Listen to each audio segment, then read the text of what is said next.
lagi teruk daripada minggu pertama. Mungkin akan cuba je lah main. Kalau jadi jadilah, kalau tak jadi next time. Week kedua ni kita orang dah agak teruk performa kita orang. So week ketiga tak nak kita orang kena raih bonus point yang tinggi untuk lepas ke grand final. So untuk week 3 ni saya rasa tim Malaysia semua akan lepas ke grand final. Malaysia boleh. Let's go. Kita pergi grand final sama-sama. Jadi untuk tim Malaysia, ini adalah peluang terakhir. Jangan bazirkannya. Kami yakin semua fans anda pun yakin dengan anda. Semua warga Malaysia sedang menyokong anda.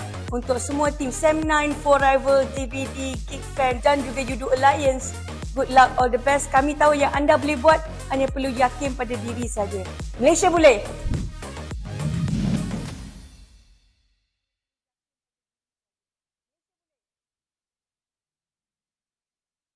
Jangan tabrak kita orang, nanti rata.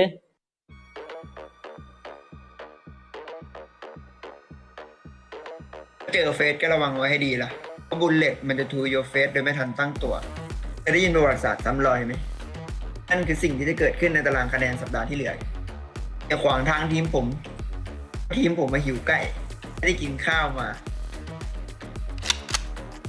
Awak down? Kan tak awak lah, kau tak down. Untuk last week PMPL SEA ni, semua tim kena hati-hati. Jangan tabrak kita orang, nanti rata. Untuk semua tim Malaysia, kita boleh sama-sama pergi ke grand final. Bagaimana rasa 4 kill dari gue Bacon? Lain kali permisi dulu ya, biar nggak kami ratain langsung ke lobby. Ditunggu aja comeback dari kami guys. Nggak ada yang nggak mungkin di PUBG Mobile. Intinya dukung kami terus. Kami akan memberikan yang terbaik untuk Indonesia. Apa kami bilang kemarin? Terbuktikan tim kita yang paling meroket. Invin aja si paling juara dunia bisa kita sikat. Next, tim lu bos.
Hi everyone!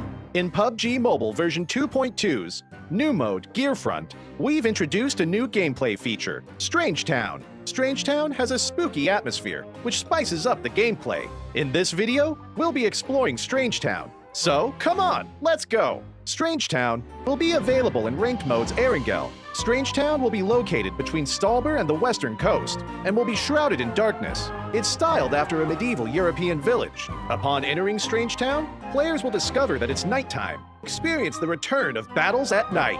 Strange Town has a fairly compact layout, where a tall, mysterious bell tower occupies the center. The four sides are surrounded with houses and cover. Strange Town is littered with Andy's puppets, as well as decorative pumpkins, which really add to the spooky atmosphere. This area's design is full of personality, and we hope it will give players new and interesting combat experiences. Strange Town will be available from September 29th to November 14th, UTC +0. During this period, Strange Town will become an important resource zone in Erangel, and will be a hotspot for trigger-happy players to scavenge and fight. Strange Town will also spawn a recall item, the Respawn card. If a player has a Respawn card, and they get eliminated, they'll be able to respawn and jump back to the battleground. The Respawn card uses a recall tower attempt when activated. With a Respawn card, players can try out more daring tactics in Strange Town and really take the offensive. But keep in mind that the Respawn card can only be used for a certain time after the match starts. The item itself only effective for this duration, and players can only pick up one Respawn card per match. Make the most out of it. After the match has started for a certain amount of time, 2 hot air balloons in the form of Andy's puppet will rise to the air. From the center of Strange Town, players can pilot them to get away from Strange Town and avoid more battles. Once players leave Strange Town, it will no longer be night. Hot air balloons can be flown across Erangel, and you can pilot them again even when you get off. When players are riding a hot air balloon, they'll be able to parachute to the battleground again.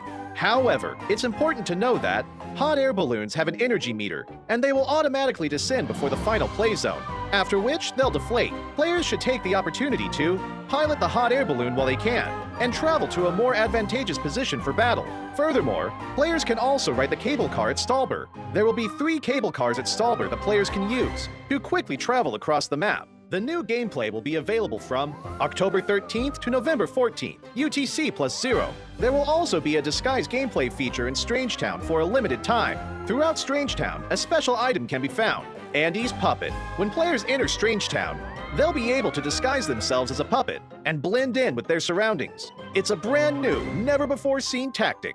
When players disguise as a puppet, they can still move about, albeit slowly. You can choose a good hiding spot to disguise yourself and avoid pursuing enemies to survive. You can also surprise unsuspecting enemies by removing your disguise and taking them out. The moment the disguise is blown, you'll become the target for enemies. Once struck by enemies in succession, players will still return to their regular appearance. Disguising comes with risks, so remove it with caution. At the same time, make sure to pay close attention to the Andy's puppets in your surroundings. Any one of them could be an enemy in disguise. If you see through the disguise, fire at will.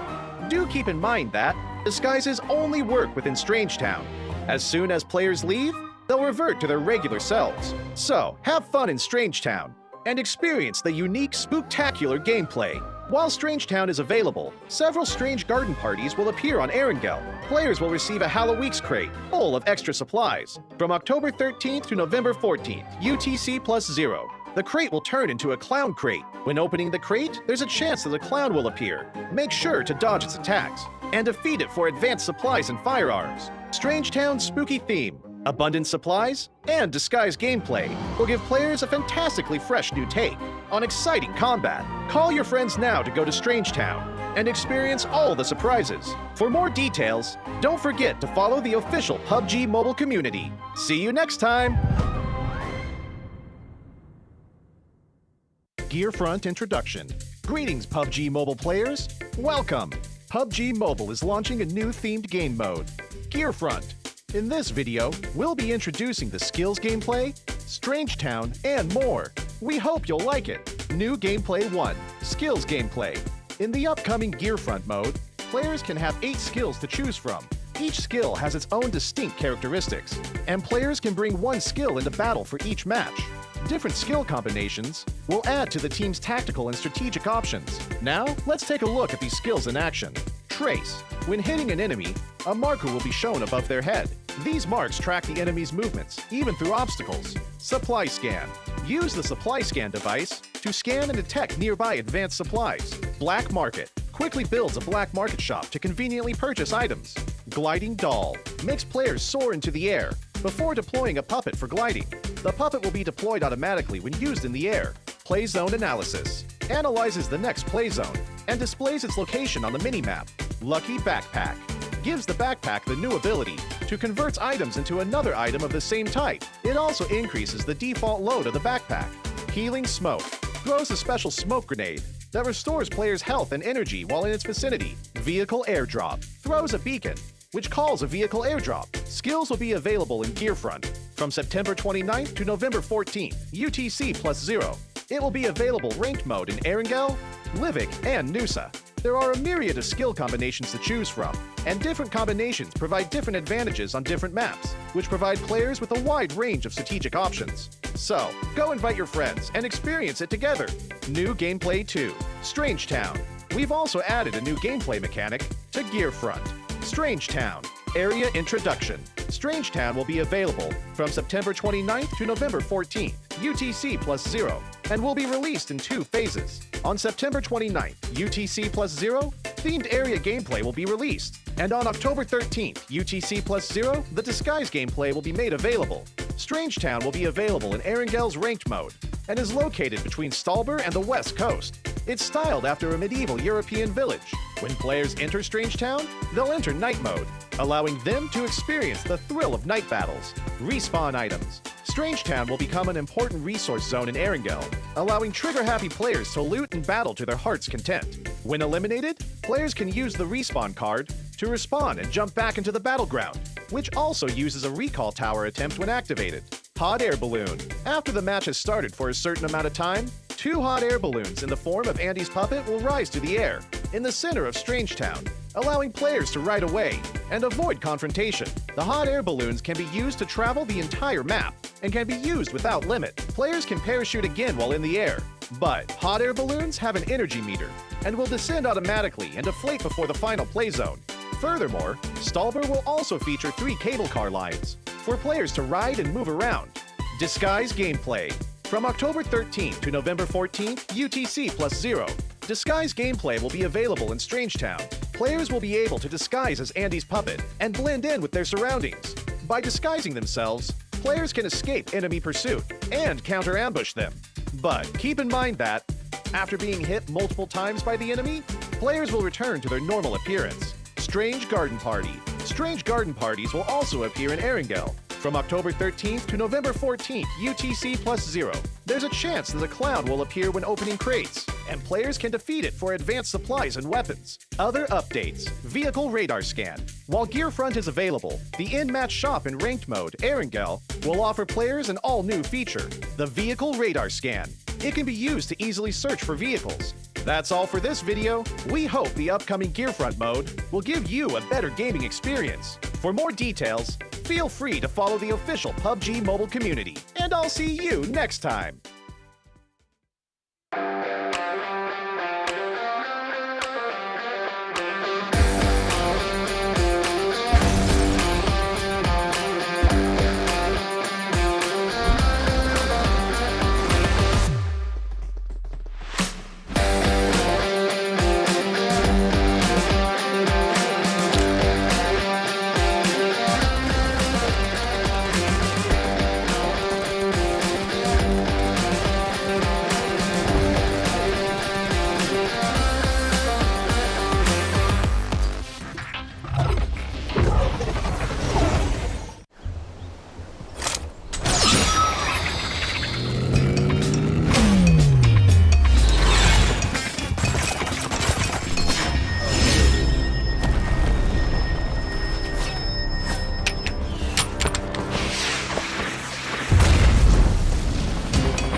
Hi everyone! In the PUBG Mobile version 2.2 update, Erangel is getting an overhaul with changes to the map, vehicles, and modes. Without further ado, let's find out what these changes are. In this update, we made several changes to the map. First, the hospital. It's one of the bigger buildings in Erangel. In this update, the following changes were made to the hospital. How to get in and out of the hospital, its structure, nearby objects, and the vegetation surrounding the hospital. Veteran players should know that some of the fences of the hospital can be scaled to enter the hospital. The ones near the ridges are how most players enter the hospital. Now, 2 spots along these fences will be blown up, and players can enter the hospital area through the gap directly.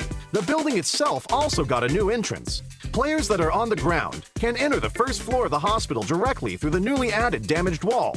Those who parachute to the hospital can land on the roof and descend to the 3rd floor immediately. These changes will make it easier for players to spot the entrances and streamline their movements in this area.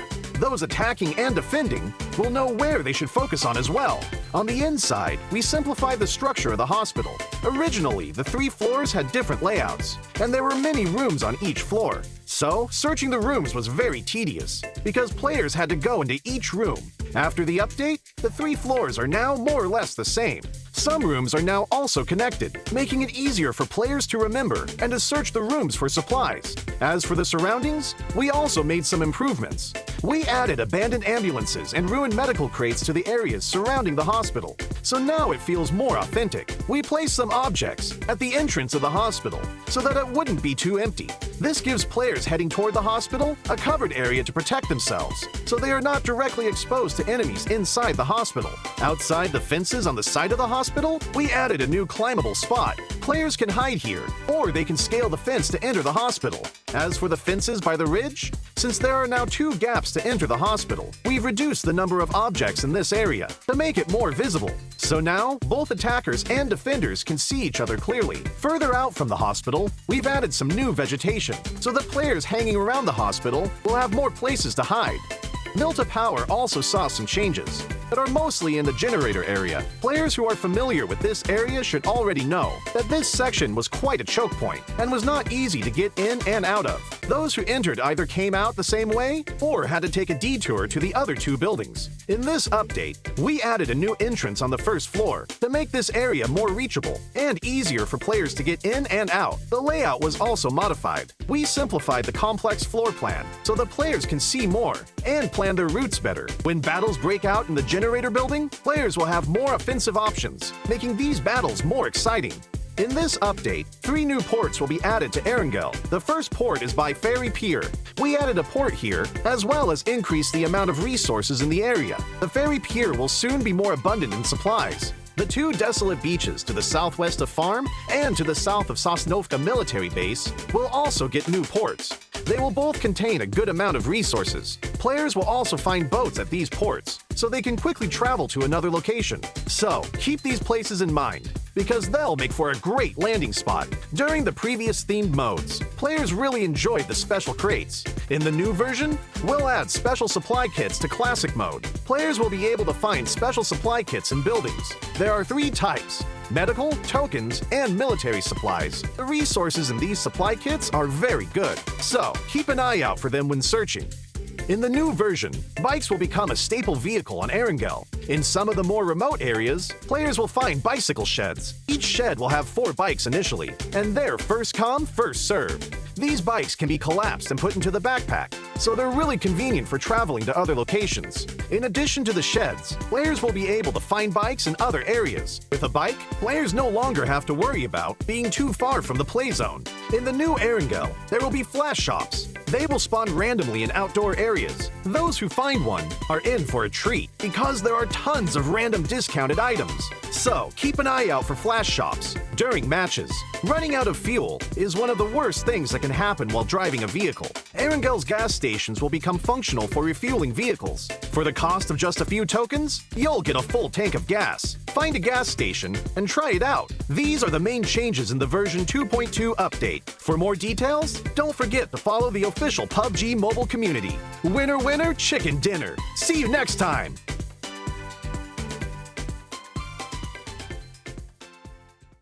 Gerakan kilat musuh elemen Papa Boy kuasa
งงค่ะพี่ มีไอเทมใหม่จากพวกเรา4 Eve ครูสุดๆ ดูอย่างเครื่องบินลำนี้สิน่ารักปุยนี่ชุดระดับ Epic และ Legendary สวยไหมคะ สวยพอคิวค่ะกรอบรูปโปรไฟล์ก็เลิศไม่แพ้กันเลยนะพี่ แถมยังมีแพ็คเสียงน่ารักของพวกเราด้วยนะแต่เธอไม่ชัดเจน หรือเราไม่มีสโคปจะวิ่งให้เหนื่อยทำไมขึ้นรถมาดีกว่าไม่เคยได้เจอเอาละนาPUBG Mobile X4 Eve ไอเทมพิเศษสุดคิ้วจากพวกเรา มีแล้วแจ็คพอตแน่นอน PUBG Mobile X4 Eve ที่1ในใจฟีดเลย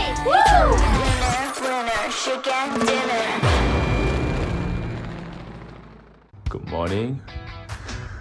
It's really early in the morning right now. Today I'm gonna do a vlog. It's a very special day because I'm gonna do something very special.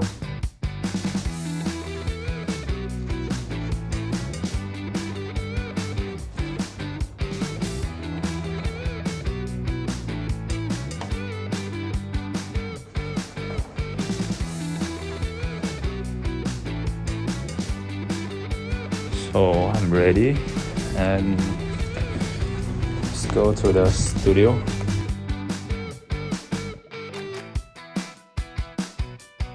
It's so hard to find the parking here. I'm at the studio now. So we are here today to do something special. Hello guys, I'm Theo from GIDS. We are doing my edition of voice pack. This voice pack is for the community and for the fans. Let me drive, baby. Baby, I got you. The experience so far, I feel like I'm an artist because this is my first time. The experience it was fun. It was strangely fun. I'll go from the back, baby. Nice one. Because it's too early today, so I decided to came here a day in advance. So I came yesterday night and I opened my waist. It was super jam. So I closed my waist and I waited until midnight. Only I came to KL and then just check in hotel and then just sleep. Yeah, it's also my first time doing vlog. It's a very strange experience also because the moment I enter my hotel room, the first thing I look at is there anywhere I can put my phone to because I don't have the tripod with me. Anywhere I can put my phone to record myself. Oh, there was here and here and here. And then I had to just record, then record myself, checking out this and that, driving here. It was something I always wanted to do. I just didn't expect to do it like now. Get in the car. Get in the car. So the favorite thing about having my very own voice pack is that I can add in my own style, my personality to it, to make it different. Wait first, baby. Let's go. Hiya! 5 flying. All those with babies. Oh, sorry, baby. Let's live, baby. I got you, baby. Get behind me, baby. Oh, and nobody but you. It was freestyle, it was last minute, but I think it was a good one. So other than the voice pack, there's also something special here. So you guys can stay tuned. See you.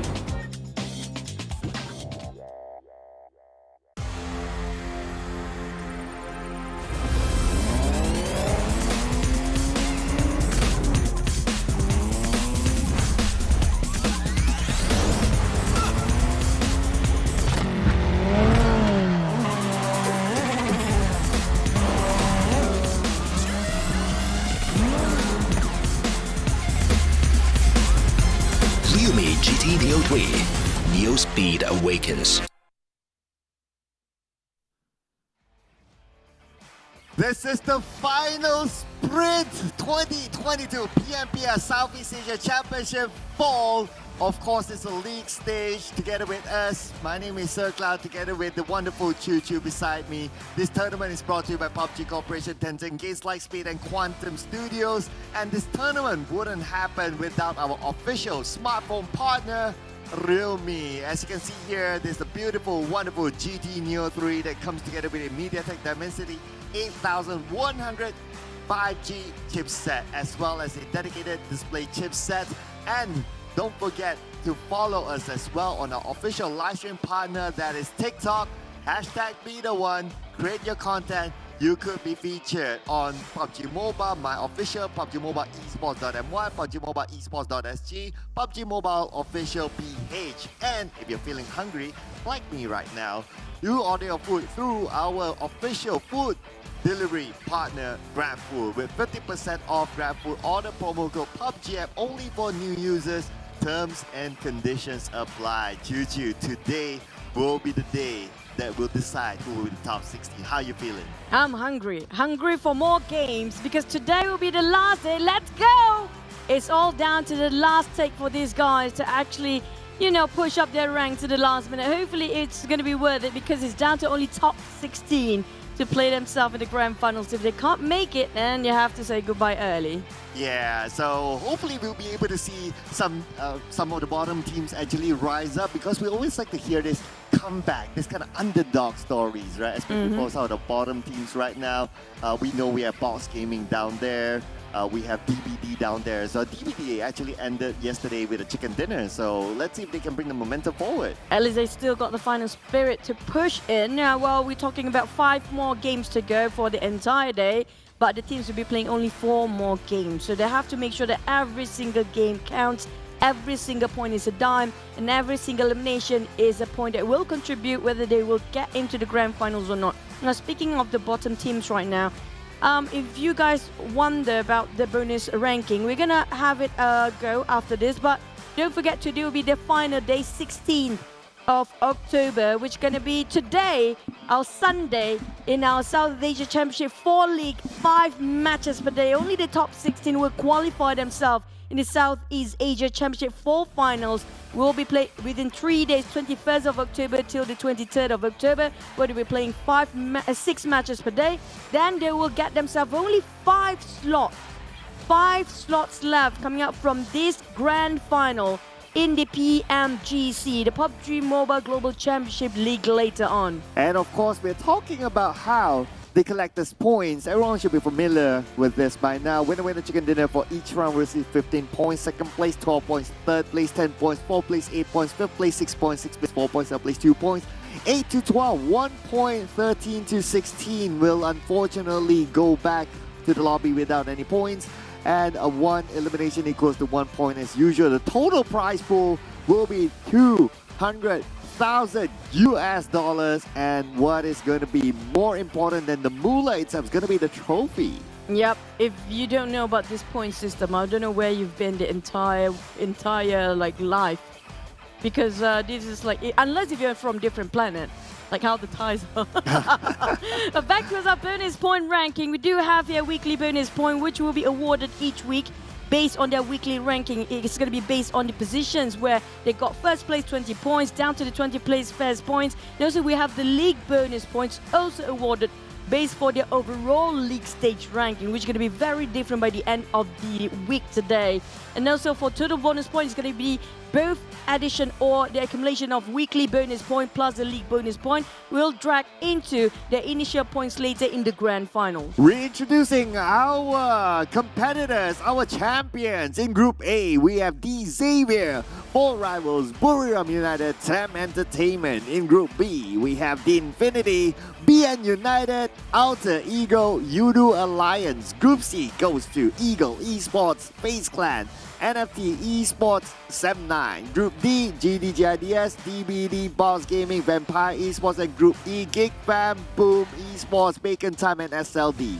Now this is based on the past 2-week bonus ranking, where we have 3 top teams with a tie right now at 36 points. Infinity Time at 7, Bacon Time, FaZe Clan plays themselves only 4 points different at 4th place. Vampires 30 points at 5th place. The last one we're talking about right now, the top 16 here, up to Boom at 13 points, 16th slot. That's where they will qualify towards the grand final, but things will change in the last minute here. And here are current weekly rankings. Of course, no surprises. The ties are on top. The Infinity, TEM Entertainment currently, and just look at the gap between them.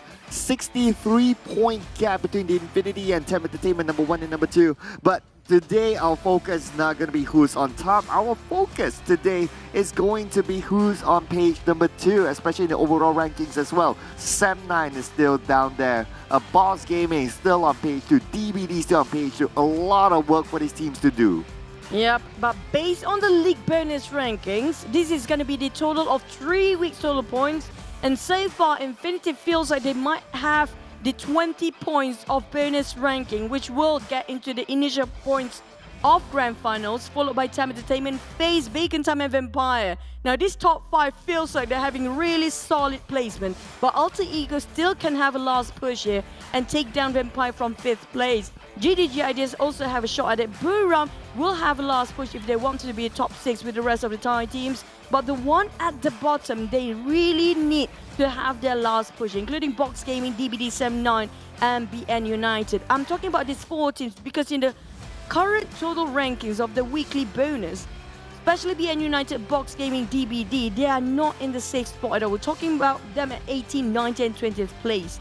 Same goes when it comes to the league bonus rankings. Yeah, let's not forget as well, even teams like Ego Esports, like Boom, they are not necessarily safe. Even NFT as well, not necessarily safe. It also depends on how the bottom 4, Boss Gaming, DBD, Sam9, BN United perform today. So there is a possibility that they could be pushed down by the end of the day. Of course, it's not going to be a straightforward calculation. We need to calculate the weekly scores as well as the league bonus points as well. So there are a couple of elements involved in before we decide who goes up to the top 16. And do keep your eye on these teams. I believe that it will be a good performance coming up for them because they have nothing to lose at this point. But at the same time, for coaches and also for analysts coming up from each of the team, all the other teams, you guys can actually see a pattern of certain like week 1, week 2, week 3 accumulation points. If you see the pattern of each team included here, example, we're talking about Sam9 today. Look at the difference. They have very good start in week 1 at 129. They start to drop off into 117. And this week, the entire week, they only gained 41 points. What happened to them? Same goes for FaZe. Yes, they're still in the top 3. But look at the pattern of how they have been playing. 246 week number 1, 155, and then 133. It's dropping when it comes to the performance, when it comes to this type of numbers. We can see how the team's been performing. It's different for Infinity. Same goes for TEM Entertainment, where they're really good at the week number 2, but it's still not done for week number 3, as they got themselves double chicken dinner yesterday. But for Infinity, it just keeps increasing. Yeah, I wouldn't be surprised at the end of the day, we might see again a 1-2-6 Thailand finish, just like what we saw in week number 1. It's still possible, even for Buriram United to overtake GIDS and Alter Ego to just fit into that slot. But of course, other teams we already know, especially with the new update yesterday, Vampire Esports has a direct invite into PMGC. But PMGC is one thing I'm very sure. These teams performing super well. They are not only gunning for the PMGC slot, but they are also gunning for that trophy to be the best in Southeast Asia. Yeah, it's all about the Grand Final South Asia for now, one step at a time. But if you compare the second and the first page, what I'm looking at is going to be the Xaviers. Look how much of a progress coming from this team. 96, the only team with a double digit. In all 3 weeks, they have 1 week they got double digit, and that's the only team got double digit within the page of first page. 96 increased to 163 and now staying at 160, which anytime soon they might end up like 1-8 something at minimum if they keep on their yesterday's performance. Yeah, they are on a hockey stick rise, as we call it. But this is a little bit of a recap of what happened yesterday in case you missed it. As usual, as much as we want to stray away from talking about Thai teams, but they are just not letting us go. The Infinity was amazing yesterday. TEM Entertainment had 2 chicken dinners back-to-back themselves as well. And it wasn't an easy chicken dinner, just like what we see on screen here. The Infinity didn't have the circle. They were at a geographical disadvantage, but yet they are still able to fight their way through. Yep, for both team, Infinity and TEM Entertainment. Now, TEM Entertainment will definitely see a surge of chickens coming up for this week, TEM Entertainment. Week 1, they didn't land any. When it comes to week 3, they just keep on showing us how much they can get it within just week 3. Now, so far, they got themselves 3 chickens. I'm not gonna say that much about Infinity. I mean, like you guys all watching at home and also anywhere you're at. You know how much this team can actually offer in the last minute. Now, speaking of these two teams, when it comes to certain fights, they're both having the same firepower, but Infinity, when it comes to rotation-wise, they're just way better. You can't deny that. At the same time, it's just so different when it comes to the confidence level as well. You saw how the crazy the push coming up from Infinity when it comes to 1v4, 1v3, or making ridiculous sort of push that nobody can think of. Yeah, like what we remember yesterday, like Newsy, he played as if he's like a solo player against everyone. But now focusing onto our first game, that's going to be Sanhao. It's going to be the last Sanhao of the league. And no surprises, again, it is a majority Thailand team inside of this. The Infinity Bacon Time having the highlights. Bacon Time, of course, playing a very strong healing game. That's why they're able to collect majority of the rank points. But between them, we have the Xavier and GIDS, who's also very consistent. Yeah, but we're having the same thing again. It's gonna be different angles of Newsy. Which angle do you like? Do tell us in the comment section below. When it comes to damage, when it comes to eliminations, he's the number 1 when it comes to FMVP for now with 2.4, if I'm not mistaken, for FMVP points. But for assists, he's not just a good fragger, he's also one of the best assists out there. And also the way he pushed yesterday just kind of remind me of Order coming up from Nova. For some reason, they just have sort of the same vibe. So courageous, so it looked reckless, but they do know what they are doing for these entry fraggers, especially coming up from Newsy in this scene right now. Yeah, he's definitely ruthless. But just a fun fact as well before we get into the game. So Newsy posted on his social medias yesterday that he wants to get revenge against DBD for taking them out in that last Erangel game, especially on Echo. So let's keep an eye on that as part of our storyline today. But just to reintroduce again, the map is going to be the same. Sanhao, 2 Miramas back-to-back and 2 Erangels. And this is the group that we'll be playing. We'll be playing A, B, C, D as a start. That means Group E will be taking a break. Geek Fam, Boom, Esports, Bacon Time, SLD. We'll be chilling for now. Yep, they will not be playing. So, I'm wishing the SLD can show us something, and I'm loving the fact that GIDS always maintain their consistency when it comes to getting themselves in top 8 every single week, and right now they are pretty much secure to get themselves in the grand final. But question is, who will be pushed down and be relegated when it comes to the grand final by end of today? Because it down to the last line here for the teams down there. We're not worried for the teams in the top 16 anymore, especially in the top 5. We definitely know the Thai is going to make it anyways. But the one at the bottom will be one of the highlights for us today. Yeah, but speaking about highlights, we would like to highlight this to you as well. In case you haven't checked it out, in-game, the original PUBG Mobile sports car is currently available. You probably might have seen it in some other people's content, live stream, or maybe even your friends having it. So do check it out. There's a variety of colors that come together with it. There is like a sports car-ish, there's like a 4-wheel-ish. Make your pick. All of them are amazing. Yeah, back to our Halloween, which is going to be during October. Don't forget to enter the Strange Town, which is already available for you guys right now. Enter if you dare. If you don't dare, you can tell your friends to come and enter along with you. I mean, like, that's why you need friends in life, for this reason as well. And also, what is your A skill? So we did mention about this yesterday. For my A skill, I don't know what exactly is my A skill. I know what. Charming. No, not really. I'm trying. I'm a hateful person sometimes. That's not a bad A skill, you know. You can ward away people that you don't want to get to be around with.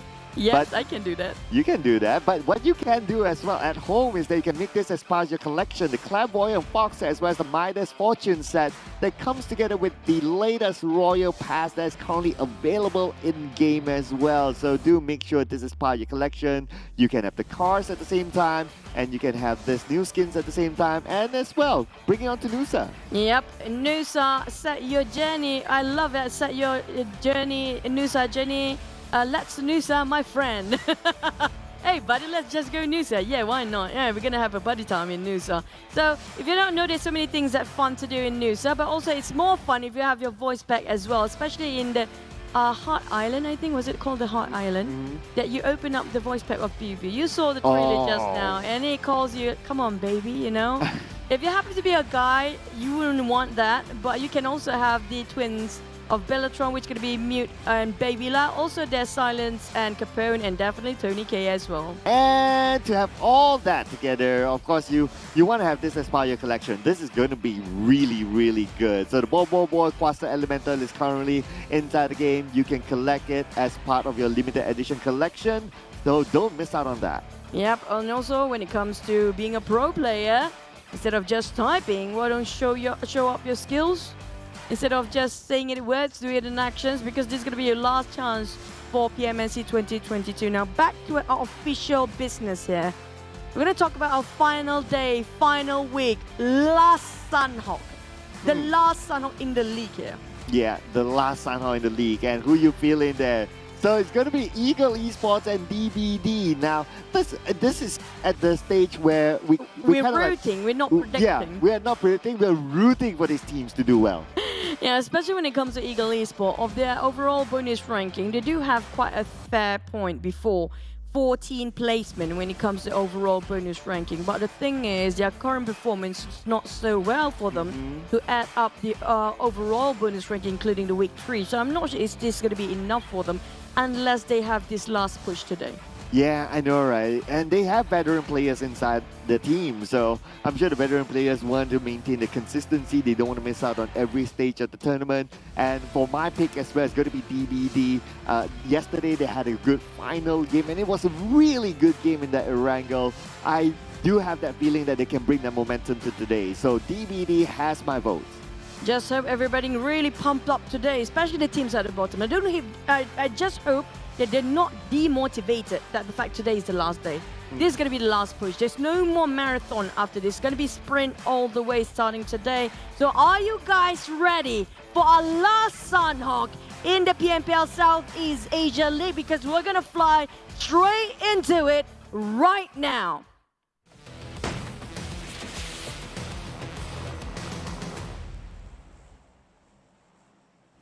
The last Sunhawk it is. Let's go! As these teams will play for the final sprint to get into the grand finals of the PMPS Southeast Asia Championship. And the flight path will be from the left side of Sami all the way up to Camp Bravo.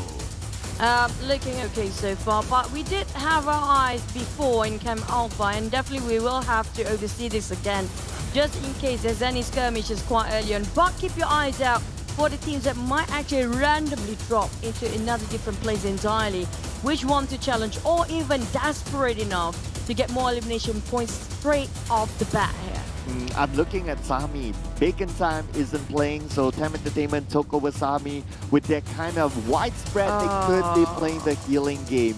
So that's going to take a while for them. That's absolutely fine. But what's going to be important, of course, is going to be the circle. Oh, this circle is tough. DBD. 3 islands in it, but DBD, let's go! DBD, Buriram, there's 4 teams currently clashing at the same time. Another one is around Lakawi, but at the same time here, we're looking over DBD versus Buriram, having the same plays on top of Camp Charlie. Not enough to share between two teams. Sam9 fighting against Alter Ego on the other end, taking one knockdown and finished off Potato straight away. Sam9 really is having a lot of motivation as a start. Oh yeah, Sam9 looks like Potato. First place going to be given to Harm. DBD and Buriram United on a little bit of a stalemate here. And the fact that they're currently in the circle is going to be okay, but they're not right in the middle of it. But Sam9, they're not done yet. Harm gets a second knockdown to Alter Ego. Back towards the side of DBD, having a bit of a stare contest between these two teams here, being extra careful. I'm not sure if they have enough when it comes to utilities-wise, and their gears already built up bit by bit for the side of Jimmy, but the others not so much. Right now, Buriram on the other end, DBD taking on towards the right side, left side towards Buriram, but both teams being extra careful here. For the side of, I'm not sure what happened to Sam9 and Alter Ego. At the same time, Alter Ego lost 2 men along the process, so they definitely will disengage and get themselves a safe play and a bit conservative plays instead of being aggressive. Yeah, at least a good start there for Sam9. They need a lot of points if they want any chance of survival today. So they got to start well, and it's so far so good for them. But for the side of, now we're going over to Box Gaming, another team that's also in the danger zone as well. And looks like they're going to start it off with 4 rivals as Bensu goes down.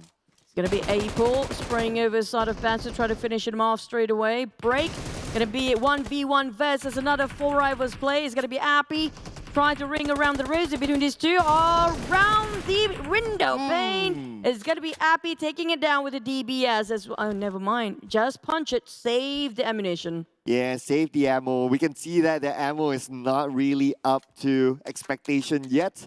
But yes, the DBS though, so that's kind of okay. But again, it's going to be a bad start there for Boss Gaming. But what's happening on the other side? Sem9 again on to BN United. 3 points right now for Sem9. Really fast start for them. Taking a fight against Alter Ego at first, BN United next. Feels like they are run and gun right now. But on the side of Box Gaming, even though they're left with only 2 players, Trismare and Soas remains. They're still trying to find 4 rivals player to try to redeem themselves from the loss. But they realize right now they don't have enough manpower. Just going to go and part their ways. Back to the side of Buriram and DBD, both teams are quite in attention right now. Oh yeah, both teams not willing to make the first move yet. Buriram United still at the starting contest with DBD, but that also means that the loot is being shared inside of this compound. It's possible that it's not enough for 2 teams.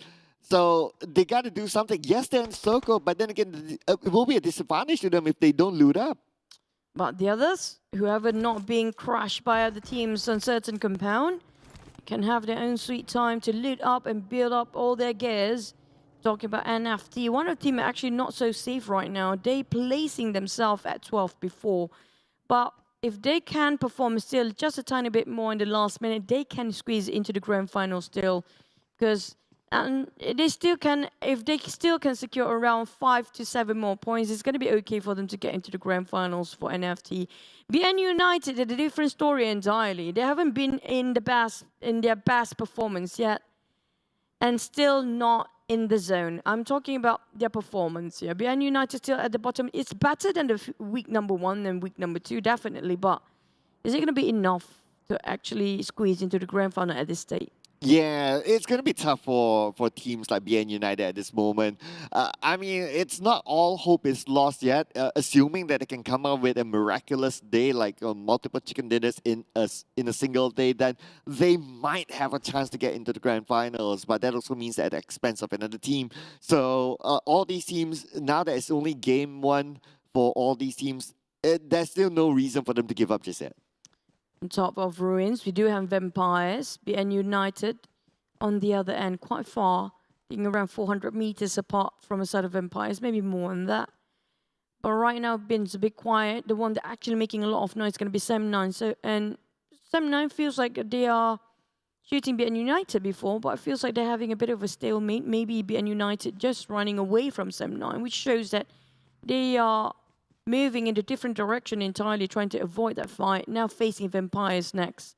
Do join in your PMCC chance here. It's going to be your last chance to get yourself into a pro player and the pro scene. And also whopping amount of the prize pool of 40,000 ringgit Malaysia. Now back to the side of Fluketh.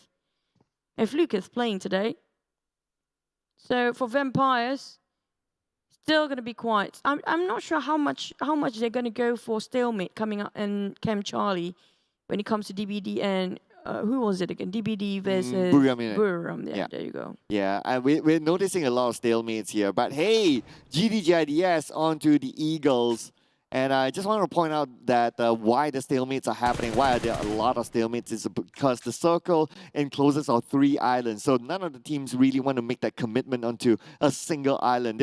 They will still want to wait up to see where the circle actually moves into which particular island, then they will move. That means that there's a possibility we'll see a great migration on the choking point at some moment. But the Eagles, also another team that's struggling, they may lose 2 of their players permanently. At the moment, he opened fire for Chua just now. That gives away his position towards side of 4 rivals and GIDS. Now 2 of them being knocked down, Namshin and Tuanzi.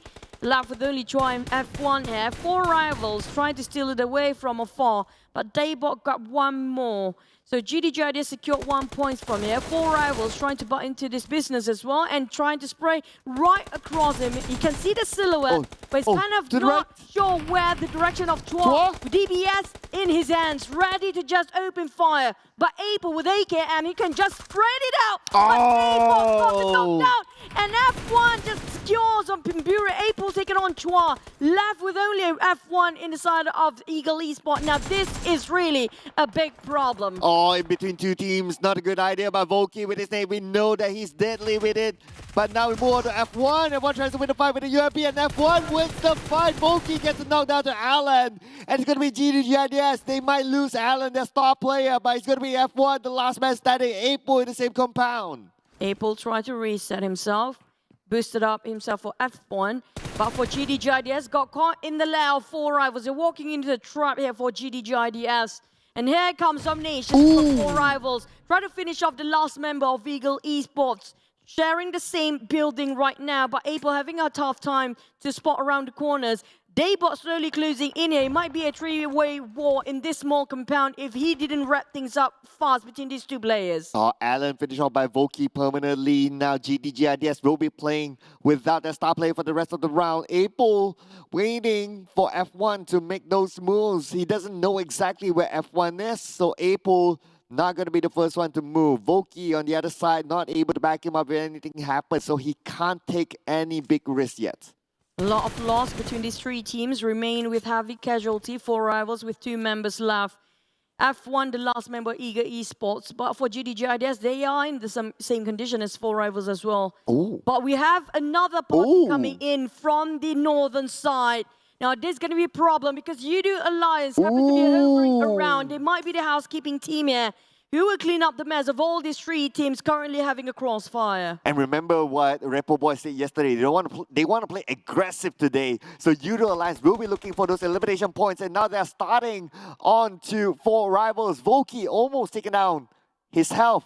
Now currently 10%. Needs to reset quickly as Yoodo Alliance is coming in. Nadelu on the left and Olio on the right. This is way too early for them to have this much engagement. I'm not sure about the resources. Can they actually have enough to fight another one coming into this crossfire? Yoodo Alliance definitely have a lot on their side. They haven't opened gunfight towards anybody yet, but the side of 4 rivals, GDGIDS, and F1 definitely really kind of dried out the resources at the timing. The circle pops again. It feels like gonna be a big camp, but this is where the circle just play a bit of a mind trick to all the players down there. They have no clue which island will close in because it still comprises all 3 islands. It's going to be a really difficult read for the players and the teams. But there seems to be a bit of a scuffle going on inside of SEM9. Yoodo Alliance, GDGIDS is there as well. But here comes GDGIDS, 4 rivals. Ego Esports is there. Ooh. Oh, the moment Daybot reveals his location, Adelu took advantage of that and shoot from the flanks. And that is it. Another player down for GDGIDS. And they're not done yet here though. Olio spots out Apel moving down to the lower ground. Volky is still proning on the right and Apel running for his life. Everybody just gonna running down the hill. Buriram taking on DBD. Finally start to fight after such a long sail around the Camp Charlie. But Yoodo Alliance still not gonna stop around the spray towards the other teams here, 4 rivals. But DBD versus Buriram. Buriram feels like they are winning this, but almost got it. My name, what a clutch. Sky tried to do wonders there, but it's almost inevitable. But still, Buriram have a bit of casualty, but still managed to survive with 3 members remain. But back to the side of DBD, they are still going to be the first one to be out. This is going to hurt them when it comes to the overall rankings and the weekly rankings later. It is hurtful to DBD because now that means that they only have 3 games to go. Unless they pull off something miraculous, it's going to be really, really tough for DBD to qualify to the next round. But now we're moving back on to the Eagles. F1, the last man standing, going up against Yoodo Alliance. Are they Luke? Coming in from the right, it's going to be Shamil that backstabs him with the DBS. Another one down at 15 players, and also one of the teams that's really in the dire need of their saving grace when it comes to the points here. And both our predictions. It's going to be... I mean, like, we are rooting for them. We didn't predict for them today. For me. But it's not going to be enough. So they need your support from the fans and the viewers. Definitely just root for the teams down there because your comments will change them when it comes to their motivation. Back to the teams, instead of Cam Charlie, they're quite far when it comes to the circle. Now, TEM Entertainment happened to be closely behind and circling Buriram. Got one on Sky. Didn't have time to even think about it. Barry spotted out one minded behind. It's going to be left, right, and center everywhere. TEM Entertainment already cornered down Buriram at the current moment. And this is a deliberate trap for Buriram United. Right now, Tiger, knowing his teammates got eliminated the moment they tried to cross over, where is he going to go? And Tiger only has 2 first aids. How is he going to last in this area? The circle move up north anyway, and I don't know, man. It's going to be super tough for Tiger. I don't see Buriram United making the top 10. This is quite early and very swift plays coming up from the teams. Within just second phase, we only lost 2 teams there. Unusual sight when it comes to Sunhawk, because sometimes it's a bit slow, sometimes it's a bit steady, but today it's really fast. Back to the side of phase, Tony K still trying to lurk around and try to figure out where are the other teams, but they lost early on one of the players, which is going to be Sam9. Run and gun as we speak. After the first fight against Alter Ego, Demby and United next is going to be Vampire Esports. 2 stops opening up to the left. But then again, they do not have exact information where exactly Sam9 is at. Harm at the forefront, Mamparang behind. Going to provide support to his teammates. 2 stops with the nade being cooked up. He sees Harm, tosses it on the side of Harm. Harm is proning, will land. It does land on the 50% of health, but now Dab comes in from behind. Here comes another circle pops while the other teams are still struggling to skirmish themselves in. What is this circle still? 3 islands. Why is it so hard this time? This is the last Sunhawk of the PMPL South Asia League here, and definitely will not be easy. But Putra pushing forward to the side of Empires. Stops, trying to just control damage at the same time being crowded by these Sam9 players, but still managed to secure one for Ravenclaw. They're down to only 2 players. It's going to be Stops and Ravenclaw to make plays for the side of Empires there. I'm at the edge of my seat now, just looking at the circle, but at the same time, Buriram United is out, but they managed to get themselves 5 elimination points at least. And now Sam9, they're not done yet. They are a team that needs the points on the board. Vampire will be in their side. They want to secure those elimination points. They're trying to find the rest of team members from Vampire, but can't seem to get a good angle. Harm and Putra got themselves elevations, spotted out the smoke, but the problem is they want to save their resources, not to randomly spray or just toss around their utilities. Are waiting to push in. Vampire's already got themselves the reset that they needed. Still back on their foot. It's going to be 3 members well in line for Vampires for now. But some teams still playing in the blue zone. We're talking about TEM Entertainment, 4 Rivals, and GIDS. At the same time, Vampires very close to the side of a safe zone. They just can have 1 step away from it. FaZe do have themselves in the center too. Now they got themselves elevation, looking over the side of NFT and United, which not being spotted, which they haven't got a clue about FaZe right now. FaZe might be the housekeeping team here. Oh yeah, gotta be careful. FaZe Clan, they like to come in as the third party, so that could happen. They are on the hilltop, so they have a lot of information. They can see, they can know where NFT and BN United is at. If they know the commotion is happening and it stops, that's where they might come in. So these teams gotta be careful. Plus, NFT and BN United happen to be the 2 teams that needs the points to survive. Now the question is for the teams, do you cross which island? Or do you stay? If you happen to be selecting the wrong island here, that's going to be really a predicament for the teams, because the moment they want to cross over, it's a bit too late for the 4th phase later on, which is going to be less than 2 minutes going on. Ramon starts spraying, but stops trying to pin down on the side of Infinity, who happens to be there. All of a sudden, Infinity have been quite early in the last 2 phases. Now they're here to take the win as well. Vampire spotted out Infinity. Tani got chipped quite a bit, but Ravenclaw repositioned himself. They will try to flush Vampires out of this compound. Oh, but they are on either side of the road right now, so the crossover is going to be a little bit of a risk, but Mela is not going to be making it easy for the Vampires. Trying to find a good high ground, trying to get information of where exactly the Vampires are at. At the same time, as usual, Newsy, he will not stay silent. He will want to find an opportunity. If they get a knockdown to one of the team members from the Vampires, they are definitely going to rush across. At the same time, Vampires down to only 3 members here. Lost one of them quite early on, fighting another team before. And now, smoke look bridge. at Mela. already tossing the grenades to pressure them. Newsy start to bridge in with the smoke bridge, slowly closing the distance between them. Shrap is still taking the high grounds, a bit of elevations from the back, but I couldn't see a thing from here. Yeah, because of the smoke bridge as well. So that's going to be tough for the Vampires as the Infinity, they are edging closer and closer towards them. But one of them knocked down through a beautiful nade, but then again, Newsy is going to try to counter back. The nade will not connect. Newsy is still all right. They can still pick up their teammate, but they need to do it fast as the Vampires are closing in. If it's going to be bootcamp, well, good luck, all the best for the other teams because the Xavier is taking it. But if it happens to be left side circle all the way towards Cam Alpha, now that's going to be a different story and different ending. Here comes Newsy showing his face. Might be opening the window. Never mind, doesn't want to do so. But at the same time, Vampires do have one of the members on the high ground. He's stepping down at the same time. Newsy coming out from another entry point. Try to do a choke down on Vampires. Vampires being super duper really close. Ooh, he almost got Ravenclaw there. If only he got him, then Newsy could have the opportunity to reset. His teammates could come by, but now Newsy being shot at from the side. Newsy will be got down by Shrubs, who had the high ground advantage, but the rest of his teammates, Mela is currently up. They need to pick up Newsy, but Newsy will be finished out by Stu-Top.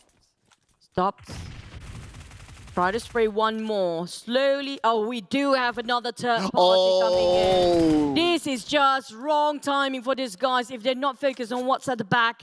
And slowly, Straps was at the back before, but the moment he just moved from his position, his pose, Sam9 coming in from behind. Infinity right now try to close to his side of Vampires. They try to wrap things up really fast, but at the same time, it's not fast enough because we have third party coming out left, right, and center. At the same time, they're being gatekept by Infinity because Vampires, if they want to get into the circle, they have to cut across this. Seeing us for the side of another team from Malaysia just now. Oh, Sam9 seems not to be interested in this fight. They went towards the northern side. I think they're focusing on getting into the circle instead of fighting, considering the time as well, and the zone is starting to close in. So this fight between the Infinity and Vampire will still continue on, just the two of them. But the pressure will be onto the Vampires because the zone will be onto them first. Yep. Either they exit out with the smokes or just figure out how to actually overtake Infinity at this point. BN United, Capone is really sneaky. Now trying to read out where our NFT players, trying to relay the information back to the rest of the roster, but definitely Ramos can sniff his position here. DBS already stand by in his hands with level 1 helmet. Not too much when it comes to utilities. He doesn't have any grenade smokes or anything at all. Now relying on his witness to actually get out from this sticky situation. On the side of outside of the play zone, TEM Entertainment seems to have a bit of a problem there to stay alive. While Vampires versus Infinity is not done yet. Here we go. Looking over Vampires, managed to take down on Newsy, but here comes one more. Stops. Still managed to close 2v4 just now. But never mind, that's going to be down to only Shrub, the last member. Can he keep the flag afloat? Man. Still Infinity winning that fight. Despite them losing Logan in the process, but then again, they still managed to win the fight against the Vampires. And that compound is theirs, and they have an entry point onto the other side, but now back onto BN United, onto NFT. NFT currently pressured by the zone. Same goes for BN United. Ramones with the nade. He knows exactly where Capone is at. The nade on the Capone. Will it land Capone? Naded down by Ramones. It's been a while that Ramones know his exact position, and Swafel. It's going to be an easy elimination with a DBS from above, right on top of the rest of BN United. Now, they have a bit of a time to reset. They definitely got time to get into the zone. It's not too far off from the circle anyway. But do they have enough utility to heal themselves? Because there's not much teams that going for looting early because there's too many teams forcing them to fight. Right now, the bottom teams are struggling, still alive. NFT as well as Sam9. NFT doing fairly well, maintaining all their players. Sam9, on the other hand, still not in the circle, playing as a duo. We can see here, Harm is swimming, but not sure where the other member of Sam9 is at. And even if he swims, even if he gets on this island is not in the circle. He needs to move more. Well, feels like there's separate ways for between the two players, Sim9, but back to the side of the Xaviers on top of Bootcamp. We do have a bit of a skirmish between Mela, found out where Harm is. I'm not sure where the last member of Sim9 remains, but Mela really committed to this fight, going towards a small island, and now will fight Harm face to face, but at the same time, it feels like a really risky thing to do for the side of Mela. because the Blues are closing on that side first, and he needs to get into the circle as fast as he can. Oh, Harm versus Mela, but it's going to be Ramos that guns out Mela. Kind of helped out Harm, but who will secure the point? But Swavel wants it all. NFT wants it all. They know they need the points. And the zone goes on to the main peninsula where NFT is closest at the high ground on top of Bootcamp. Now, if you're inside Bootcamp, you still have a little space to play. It ended up in no man's land. Back towards the side of NFT. They secure the outside of Bootcamp, outside of the compound, in the open field there. They got the terrain to play with, vegetation and trees to take covers. But outside of these Avis, if they were to get out later, and they will get out later if the circle not right in on top of Bootcamp at this edge here in the last minute, they have a bit of a problem. The moment they step out, they'll be gunned down so hard by teams outside. Oh, choo-choo, 3 teams inside Bootcamp, 1 team that's NFT waiting outside for them. NFT will have a party the moment they step out. Now the nade onto Venturez, down to 50% of health, and Lamborghini on the other side. Everyone's waiting patiently, but Olio tosses a nade onto Lamborghini. It will not be landed onto him. He managed to evade that, but for how long? As April for 4 rivals is out, that is done for them. Dirk tried to navigate himself to reunite with the rest of the team. Well, FaZe getting himself a bit of elevations there on top of the Xaviers. Yoodo Alliance facing up FaZe, and the Xaviers, the one really clinging to their life here, because they'll be closed off by the blue zone first, and none of the team actually still in there. Tony K taking on Lamborghini with a great nade. Another one for Beautiful. Here comes the spray. TEM Entertainment eliminated, but they are way outside the zone. But here comes Yoodo. Oh, just didn't make it. It was a big leap of faith, but Tony K might just clip them all with that one nade. Not yet. Here comes another one. We're down to 5 within just seconds. Oh, Tony K waiting for it. He sees it through the window, tries to take down one for the side of Yoodo Alliance. That's going to be out there, look, but can't seem to do it. But Tony K shot down by Shamil. Where did the shot come from? How did that actually show to the other side? That was an amazing scope out onto Tony K, but the rest of FaZe Clan, they're still there to be able to back him up. FaZe Clan, they still have smoke to actually just get out from the Bootcamp here. They need to secure the position in the center of the circle, and it happened to be in an open street, and the circle swings on the outside. Now they have a bit of a problem, but nade from Jamil definitely brings so much space for Yoodo Alliance to push you inside of FaZe. They need to get out from Bootcamp right now. They don't have enough time. As the circle shrinks, they got victorious as well. Down to only MR5 for FaZe. Adiluk spray over. MR5, he needs to just decide whether to get out or not. Adiluk got caught in the crossfire as NFT, the one dominating this circle, might actually win this with full squad well and alive. Now it's going to be either FaZe Clan or Yoodo Alliance who's going to live longer. Don't forget about the Infinity. They're currently playing the healing game on the outside. It's going to be out there, Luke going down. That means FaZe Clan, at least a 3rd spot for them, as the Infinity is playing the healing game. But MR5 without any first aid, he's going to take that 3rd spot.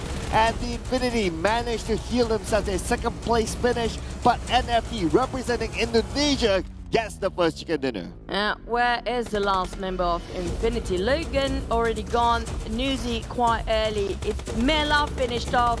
It's down to only, was it? Got Tony. Yeah, Tony, that's too small. I can't see the face as well. So Tony just gonna play the healing. I'm not sure how many first aid he actually has. It's almost impossible for us to see, but definitely a single digit left. I think it's around like 7 maybe.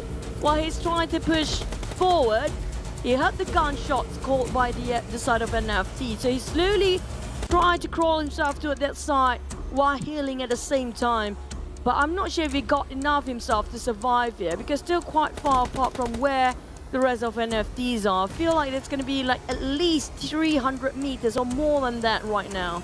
He needs to swim as well, my god. Yeah, so there's nothing else to play, and that is it. NFT officially takes home the final chicken dinner inside out for our league stage here. And the question is how many eliminations? I think they're not too bad, maybe like a 9 or something. Yeah, they got pretty decent amount of elimination, because they are the only teams that are waiting outside of Bootcamp. This is what I mentioned earlier in the 3rd phase. If the circle just shifts to the outskirts of Bootcamp, it's going to be a big problem for those actually playing inside of it, because the moment they step out, they're going to be having to face the wrath of NFT. The only team taking on top of a circle just then. But let's relive the moment for a bit, as Sam9 having quite early start here. We're talking about fighting Alter Ego, fighting BN United, and then fighting, was it Vampires or Buriram? And then 4Rivals start to being proactive as well. Feels like a lot of the teams there, when it comes to the bottom ones, they really bring all their guns out this time. Yeah, and this stalemate took quite a while, but it ended by Buriram United winning this nicely against DBD. But that also means that DBD is in trouble. We did see a lot of the bottom teams got eliminated fairly early on, so we'll need to look at the overall charts later on just to be a little bit sure of what their placement is like at this moment. But in general, it's not looking good. But at the same time, consistency is the key. They couldn't secure eliminations for the start of Infinity, even though they got decimated most of the team members. But still, Sunny knows that he got himself a bigger part to play with, which is going to be playing the healing game. TEM Entertainment, on the other hand, a lot of them been finished off by the play zone, while Yoodo Alliance, well, I have to say, when it comes to micros, 20k is incredible. When it comes to timing of the nade just now, it was just on point for the side of Yoodo Alliance. But MR5, definitely hard to find them. NFT got their highest ground and also got himself, the entire team got himself the advantage with the circle. It's just really good rating of a circle as well. NFT well deserving for this chicken. Well, out of the top 4, we still have 2 Thai teams. So just saying, they're not letting us go just yet.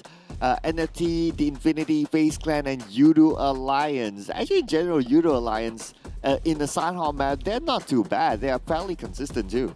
Yeah, they are pretty okay if you ask me. Not too shabby when it comes to their performance. But when it comes to Infinity and FaZe, well, they do know what to do in case they're being cornered here, which I think we all should learn by now, how to play in a better PUBG mobile scene, because they do know what their strengths and weaknesses within that small amount of time to decide.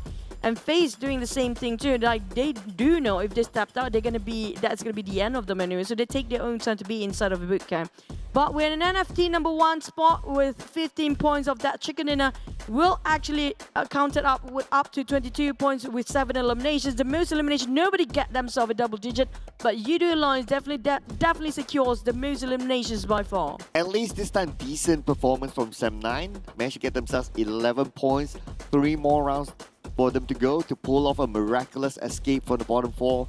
But speaking about the bottom 4 as well, DBD, we got BN United, even Box Gaming, and even the endangered Ego Esports. All of them only gotten like, what, 1 or 2 points. Hopefully they really push all out cylinders next one. For MVP, it's going to be Yoodo Alliance. I did look with 700 over damage.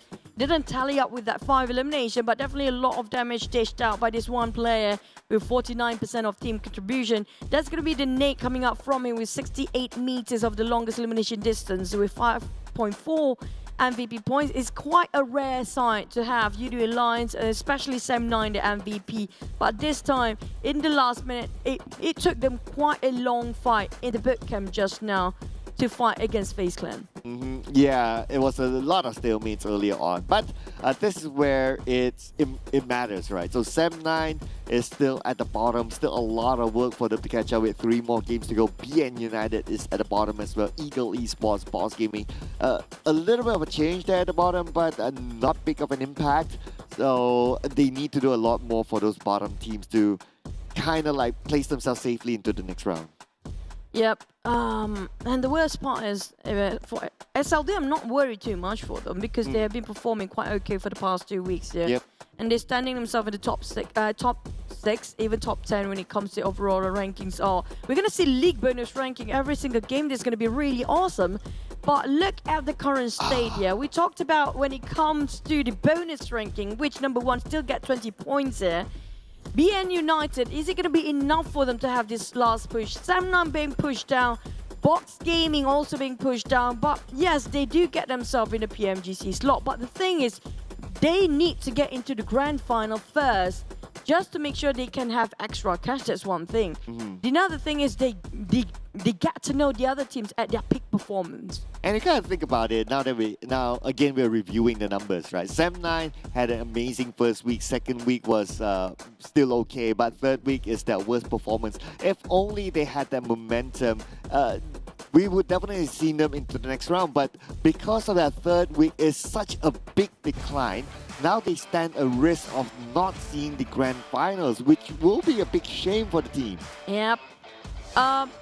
I mean, like, this is the last push, yeah. Definitely one game already done. It remains with all the teams, maybe only have 3 more games to go. And for the teams that didn't play just now, definitely still have 4 more games to go. Now, the flight path was really generous enough for the players to drop wherever they fancy. The circle was generous, yes, but it's just so tricky for the players to read it out because it's going to be anywhere. We've seen Cam Alpha in the last minute, we've seen Ruins in the last minute, and Pick Cam feels like partly being one of those these days. That's why there's so few of the teams actually land themselves on top of bootcamp when it comes to this sort of circle. And the third circle's not helping either. It's in between all the places. It's going to be around the 4th circle if I'm not mistaken. Infinity, they're still taking their own time to cross over. They heard the gunfights on the other end, so they don't want to be involved with it and just playing the healing game instead. But the side of NFT, I say that was a really genius move to pick that side on the outskirts of bootcamp. Yeah, just on the minimap, on the bottom of bootcamp is the high ground area, so that's definitely advantageous whether you have the circle or not. It's always easier for you to come down from a high ground rather than you climbing up the high ground from the lower ground. So that's definitely the best move possible from NFT, and it benefited them because the circle happened to favor NFT. At the moment this kind of circle, all they need to do is just wait for everyone from bootcamp to come out and they'll have a trigger happy moment. Yeah, but it's just really tough for Yoodo Alliance and FaZe because both of them are just playing at the edge of the compounds. And they tried to open the smoke to get around it, but the problem is they couldn't because how Yoodo Alliance keep the pressure on them. And we do know that the ending of it is basically nothing can be done by Shamil, and Tony is just too far to swim over to this side. So definitely it's going to be NFT's win, but at the same time, it's just right now who will get into the grand finals. I know you guys in the chat really have a lot of questions regarding PMGC. Now, definitely some of the teams there already got themselves PMGC slot. You guys should follow the PUBG Mobile Esports page right now because we have so many updates going on with all the teams that already got themselves in PMGC League. Now, there are teams still qualify themselves in PMGC Grand Final, example Alter Ego, but they need to qualify to get into the league. So they are dying to get there as well. For them to actually get into the league for PMGC, they need to get into the Grand Final of Southeast Asia. Some teams already got themselves in PMGC, yes, but can they still try to get themselves in the Grand Final of PMPL Southeast Asia? That's the bigger question. Yeah, so of course, you don't want to have that gap for yourself as a team, right? You want to play as many games as possible. Of course, one of it is exposure and then a little bit of a prize pool and that all in. But now just look at the team summary. So NFT Esports, it's compared to Yoodo Alliance. Look at the amount of damage. NFT, they really took advantage of the high ground to just steal away those eliminations. But Yoodo Alliance did a lot of work with the damage. Too much work if you ask me. Not being, I mean, like, that's kind of not fair for them when it comes to the eliminations. But still, when it comes to the next match, we're gonna have team to focus this time. TEM well, you guys know. TEM Entertainment, Infinity, Buriram, and FaZe. So far, it's gonna be quite a number of eliminations just by these teams themselves. Almost all of them getting that triple digit in this map. So look at the damage dished out by each of the team. It's definitely going to be 20k and above. So these are going to be the teams that we should focus on, or some teams try to avoid if they want to get themselves alive later in the stage of the game. Well, yesterday, for the record, both Miramar games were tie teams. The first one was the Infinity, second one was TEM Entertainment. So again, the stats don't lie, right? But now just to review again the group that we'll be playing. So it will be A, B, D, and E. So Group C, the Ego Esports, FaZe Clan, NFT Esports, as well as Sem9. They'll be taking a break in this round. That also means that we'll be seeing the heavyweights, TEM Entertainment, the Infinity, playing in this Miramar. So teams really got to step on the game. Especially coming out from Group C, where most of the team in Group C really in the need of the points. We're talking about Ego Esports, NFT, and Sem9. And all these teams, like having in a danger red zone, which they might lose the slot into the grand finals. And all these teams as well haven't gotten themselves into the grand final or even the PMGC slot, including FaZe. Yeah, including FaZe Clan, right? Yeah, that's true. So despite them, even though they can collect a lot of points to be their starting point in the grand finals later on, it still doesn't guarantee that they can make the top 5. So they still need to do a lot of work there, considering that they don't have a direct invite just like Vampire or the Infinity and so on and so forth. So yeah, expect them to still put on a strong performance, try to gather as many points as possible. But anyway, FaZe Clan isn't going to be playing in this round. They will be watching, they will be observing other teams how they perform, because Buriram will come next after our break for them. Yep, for Group A, they'll be playing the entire day after this, 4 matches for them. For the teams that not playing, they still have 3 more matches to go, and that's it. It's going to be wrapping up. If you cannot push your point right now, that's the end of your road when it comes to this year. They have to wait for another year just to be sure they can have a spot in the PMPL South Asia Championship again. I feel really sad for the teams like DBD example, okay? Because we do know Box Gaming, BN United, they're always there for PMPL SEA.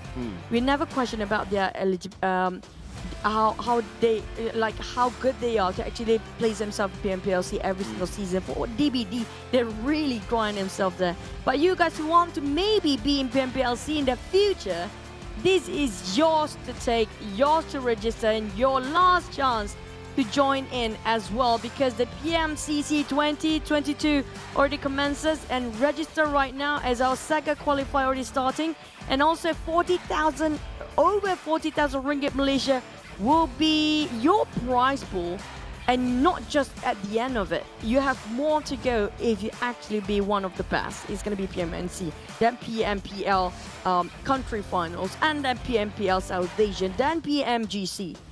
Yeah, the first qualifier is already done.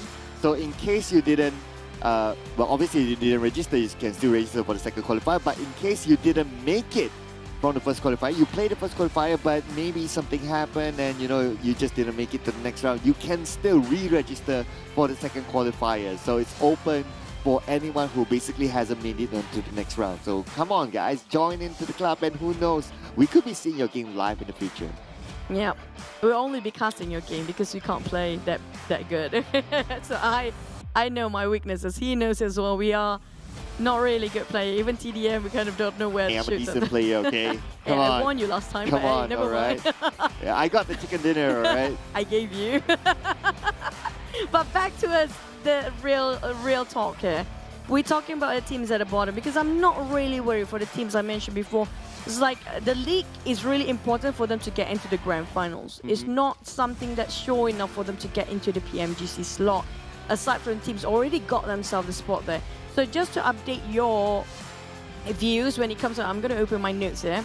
So the teams already got themselves in the PMGC, like Infinity, Bacon Time, Geek Fam, For Rivals, Box Gaming, Xaviers, and Vampire. They already got themselves that slot, but the others not so much. We're talking about the teams that have good potential, but they're still not secured unless they got themselves in the grand final first. Yes. So, of course, the first step is going to be the grand finals. Yes. If you don't even get into the grand finals, it's not going to be a conversation at all. It's like, okay, have a 3-4 month holiday and see you in the next see you in the next season if they are still around, of course. I mean, normally during the off season, some teams choose to change their players, rosters, and whatever. So that's just natural on how it happens, right? It's already happening for some of the teams that didn't come through the country leagues or the country finals themselves. So, I mean, it's just part of how things are as well. But again, for this next round, I would still place a lot of attention on the bottom teams, the one that will be struggling to not go on a holiday. Yeah, the thing is, it's so hard to actually... Okay, I'm not sure about BN United and DBD, honestly speaking. I wouldn't worry for Box, because right now they already got themselves in PMGC, but they might actually lose a slot into the PMPL South Asia Grand Finals. Now, why is it so important to be in the Grand Finals? One of the many reasons, you get to have the preparation before the PMGC. You need to know the best or the peak performance of your same, how do you call it? Same region, South Asia performance, so you can know how to rotate later when it comes to adapting towards the other teams out there. in the PMGC. So if you lost that chance to actually gain the experience, you can't buy anything with this experience. That's the worst part. If you missed it, you're gonna miss it. There's no way of backtracking it or just trying to replay. No way to do that. Yes, you can watch a replay, but it won't be the same when you're playing it. You know, that's why it's so important. Now back to the other team, we did mention about Ego Esports. They are at the brink of it, seeing that Semnon being pushed down earlier. Boom. Now that's a big question for Boom. I think they're safe enough for this week. Considering that how they've been performing this week, they should be all right, unless something miraculous happens. But I think Boom will be all right. We'll definitely see them in the next round because of their rise. It's just that their first week wasn't that hard. But if we look at the average out of like week 2 and week 3, they're kind of okay actually. They're quite consistent. They are. They're like the D-Xavier. Yeah. Yeah, the Xavier is like, we saw the pattern of their scores just now. Double digit, the only team with a double digit in week 1, in page 1, in overall rankings of all the entire league. And they still maintain in the first page. And just how incredible it comes to their progress within a short amount of time and how they're adapting like until the final week here. But the teams that are having a bit of slow or late bloomer is still adjusting. This is not the time for you to adjust anymore. You got nothing else to lose. I'm talking about especially Sem9 here. They had that 16 slot before and they're being pushed down. Ego Esports, they are at the border of it. So I'm really worried for them. NFT feels okay.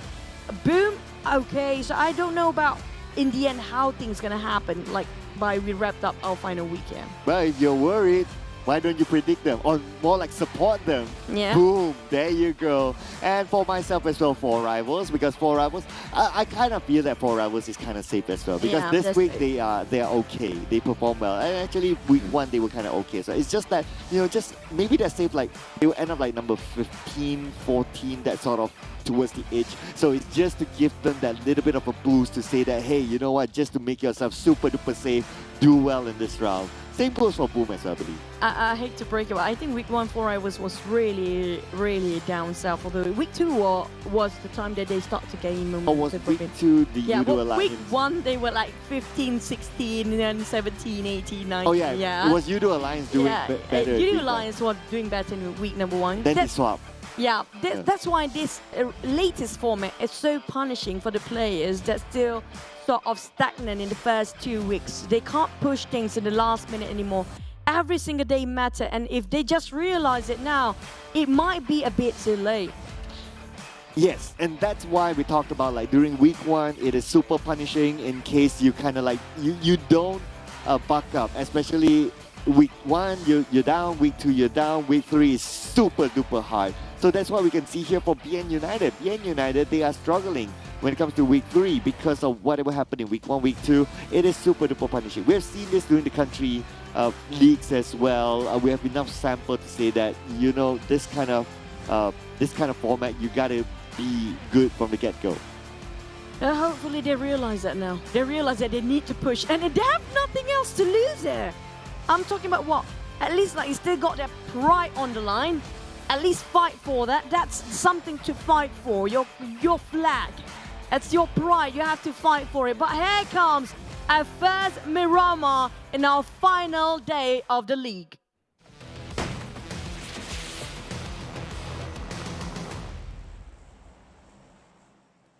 And statistics-wise, Miramar is the map of the Thailand.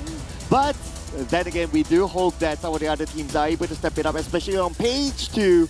Those teams that are really, really struggling to get into the grand finals, whether they're barely safe, just put in a good performance, we want to see a new team really stepping up. And the fly path will be on the right side, Impala up onto the areas of Oasis.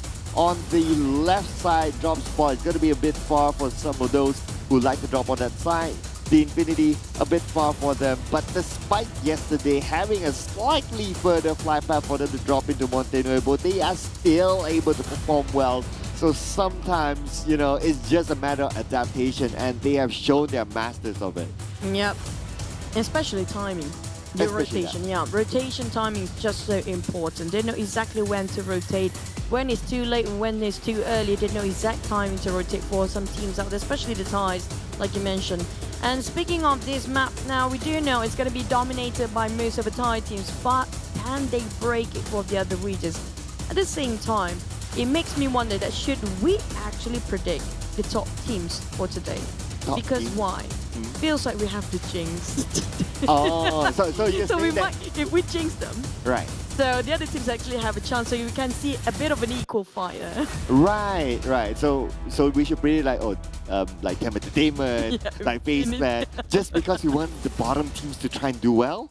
Hoping not that too bad. Jinx. Oh no! Then you know. Oh no, we have seen this before. Give Rebel Boy a break. He did it before. Okay, TEM Entertainment did it before against 4 Rivals. Now they're doing it against Yoodo Alliance. And the worst part, you can't do anything when you're floating. Well, oh, lucky it that depends. The bullet drop didn't hit any of it. Okay, yeah. So Rebel Boy safe. Good news. Oh. Hey, Shamil, is he still up there? Okay, at the same time, I'm worried whoever's still flying up there, these guys are really ruthless when it comes to the final day, yeah? We saw yesterday the ending coming up from Infinity. They feel a lot of the behind the scene people I talked to. They mentioned about how these guys play feels like a classic game. They're just having fun for Infinity. So for now, because if you look at the gap, the first and second place, right? That's such a huge gap. Too much. Yeah. Does it change stuff by the end of it? Yes, it might change when it comes to overall league ranking or the overall league point. But still, they are number one.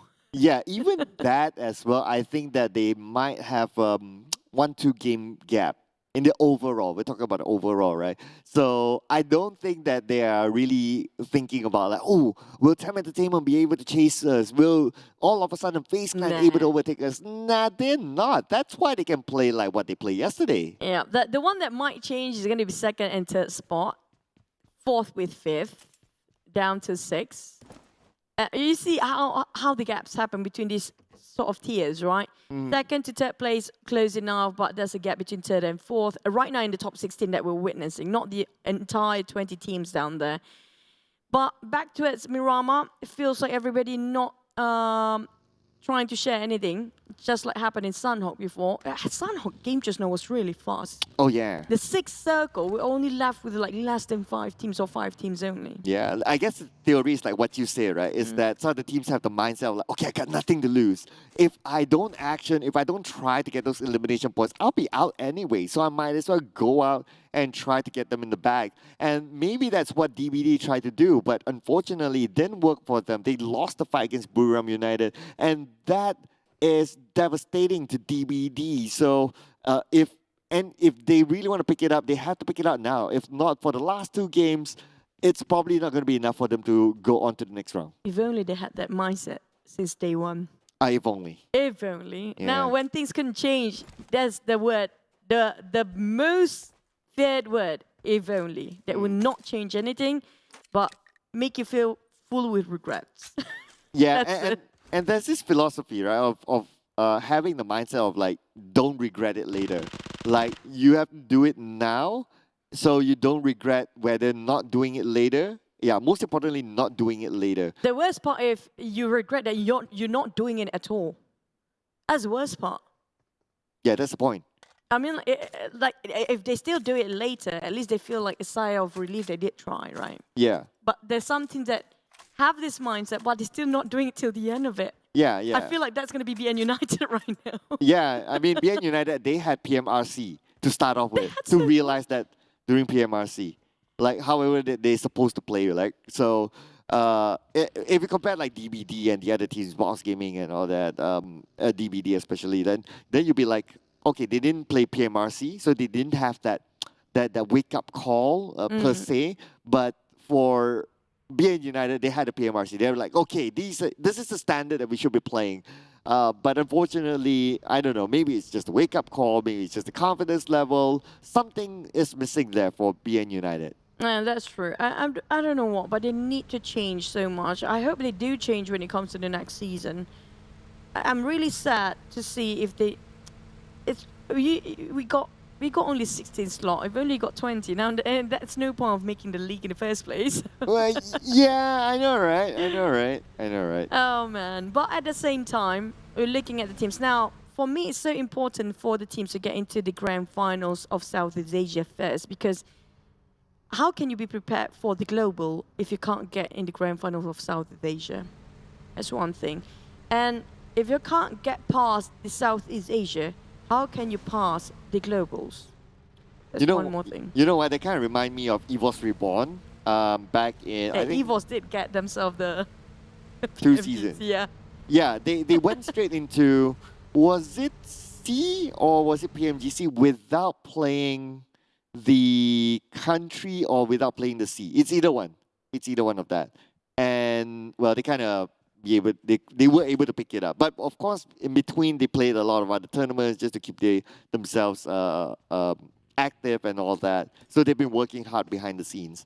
But I do agree with you that maybe that is like just a, just like a 1% out of the 99%. So you might as well focus on the 99%, try to get yourselves into each and every stage that is possible for you to reach. Yeah, because it's something that building you up, building your process about your team play, your strategy, because the globals will be really tough. I'm not even kidding. This year is really one of the most anticipated PMGC for me, because the teams out there this time is really strong. Every single region have one of the strongest participants this time. So I'm like, I can't wait for it to start, but we still have PMPL South Asia final. Don't forget, it's going to be 21st to 23rd this month as well. Back towards our game, we do have Bacon Time shirting. Now, this is all about high grounds when it comes to Buriram. Whoever get the high ground first, whoever loot up the fastest and move as swift as possible to get themselves the advantage of getting a vintage point of view, they definitely got the upper hand. I think yesterday, Sem9 Dep did the same thing in Buriram, right? Mm-hmm. They didn't land the chicken, they didn't get quite a good ranking, but still land himself an MVP because of that reason only.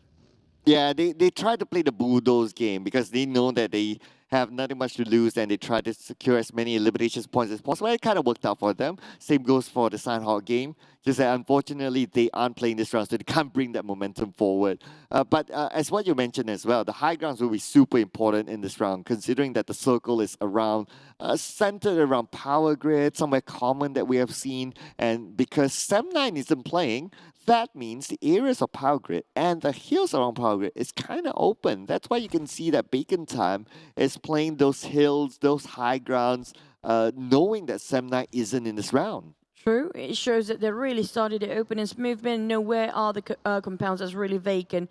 Back to the start of Infinity, it depends on, like Infinity, there are times that they really try to bulldoze since the start, being very proactive. Oh yeah.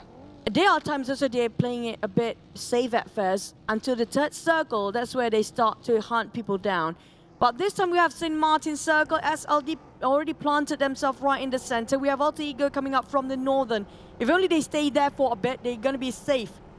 But BN United, they might get themselves caught in the crossfire. If they keep moving in the same direction, if they also stop in Ascendant Depotron, they might actually have a breather there. But look at how concentrated St. Martin right now. And the southern side. Look at how many teams there. Yeah, it's because of, that's normally the rotation points, and they just need to be careful of whoever's on the high ground, i.e. Bacon Time, and I believe there's another team just above Bacon Time as well. So that entire stretch now is already taken by other teams. So teams like Geek Fam, who's going to cut across San Martin, they need to be careful. They need to be aware of teams who could be overlooking them. That's why you can see them trying to go across, like trying to go through these buildings instead of like those main roads. Well, hopefully they have vehicles. There you go. I'm not sure about what GIDS is going through right now. Who's shooting them down? Because there's definitely a vehicle exploded. As the moment we speak about these rotations coming out, maybe Buriram shot them from afar. It's going to be Snizzle first. Now, Snizzle haven't been popping off his name a lot recently. It's always been Alan, but definitely Snizzle have been quite a player when it comes to week number 1. Now I'm waiting for Snizzle to wake up again. If only he can be picked up by the rest of the teams, but Sky knows exactly the entry point of the rest of GIDS. They might having a hard time to reset on Snizzle, and he's bleeding now down to half HP already. He's still spraying over. Feels like exactly the same pattern as Snizzle at, but they bought put his life at risk for the sake of his teammate. And Kengzo is going in for the flanks on the right, so that's going to be interesting. It's as if Nissel is the ransom item now to try and lure GIDS to come out, and it could be working out for them, but the good news is that they have Daybot on the high ground overlooking them, can provide cover fire, can provide smokes for them to get away, and now all Daybot needs to do is just look over onto Buriram United, provide cover fire, and hopefully his teammates are able to get away. Feels like another scenario here where Bacon Time waiting for people to pick out from their compounds. I'm not sure if they're going to share this mountains with another team, because are they willing to? Because Yoodo Alliance slowly climbing up, maybe if they want to, because Ripper Boy start to have a slow climb at the foot of the mountain. But the thing about Ripper Boy is quite far apart with the rest of Yoodo Alliance. Now, he need to make way himself inside with his buggy. But in the meantime, slowly, we have one more team approaching towards the same compound here. It might be Geek Fam or even SLD coming up from the northern side. Bacon Time, look at this choo-choo. You talked about this, how important the high ground is, and they are trying to take advantage of it. They are going up and up as high as possible, trying to get information over where Yoodo Alliance is at. But at the same time, another fight's happening somewhere else, and Box Gaming may lose one player. And if they do, again, Box Gaming, a struggling team, they could be eliminated. Oh my goodness me, the circle just shifted to the right side. I send the Patron. Look at how vacant the right side is. There's so many teams that can actually have a long rotation, go towards the right side if they want to, and avoid so many crossfire in the center. We talk about St. Martin, it's just not the place you want to cross over right now. But we do have coming up from north a couple of teams. Seems like they're having a good day. Box, you mentioned as earlier, Benson got himself a bit of a reset. He got knocked down the first in the last match too. Yeah, he was the first one to go out for Box Gaming the last match, so something he needs to be aware of. But the good news is that at least he's like, he had a good distance with other teams, so his teammates can pick him up. But Bacon Time, on the other hand, looks like first blood is going to be to Smap from SLD. Interesting, Bacon Time, they had a high ground, but somehow they lost a player. Oh, that's a bit unfortunate for the side of Bacon Time. I'm not sure what really happened here. Alcina de Patron still taken over by the side of Box. I'm loving the fact they're standing out of the compound to see what happened outside. GIDS, Daybot spotted out. TEM Entertainment. It's going to be mano to mano. Daybot tried to close it out, but he got himself really in a close call, but he's been surrounded by 2v1. It's too much for him to handle. It's just too heavy for him to just take the fall. But TEM Entertainment still gunning down to us. Bavi, Nissel trying to charge towards him, cooking up the nade. In a couple more seconds, but Nissel didn't even drop that nade just now. Just 1 second shot for him to actually be shot from afar by Onzens. Oh, and so Zim needs to pick up his teammate quickly. We are talking about the third to fourth phase of the circles. Nissel is too far away from the rest of GIDS. Boom! Seems to be alone, not too sure where the rest of them are at. And in fact, Boom is his last man standing. And so Zip spots out Nissel, spots out Booms, takes him out, and that is number 16 for GIDS. Unfortunate start for them. At least they didn't go empty-handed this time, but for the side of TEM Entertainment, they need to change it days here. They're definitely gonna hop over into a different vehicle entirely. It almost smoked up and exploded in a very short amount of time later. SLD spotted out Bacon Time as well. Smap almost got clipped halfway through his HP. Bacon Time, do they want to take... Okay, they still want this vehicle. It kind of stuck there. That's nice. That's one way for you to do event if your vehicle happened to be stuck. But what happened if your own teammate happened to crash into the vehicle, already smoke up and suddenly exploded though? No, there's no vehicle damage for explosion, for crashing. Okay. Yeah. I wish they actually implement that. If they do, you see fireworks everywhere. You know, you see like it's the 4th of July or something. Please, PUBG Mobile. Please do that. You're so evil, you know. I mean, that's really fun. That's like real life, okay? It's going to be Happy New Year all year round. As supposed to happen in real life. But for the side of BRU, Kangza got himself one knocked down, but the distance between them is like around 100 meters away from the opponents. But for Boom, it's going to be around 150 meters apart. So they need to actually really run across to finish off whoever they knock down. But for Bacon Time, they are one of the furthest away. They got gatekeep. They can't even try to do anything here. Left with only Noise and one more player, I think. Or is it just Noise? I think there's 2 of them left for Yeah. Bacon Time. Yeah, there's 2 of them. We saw 9 Noise. Don't see the other one just yet. Shirty, yes, thank you. But both of them happen to be on the outside of the circle, and D Xavier is waiting for her, and D Xavier knows exactly where they are. But we move over to SLD versus Geek Fam. Also, 2 teams still on the outside of the circle. SLD with a little bit of a higher advantage. Mika down to 50% help with the nade. At the same time, Shirty is gunned down by V-Choi. That means 9 Noise is last man standing for Bacon Time. Oh, Shirty got shot down as well. Things doesn't fare well for Bacon Time, but Geek Fam, a hard toss coming out from down to up for the Infinity. Oh. They tried to flush out Boom, but Boom defended their whole strong.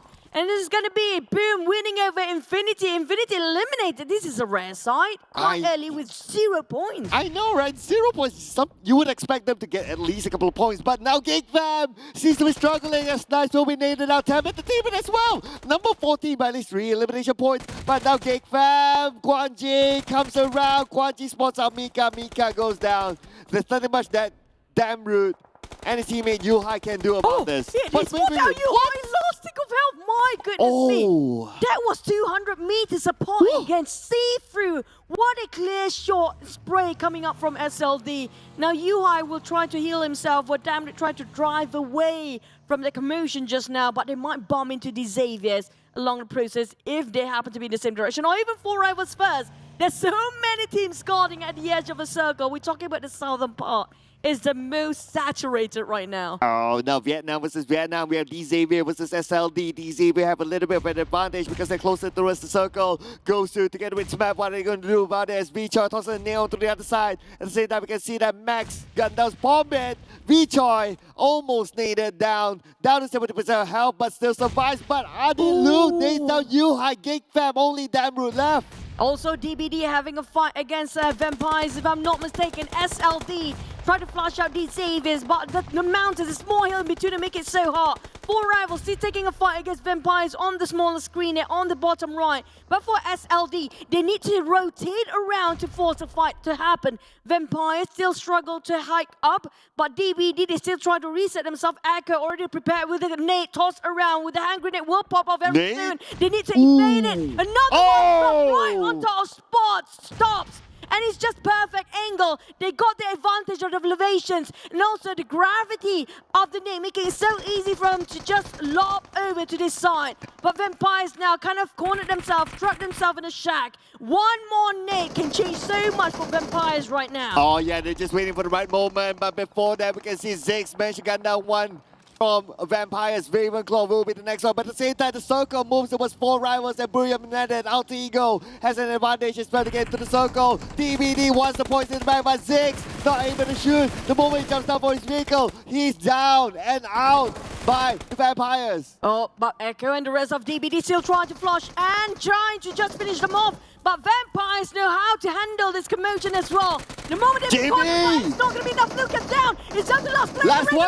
That's going to be it. Vampires finish off by the side of DBD. They gain themselves 4 points here. We're down to only 10 teams, but Box versus D-Save is not done. Also has himself a third party, which is going to be Yoodo Alliance. Oh, breaking on the lap. Oleo takes advantage of this. It's going to be D Xavier. Looks like they're in trouble. They're stuck between 2 teams. Boss came in right in front of them. And Oleo coming in from behind. That is set for D Xavier. Looks like it's going to be Yoodo Alliance securing those elimination points. But speaking about Yoodo Alliance, Repo Boy now up against DBD. But at the same time, Repo Boy can take its own time. Because right now, he just exposed himself. That's Buriram there as well. The rest of Yoodo Alliance will rejoin with Repo Boy to make a force to fight against the teams that's right across them. But the side of DVD tried to run box game. He's still taking the fight against Bacon Time. Bansu on his knees again. One Noise shot him down. It's going to be the end for Bansu as Streetman will be forced to leave up Bacon Time. There's 2 minutes to secure one more before being taken down by the side of Boom. 4 rivals spot out Buriram. In the center of circle, there's only 3 teams inside of it. Oh, not the long range coming for 4 rivals. Starting to stop other teams will come into the circle. Oleo will be shot down by Echo. V-Choi, looks like an explosion happened, but it's going to be number 9 for D Xavier. And now Yoodo Alliance, Shamil shooting on the other side. Being counterfired upon 40% health left. 5 elimination points for DBD before they move into the next phase of the circle. DBD is still alive with 3 players. DBD trying to find just a leeway to get into it, but Yoodo Alliance just going to clash into them. The moment they fight against each other, Buriram will gatekeep them as well. So it's not going to be a happy ending for both of these teams. Box Gaming on the other end, BN United waiting there as well, but spotted out by 6. It's going to be ShineLikeDiamond knocked down there. The rest of BN United have no clue where the shot coming out from. That's quite far. That's like 200 over meters that he got himself that shot just now. 4 rivals taking on Yoodo Alliance, but the ones winning is definitely going to be Buriram. Oh, 4 rivals, they have a fortress at this moment. They're stopping Yoodo Alliance from coming in. But like what you mentioned, Buriram United is on the other side. They have their own troubles to deal with, but 4 rivals need to pick up Voki at this moment. Shouldn't be a problem for them as they have a compound. 4 rivals. Looks like they may get another one onto Boom, but the circle moves towards the northern side. It's going to be Boom inside of it. With that one player, I'm not sure how he can hold his ground there. But one more team eliminated, left with 7. It's going to be Yoodo Alliance. Next, BN United try to climb up the hill with Alter Ego and also DBD, where he got himself those elevations. We have one Boom player try to secure on the northern side, the northwest side, while Alter Ego Potato try to spot out the rest of BN United. But the smokes in between them make it so hard for Potato to actually relay the information to the side of Fnatic to try to push forward. But the problem is DBD coming in with vehicle and full cylinders out. Oh, they need to take the fight against Alter Ego before they can move into the circle. Now Fnatic is going to be all alone at the forefront against the entire DBD. Needs backup, but it's going to be Fnatic against 6. He gets 1. Can he get a second one? But it's going to be no, as Jimmy will be shut up from here. Wait a second, Fnatic! He's not done yet. They thought they got Fnatic, but actually Fnatic is still alive. That's going to be one scoff and just straight away knock him down. 4 rivals will be scattered by Trismet. Oh, he just revealed himself with that preemptive shot. Didn't even gave him anything at all. Oh, and Happy and the rest of 4 rivals will box out Box Gaming. Trismet, that's going to be the last of him. Never mind, still got one more player there. Back to the side of Alter Ego, cooking up the next lob straight into DBD. Ooh. Close enough, but didn't land right on top of DBD here. Fnatic still pressure towards the side of Jimmy OP and Echo of DBD. Alter Ego, can they win this fight? 1v2 here with BN United watching their back. And Boss Gaming is out number 7 with 1 elimination point. DBD now has a high ground advantage. Fnatic down to 10% of health. And Fnatic, this time, they make sure they do the job. And Fnatic is out. We're down to the top 5 teams. Alter Ego with 2 elimination points at number 6. And it's going to be Buriram United, the only team with a full squad. Buriram United looking strong. 1 knockdown, Sky only. He's quite far apart from the rest of the team, divided with that street, an open field there. With airdrop dropping in the center of the street, I don't think that's going to be anybody's trying to reach out. It's going to be a bait and a trap. But BN United, if they got themselves that smoke, they can actually reach out to its airdrop and got themselves a bit of an upgrade of the loot. But Buriram United spotted out 4 rivals, have finished off 4 rivals straight away. Now it's going to be down to 4. It's going to be BN United with the most men seeing us for Buriram, but down to 2. As Boom, that 1-man army, Octa, can make such a play in a dire time. Oh, we have seen this before. Octa is able to clutch it against the Infinity. He's able to do it again. Now he managed to get 2 knockdowns onto Buriram United. And currently Octa is in the circle as well. But then again, Octa is 3rd knockdown for Octa. 2 the same spray. Beautiful coming from Octa. And he's on the other side. No one can really shoot him down. Amazing spray, amazing sight here from Octa. Real game sense by this one player when he's being pushed into the corner. On the side of Buriram, another one! Buriram Pain is gonna be just Boom, Octa alone! Triple down by just himself there. But he can't secure the elimination because it's just too far. It's just too open. He needs to cross over the field. And now Sky, he's trying to build up the bridge smoke. Hopefully not being discovered by DBD and United so they can reset. But Octa will try to finish off them bit by bit. Oh, Octa, what a play. Oh, what a play. They're trying to crawl towards Sky Only, but Sky Only is on the other side of the road. It's going to be tough for him. Octa needs to move into the circle as well, but Silence is going to be the one to steal away everything from Octa. Octa, why Octa? Why Silence? Oh, that effort. That effort coming up from Octa. Being stolen away in the hands of Silence. BN United, they've been playing smart here this time. DBD taking the elevations. Rarely, hardly actually touching the rim of the circle. If the Buriram got 4 men before, they're down to 1 because of one Octa. Making them such a hard play, having such a problem to the side of Buriram.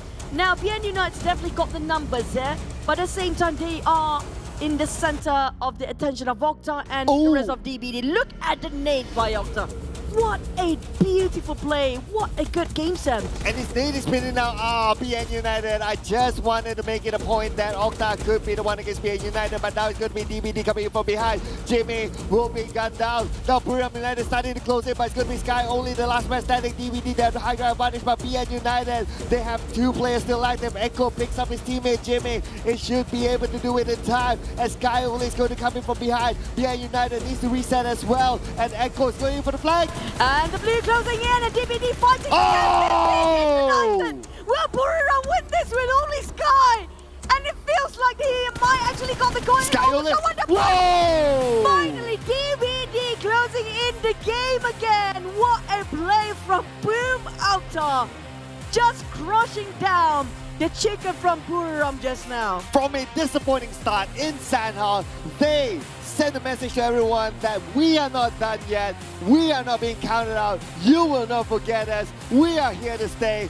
This is a chicken dinner for all of you out there. They will try to find a way to defy the odds. That was such a close game. Lucky enough for DBD managed to reset their teammate, making it having the advantage of when it comes to numbers and firepower. But Sky though, he was in an unfortunate moment. He'd been parted, like a separated formation with the rest of Buriram, but the one that actually stays in 3, one by one, taken off by the side of Octa. I mean, like, Octa, you have to give that man a lot of respect. Oh, yeah. You know? That one guy to actually clutch so much, but being stolen away by Silence in the last minute, that was really frustrating. Remember, we always talk about like the highest damage being the SAT award? Yeah. Yeah, it's going to go to Octa for sure. He's #1 SAT award right now. Very. It was like, what, 4 eliminations at least? That would set him up to be the MVP. He not one DBD player, 3 Buriram players still can't secure because it's just an open field. It's so hard for him to actually close the gap in between. But for bacon time in box gaming, they'd be spending so much time in the blue zone. It's just, I'm surprised about Infinity Entertainment being eliminated quite early this time. It's not the first time. Sometimes it's just having a bit of a fun, maybe, possibly. But the other teams, I have to say, Boom, so close of getting it as well with 1 Octa. I mean, like, he got himself, this is just the best view ever. He got the perfect spray. Almost finish it off, but look at Silence. Oh, you're shooting that way. Okay, what's happening here? Yeah, I almost wanted him to like eliminate the entire BN United with just his nades, but then again, DBD had to come. He didn't have that opportunity, but that would be super cool if he managed to do it. Yeah. You know what? I actually wish Octa actually can clutch that one. I mean, that was really cool. But back to our team to focus when it comes to our week 3, day 5, or basically the last day here. Our second match just now is going to be DBD, who just won themselves a chicken dinner. Well-deserving. Good play and have been very proactive this time for the side of DBD. Buriram again being denied for that chicken. BN United and Boom. Well, Octa just being Octa. Remember that 1v4 against Infinity last time? It was Octa, so yeah. You know what I want to point out is that this is very rare occasion for us. Our 1, 2, 3, 4 is all from different region. Yeah, I think it's like only the 4th, or less than 10 times, basically. For sure. Very rare. Too rare. But the only team got themselves double eliminations is going to be DBD this time with 11 elimination points. And the others, we do have only one team with 0s, which are going to be Infinity this time. And the others still actually gained themselves quite a number of eliminations. We're talking about Buriram and also BN United. I'm loving how BN United really push up their performance. Same goes for DBD right now. They're really desperate enough to push forward here. Yeah, it's on the other end, it's slightly disappointing for Box Gaming. They only got 1, but oh, thank you. Thank you for choosing Octa as the MVP. Yes! He deserves the MVP. He deserves it. He is more than deserving. Yeah, at least if he didn't secure the eliminations, but at least MVP up there. You, my man, deserve it. I think we should put another stats at knockdowns.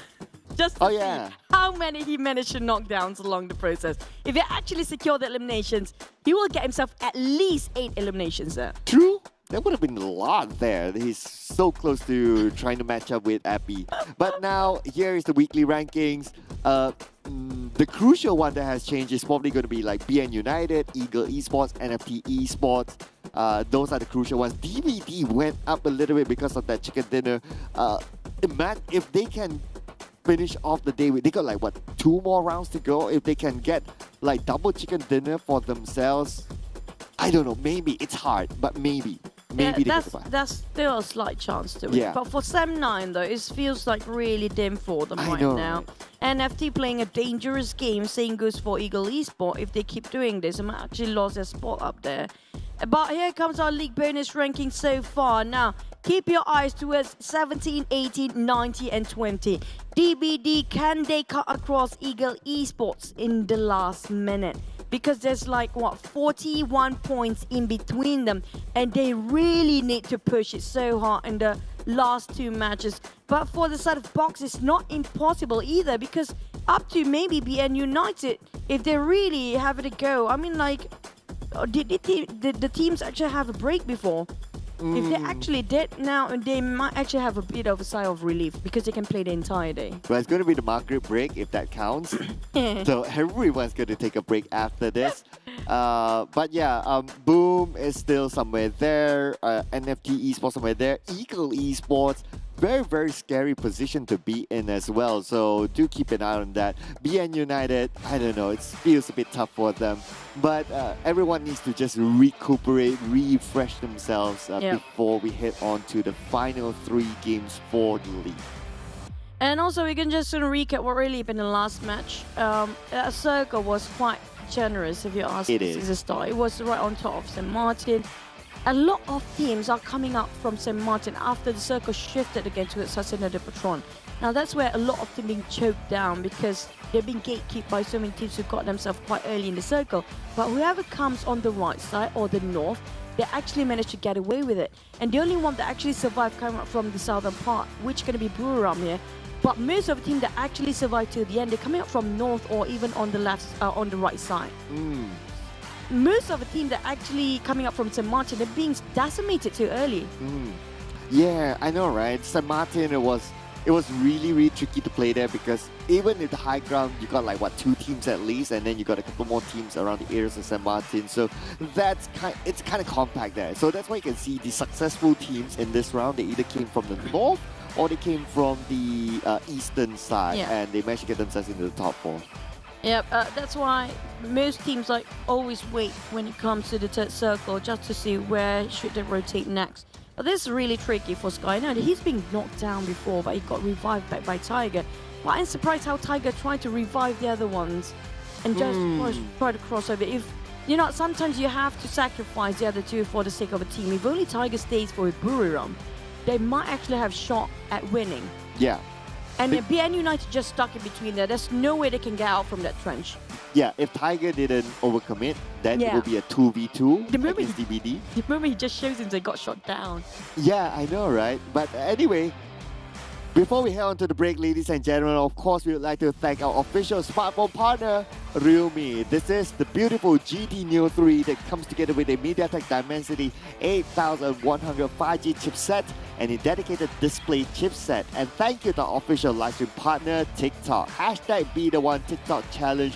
Create your content and follow our official PUBG Mobile pages at PUBG Mobile My Official, PUBG Mobile Esports.ny, PUBG Mobile Esports.sg, as well as PUBG Mobile Official PH. And since we're heading into the break, you guys can use our official food delivery partner, that is GrabFood. And with 50% off GrabFood, order promo code PUBGM only for new users. Terms and conditions apply. But here comes the break. So we're gonna wait and just take a breather before we get into our 3rd, 4th and 5th match of our final weekend. See you guys after half an hour.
Hi everyone!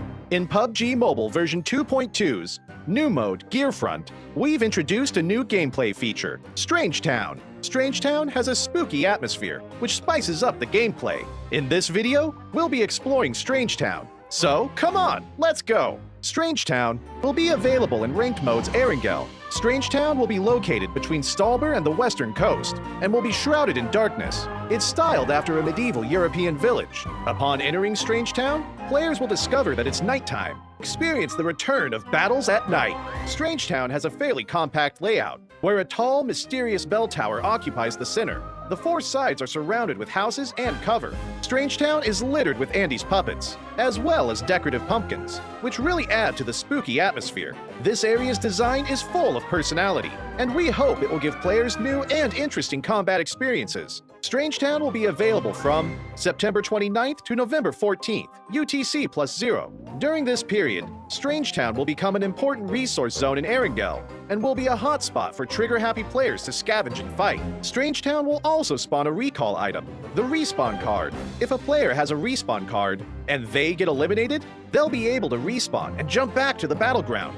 The Respawn card uses a recall tower attempt when activated. With a Respawn card, players can try out more daring tactics in Strange Town and really take the offensive. But keep in mind that the Respawn card can only be used for a certain time after the match starts. The item itself only effective for this duration, and players can only pick up one Respawn card per match. Make the most out of it. After the match has started for a certain amount of time, 2 hot air balloons in the form of Andy's puppet will rise to the air. From the center of Strange Town, players can pilot them to get away from Strange Town and avoid more battles. Once players leave Strange Town, it will no longer be night. Hot air balloons can be flown across Erangel, and you can pilot them again even when you get off. When players are riding a hot air balloon, they'll be able to parachute to the battleground again. However, it's important to know that hot air balloons have an energy meter, and they will automatically descend before the final play zone, after which they'll deflate. Players should take the opportunity to pilot the hot air balloon while they can, and travel to a more advantageous position for battle. Furthermore, players can also ride the cable car at Stalber. There will be 3 cable cars at Stalber that players can use to quickly travel across the map. The new gameplay will be available from October 13th to November 14th, UTC +0. There will also be a disguise gameplay feature in Strange Town for a limited time. Throughout Strange Town, a special item can be found, Andy's puppet. When players enter Strange Town, they'll be able to disguise themselves as a puppet and blend in with their surroundings. It's a brand new, never-before-seen tactic.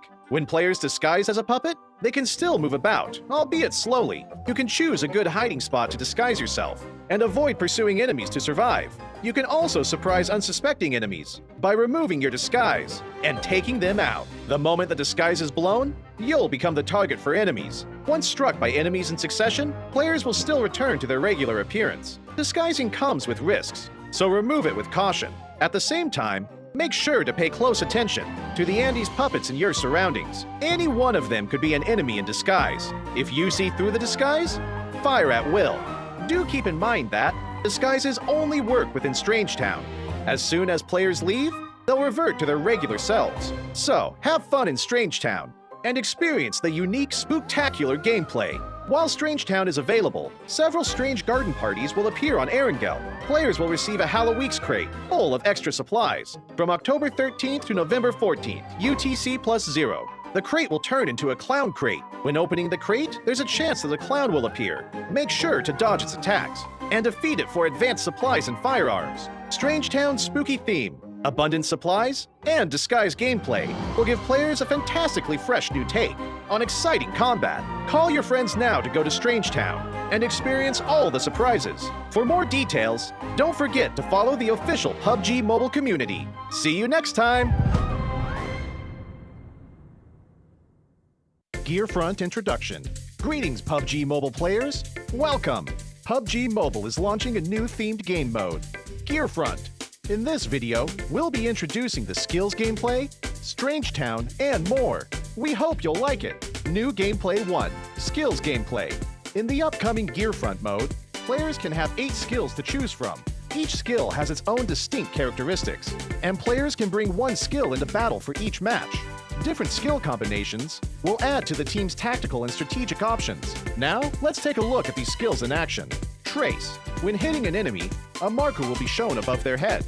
These marks track the enemy's movements, even through obstacles. Supply Scan. Use the Supply Scan device to scan and detect nearby advanced supplies. Black Market. Quickly builds a black market shop to conveniently purchase items. Gliding Doll. Makes players soar into the air before deploying a puppet for gliding. The puppet will be deployed automatically when used in the air. Play Zone Analysis. Analyzes the next play zone and displays its location on the minimap. Lucky Backpack. Gives the backpack the new ability to convert items into another item of the same type. It also increases the default load of the backpack. Healing Smoke. Throws a special smoke grenade that restores players' health and energy while in its vicinity. Vehicle Airdrop. Throws a beacon, which calls a vehicle airdrop. Skills will be available in Gearfront from September 29th to November 14th, UTC +0. It will be available ranked mode in Erangel, Livik, and Nusa. There are a myriad of skill combinations to choose from, and different combinations provide different advantages on different maps, which provide players with a wide range of strategic options. So, go invite your friends and experience it together. New Gameplay 2, Strange Town. We've also added a new gameplay mechanic to Gearfront. Strange Town, Area Introduction. Strange Town will be available from September 29th to November 14th, UTC +0, and will be released in 2 phases. On September 29th, UTC +0, themed area gameplay will be released. And on October 13th, UTC +0, the disguise gameplay will be made available. Strange Town will be available in Erangel's ranked mode and is located between Stalber and the West Coast. It's styled after a medieval European village. When players enter Strange Town, they'll enter night mode, allowing them to experience the thrill of night battles. Respawn items. Strange Town will become an important resource zone in Erangel, allowing trigger-happy players to loot and battle to their heart's content. When eliminated, players can use the respawn card to respawn and jump back into the battleground, which also uses a recall tower attempt when activated. Hot Air Balloon. After the match has started for a certain amount of time, 2 hot air balloons in the form of Andy's puppet will rise to the air in the center of Strange Town, allowing players to ride away and avoid confrontation. The hot air balloons can be used to travel the entire map and can be used without limit. Players can parachute again while in the air, but hot air balloons have an energy meter and will descend automatically and deflate before the final play zone. Furthermore, Stalber will also feature 3 cable car lines for players to ride and move around. Disguise gameplay. From October 13th to November 14th, UTC +0. Disguise gameplay will be available in Strange Town. Players will be able to disguise as Andy's puppet and blend in with their surroundings. By disguising themselves, players can escape enemy pursuit and counter-ambush them. But keep in mind that, after being hit multiple times by the enemy, players will return to their normal appearance. Strange Garden Party. Strange garden parties will also appear in Erangel. From October 13th to November 14th, UTC +0. There's a chance that a clown will appear when opening crates, and players can defeat it for advanced supplies and weapons. Other updates. Vehicle Radar Scan. While Gearfront is available, the in-match shop in ranked mode, Erangel, will offer players an all-new feature, the Vehicle Radar Scan.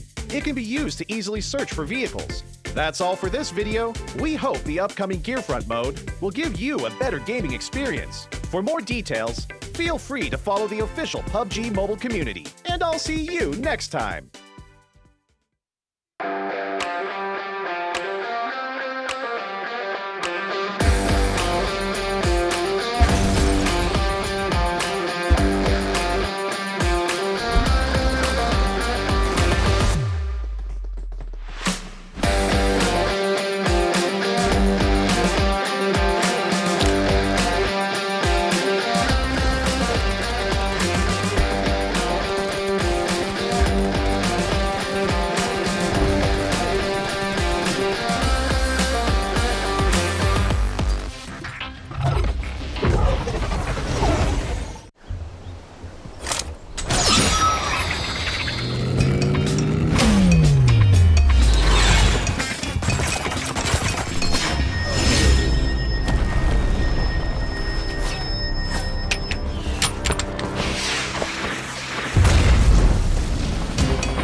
Hi everyone! In the PUBG Mobile version 2.2 update, Erangel is getting an overhaul with changes to the map, vehicles, and modes. Without further ado, let's find out what these changes are. In this update, we made several changes to the map. First, the hospital. It's one of the bigger buildings in Erangel. In this update, the following changes were made to the hospital. How to get in and out of the hospital, its structure, nearby objects, and the vegetation surrounding the hospital. Veteran players should know that some of the fences of the hospital can be scaled to enter the hospital.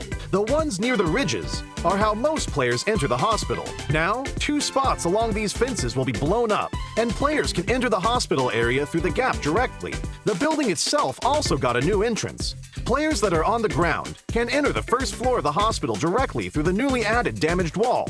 Those who parachute to the hospital can land on the roof and descend to the 3rd floor immediately. These changes will make it easier for players to spot the entrances and streamline their movements in this area.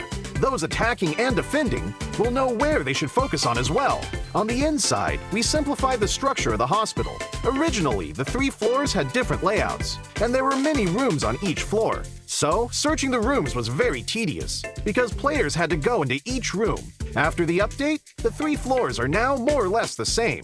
Some rooms are now also connected, making it easier for players to remember and to search the rooms for supplies. As for the surroundings, we also made some improvements.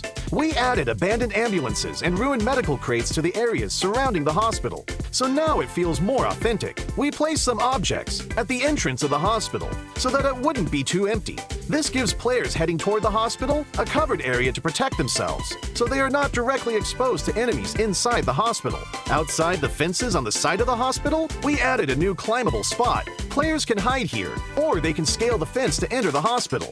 As for the fences by the ridge, since there are now 2 gaps to enter the hospital, we've reduced the number of objects in this area to make it more visible. So now, both attackers and defenders can see each other clearly. Further out from the hospital, we've added some new vegetation, so that players hanging around the hospital will have more places to hide. Milta Power also saw some changes that are mostly in the generator area. Players who are familiar with this area should already know that this section was quite a choke point and was not easy to get in and out of. Those who entered either came out the same way or had to take a detour to the other 2 buildings. In this update, we added a new entrance on the 1st floor to make this area more reachable and easier for players to get in and out. The layout was also modified. We simplified the complex floor plan so that players can see more and plan their routes better. When battles break out in the generator building, players will have more offensive options, making these battles more exciting. In this update, 3 new ports will be added to Erangel. The first port is by Ferry Pier. We added a port here, as well as increased the amount of resources in the area. The Ferry Pier will soon be more abundant in supplies. The 2 desolate beaches to the southwest of Farm and to the south of Sosnovka military base will also get new ports. They will both contain a good amount of resources. Players will also find boats at these ports, so they can quickly travel to another location. So, keep these places in mind, because they'll make for a great landing spot. During the previous themed modes, players really enjoyed the special crates. In the new version, we'll add special supply kits to classic mode. Players will be able to find special supply kits in buildings. There are 3 types: medical, tokens, and military supplies. The resources in these supply kits are very good, so keep an eye out for them when searching. In the new version, bikes will become a staple vehicle on Erangel. In some of the more remote areas, players will find bicycle sheds. Each shed will have 4 bikes initially, and they're first come, first served. These bikes can be collapsed and put into the backpack, so they're really convenient for traveling to other locations. In addition to the sheds, players will be able to find bikes in other areas. With a bike, players no longer have to worry about being too far from the play zone. In the new Erangel, there will be flash shops. They will spawn randomly in outdoor areas. Those who find one are in for a treat, because there are tons of random discounted items. So, keep an eye out for flash shops during matches. Running out of fuel is one of the worst things that can happen while driving a vehicle. Erangel's gas stations will become functional for refueling vehicles. For the cost of just a few tokens, you'll get a full tank of gas. Find a gas station and try it out. These are the main changes in the version 2.2 update. For more details, don't forget to follow the official PUBG mobile community. Winner, winner, chicken dinner. See you next time.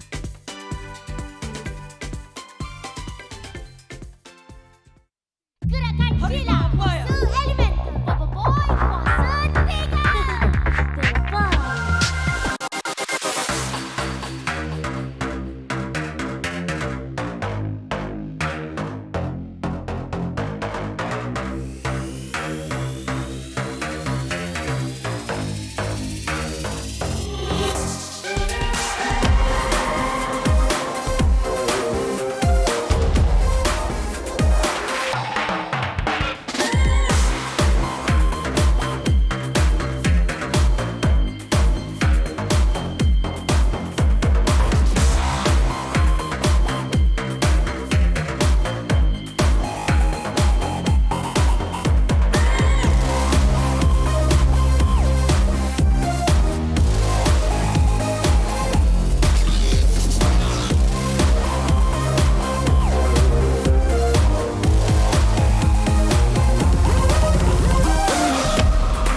ไม่ต้องงงค่ะพี่ มีไอเทมใหม่จากพวกเรา 4 Eve ครูสุดๆ ดูอย่างเครื่องบินลำนี้สิ น่ารักปุยปุย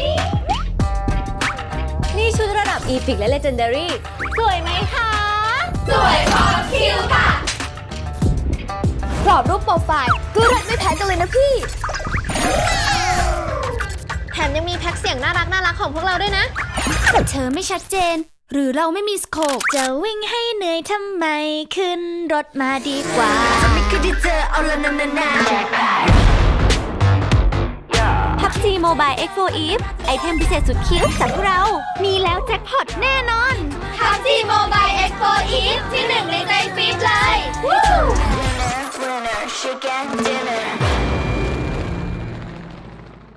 Good morning.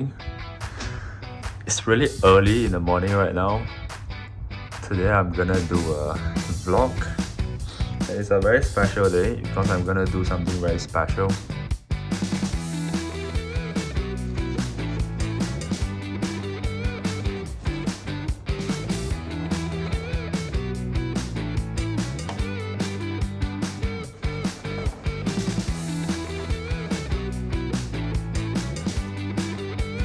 So I'm ready and let's go to the studio.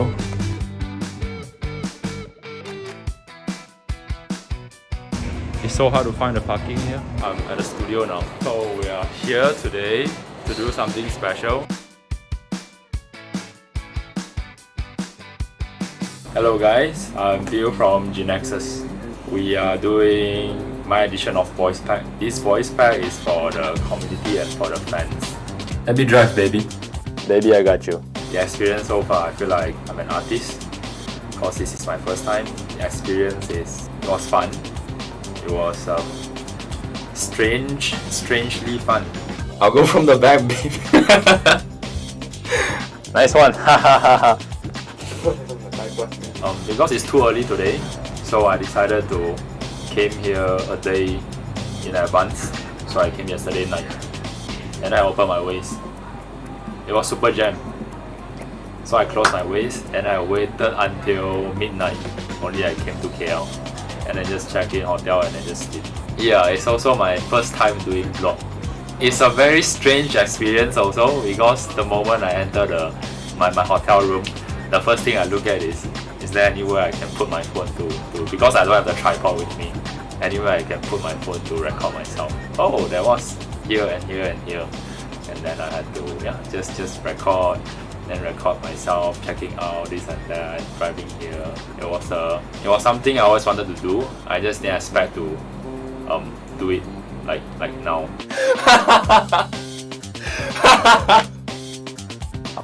Get in the car. Get in the car. So the favorite thing about having my very own voice pack is that I can add in my own style, my personality to it, to make it different. Wait first, baby. Let's go. Hiya! Five flying. All those with babies. Oh, sorry, baby. Let's live, baby. I got you, baby. Get behind me, baby. Oh, and nobody but you. It was freestyle, it was last minute, but I think it was a good one. So other than the voice pack, there's also something special here. So you guys can stay tuned. See you.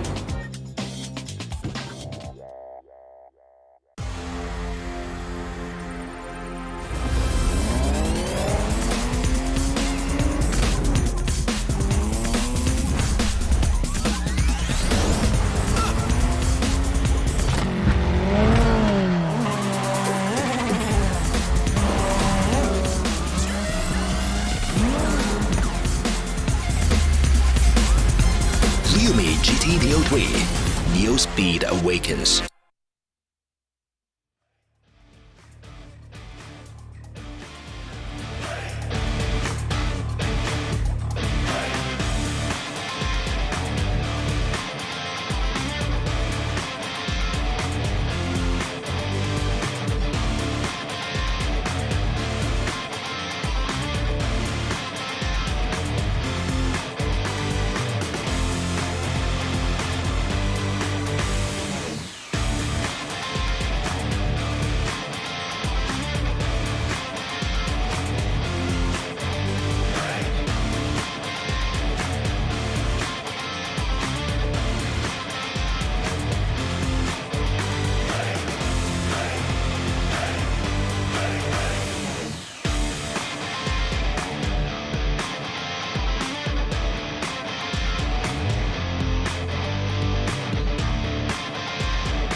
Assalamualaikum, welcome back ladies and gents. You guys are tuning into the 2022 PMPL Southeast Asia Championship Fall, which is brought to you by Tesla Games, PUBG Corporation, Lightspeed and Quantum Studios. We'll be your casters here today. I'm going to be Choo Choo and this is going to be the amazing circle. As always, we're going to hop right back to recap our match to just now. Speaking of which, DBD got themselves that chicken dinner. We're going to recap also for Sunhawk Mac, which won over by the side of NFT. So far, no tie getting the chicken dinners yet. Oh yeah, it's a refreshing change. At least, right? In the last day. Yeah, in the last day. At least. But we have one more Miramar to go. And we know that Miramar is their land. Yeah, it's not land of the elephants, right? It's land of the Thailand. So we'll need to wait and see. But I'm liking the fact that we're having like new teams again coming up to get the chicken dinner. Now, this is the question we had just now. Can DBD still push themselves in the last minute here? They just secure quite a number of eliminations as well. But just to see when it comes to knockouts, well, we did say about the sad award, and if only Octa managed to secure the eliminations in the last minute. If only. If only. It would have been at least 8 eliminations in total. But it's okay. It's okay. At least he still got the MVP, so I'm very happy for him. And you can see that behind him is Frankie, double the difference. And Octa again at the forefront. Wow. Wow, but a close number. It is. It's a really very auspicious. Auspicious number. 888. This is a rare number, by the way. Yeah. 646 for Kengzo. Buriram just now almost clutch it as well. Yep. For Sky. If only there wasn't an overcommitment from Ice. If only. Then the results might be different. But anyway, it is. I'm sure right now they were thinking like, hey, it's all Octa's fault. But it's Silent's fault. Yeah, him too. If he didn't overcome it. But next one, we're going to hit into another Miramar. Last Miramar in this league before we head into our playoff or the grand finals in the future. We're going to have A, C, D, E, the group not playing, which is going to be Group B, which comprises of Infinity, BN United, Alter Ego and Yoodo Alliance. Now this is the time for the teams who want to shine can shine because Infinity is not playing. Yeah, I know, right? But the Infinity, they went out early in the previous round. But anyway, and they were the number 16 with 0 points. But anyway, we talked about this, right? It doesn't matter for the Infinity at this moment. They would definitely be number 1, even though if they don't play the next few rounds. But at least it's a good news for those people. But it's also good news for you guys that we have the original sports car in-game. Yep, the true spit real attitude. I think I see some words up there. It's like right for freedom. Battle for pleasure. Oh, okay. Right for freedom, battle of pleasure. So if you never get any sports car in real life, you can at least get it in the game. And that also means that even if you don't win your chicken dinner, at least you go in style. Yes, that's true. Yeah. And also enter if you're there for Halloween month, which is going to be October. Strange Town available right now. Now, take that flashy cars of yours to get into the Strange Town. Yeah, and then you decide after you're in there, what is your ace skill? It goes away. Yeah, okay, so there's the scaring girls. There's a scary logo there on the left, so maybe it's that like could be one. freezing, right? Freezing, scary. But why must they put it like a Halloween scary thing? Yeah, that would be really interesting. I know, right? And also for you guys who are the collectors for sets, this is going to be for you. We have the Clairvoyant Fox set and the Midas Fortune set already available with the RPM 15. And it has been here for a while, so if you still don't have this is the time because we have limited time for RPM 15. But we don't have limited time for this. This is the new map currently available in game. You guys can try it out. Between 5 to 8 minutes is about that one round. So if you know that we have the next break, which is about 5 minutes, that's the time when you can try out new stuff for yourselves and ask your friends to play along. And also speaking of the voice pack, you guys saw within the pillars just now or the trailers what the voice pack of Pew is. Actually a lot of babies in there. And we do have Silence and Capone. If you want to be as good as Silence as stealing away Octa eliminations, you have to have his voice pack. And yeah, baby, this is the Bobo Boy Quasi Elemental currently inside of the game. And this is where you can collect all these. There's a parachute, there's a bag, there's a helmet, and there's also the border for you to collect as well as part of the collection. And this is the PUBG Mobile X Bobo Boy collaboration. So don't forget to get this for yourself. And also PMCC, again, we cannot stress this enough for you guys. If you want to be one of the best players in the world, this is where you start. Just join in the PMCC as long as you're 16 years and above. and you're still a student, you can mix and match with different institutions or schools, or even with your classmate if you want to, and just start to train as a pro player. Pro player. But now we're gonna predict whatever Chuchu just said. Now we're gonna predict the next game. So it's gonna be Sem9 and FaZe Clan. Why FaZe Clan? I mean, they are already really comfortable. But they are one of the teams that's really need a lot of points when it comes to getting into PMGC. So if they get themselves a better start when it comes to the grand finals, the initial points, it will be a great start for them. But also one more thing that I want to highlight about is going to be Vampires. One of the many reasons I do agree with the chat saying that when they don't have Infinity playing, that's where Vampires shine most.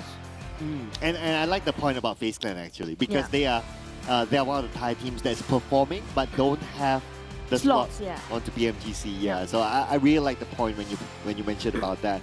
Of course, for my prediction, it's going to be Sem9. They need the points. I know they are really bottom right now, but even though they don't go out, like what you mentioned, they are bringing the pride of the country, of their own country, or their own Malaysian flag. So at least whatever happens, they still go out with a bang. At least they still have a shot if you compare with DBD, who actually secured themselves a last chicken just now, but still have that spirit to keep it going. If you compare with Sem9, Sem9 is more in the comfort zone if you compare with DBD when it comes to overall. All they need to do is just have a bit more push. Yep, yeah. They have a slight chance of getting into the next round. But let's see if that happens for Sem9 and FaZe Clan as we head on to Miramar.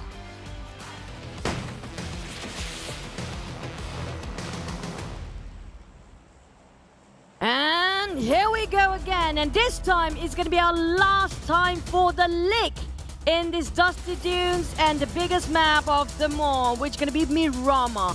But problem always happens when it comes to the last map. Will there be any clashes, just like how Sunhawk did before? Oh yeah, good point. We are now down to the last few games. In fact, some of the teams have finished the campaign for the season, so we'll tabulate the scores later on. But because of that point that you just mentioned, we can expect that teams will start to play a little bit aggressive, or maybe they will challenge each other, or maybe like what we spoke about yesterday, to show their masculinity. No, we're not done with that. Yeah, just putting it out there. The pride of being a man. The masculinity. The man pride. Wow. That is even a word. Well, you just made one. But we do have Bacon Time dropping Torre Ahumada. Now this is interesting, because that's kind of a rare sight for them actually dropping on the northern side. You do have 4 rivals drop where they used to be. It's going to be Cruiserville. GIDS happen to be dropping there as well. Oh my. Yeah, they're just next to each other, right? Now, both teams, they're kind of safe onto the next round, but of course you still want to collect as many points as possible. But look at the mini-screen, Box Gaming. Before they picked their vehicle, they almost got an elimination point for themselves, but the circle, it's another nice circle. It's okay. We've seen it. Feels like a similar circuit just now. Almost, where we just now we ended up on the outskirts of Hacienda de Patron. Yep. And feels like we're going to be around there again. Unless if it happens to be hard shift towards Craterville, which is going to be really hard. But maybe even St. Martin, who knows? Because just now we saw how many teams dropping on top of St. Martin and just happened to be cross on the side of St. Martin. But if there's so many teams coming out north this time, it's going to be a different game entirely if you compare it to the last one. Yeah, although this time it's going to be like maybe like some sort of a similar circle, but we have different teams that can affect this. Sem9, they normally drop into Power Grid, so this time around Power Grid and the hills around it will have its occupants early on because of Sem9 is playing. So that also means that Bacon Time may not be able to play the same strategy as before, going straight out onto the hills of Power Grid. Instead, we see another team passing by, the Eagles, but they're not taking the risk because they know that they cannot drop for the points. This is surprising. Eagles never leave the Chumacera, and this time they're pushing themselves beyond their limits there. We're talking about playing as uncomfortable as they get while taking a lot of risk and too much at stake. But if it happens to be fruitful, then it's going to be worth it for them. Inside of FaZe, they happens to be not showing too much with anybody else. Montenegro we do have around here is going to be Geek Fam. Well, Infinity's not playing. That's one of the many reasons why they're dropping here as well. Yeah, Geek Fam, they've been playing the Nomad role in Erangel and also in Miramar, so not too much of a surprise to see them trying to adapt into whichever drop spot that's available. They just drop wherever. And I'm liking the fact that a team like Geek Fam is doing that. It just shows that they are prepared in case of any plan B needed, or they're prepared for the grand finals in case it's still the same case where everyone has their own spot except for themselves.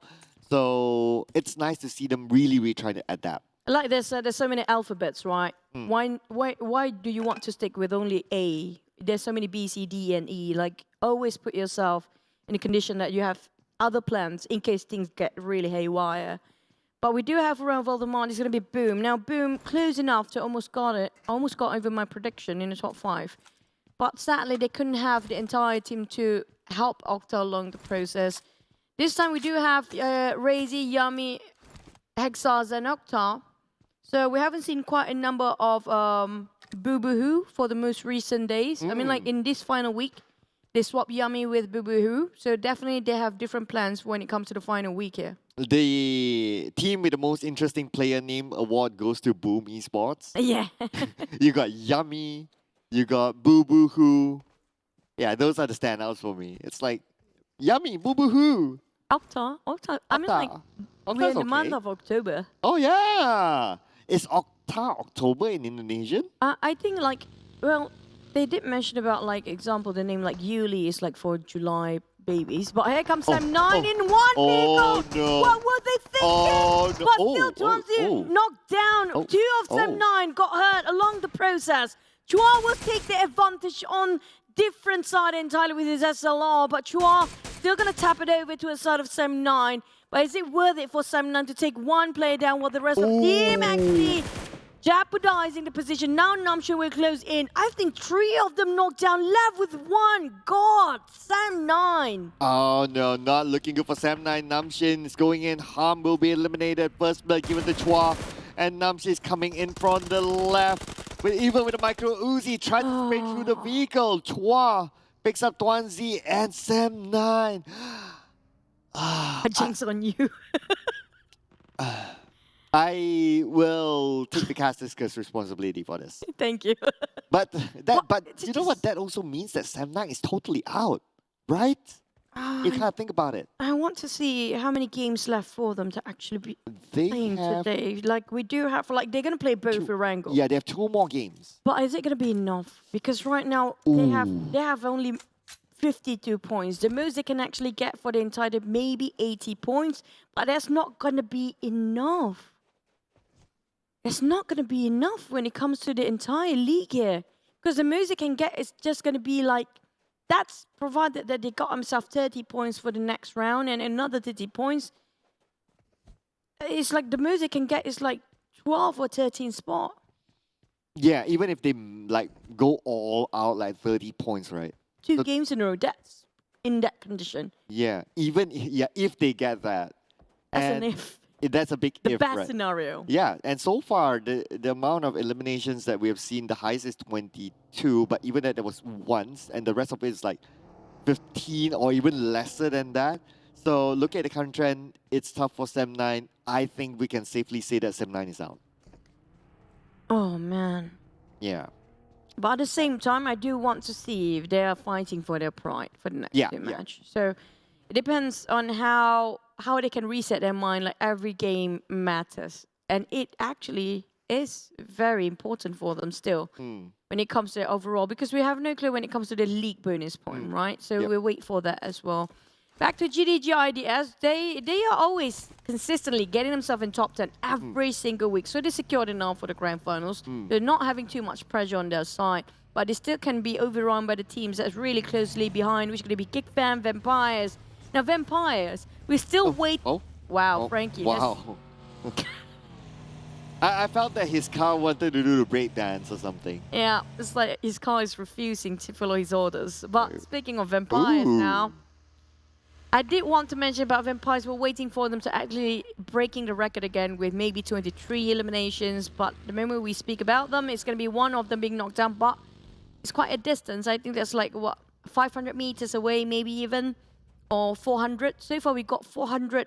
The longest elimination distance is going to be 422 by Daybot. Yeah, we call this the caster's curse. You know, the moment you want to mention about them, the one of them went out. But it's given to Echo, so of course we know that DBD is struggling. They still need to put in an amazing performance for any hope to move into the next round. So we'll need to wait and see what happens in this round. If DBD has the same fate like a Sam9, then it's going to be pretty much the same story. They're going to be out. Oh, V-Choice spotted out Batman. Same time spraying, none of it connected, just one tiny bit. And that also given away the position towards the side of an NFT. It's going to be only Batman on top of a hill just now. Swaffel and the rest of NFT will start to reunite with him, but here comes the circle, shrinks even further. It's going to be right on top of St. Martin and Cidade de Patron. Feels like a deja vu now. Yeah, it's going to be similar. Pretty much similar like the previous circle. But because the teams are different, we can see a different placement of all these teams. FaZe Clan this time has the high ground around the areas of Picado or Power Grid. So that's going to be one of the key points there. Inside of St. Martin as well is going to be important. So that's why we can see that some of the teams just rushing into the compound area or in the city area of St. Martin. Well, we have to wait and see if there's any mountain fights. Or mountain brawl between these guys, so it's going to be low ground fight first. SLD spotted the Xaviers during the transition. Smap managed to clip quite a bit when it comes to Ray. He's half HP down, but still managed to secure themselves the position that they need to just reset for a bit, reassess the situation and have a go again. But aside of these Xaviers, they will try to negate themselves from this fight. Feels like they want to avoid this as much as possible. They don't want to get unnecessary fights. Feels like even their economy is still not stable enough to have consistent fight here. It feels like they want to find more when it comes to their building up their loot. Yeah, because they just ended the fight with Sam9, right? So they would have used a good amount of economy, a couple of knockdowns on their side. So I'm pretty sure they would have used their utilities. So they're looking to replenish the utilities somewhere. But we're talking about the second phase of the circle.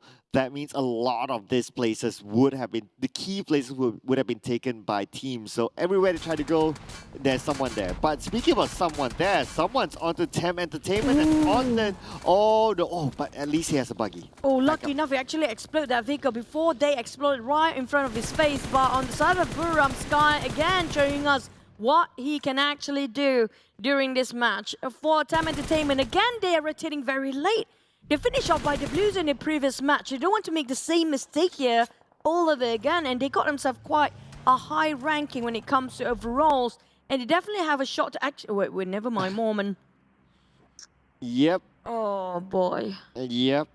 I mean, it's tough for them to chase the #1 spot, but it's also not tough for them to drop from #2 because the Xavier Buriram United is close by in terms of points. They can just maintain it so far, and one of the way to maintain it is not having eliminations not being eliminated way too early on.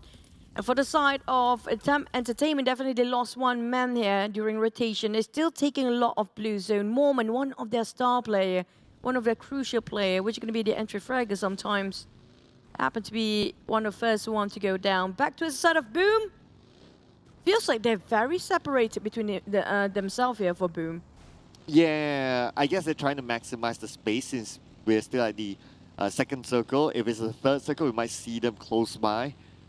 And they can take a little bit of a risk to try to do some new stuff because looking at how they're performing this week, I think that they would have booked their tickets to the next round. So they can use this last period to really try out some new things.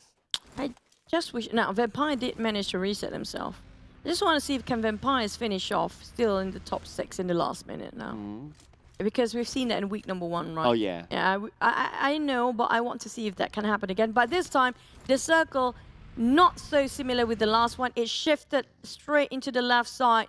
It's going to be right on top of St. Martin. Now, is it going to be in an urban warfare or is it going to be the higher ground warfare? Because SLD and the Xaviers happen to be fighting at the same ground here. While Geek Fam and FaZe happen to be fighting and skirmishing towards St. Martin. Now, those coming in late might actually have advantage at the same time because the team in the center is just too much. And we saw in the last match, whoever actually dropped himself in the center of a circle way too early on before the 5th or the 6th circle, they sort of having slimmer chance when it comes to getting a chicken dinner. I realize that FaZe Clan is still at the high ground where it's above St. Martin, so that area is able to block or get information or even shoot down teams who tries to make that rotation through St. Martin. So that's somewhere that the teams need to be aware of and be careful and try not to go there because FaZe Clan has the upper hand. They have the big advantage. But speaking about advantages, Vichoi at the top, but going up against Boom Esports as a full squad. Vichoi might actually spot out Hexas first, but he's having a hard time with so many uneven terrain in between them, making it so hard to just exactly know their position is. But Boom, do they still want to commit to this? I don't think so. Okta and also just now one more player, which going to be Razy, if I'm not mistaken, already part ways and going the other way around. It's either they want to disengage this fight or they want to relocate themselves to out corner or outflank side of these Xaviers there.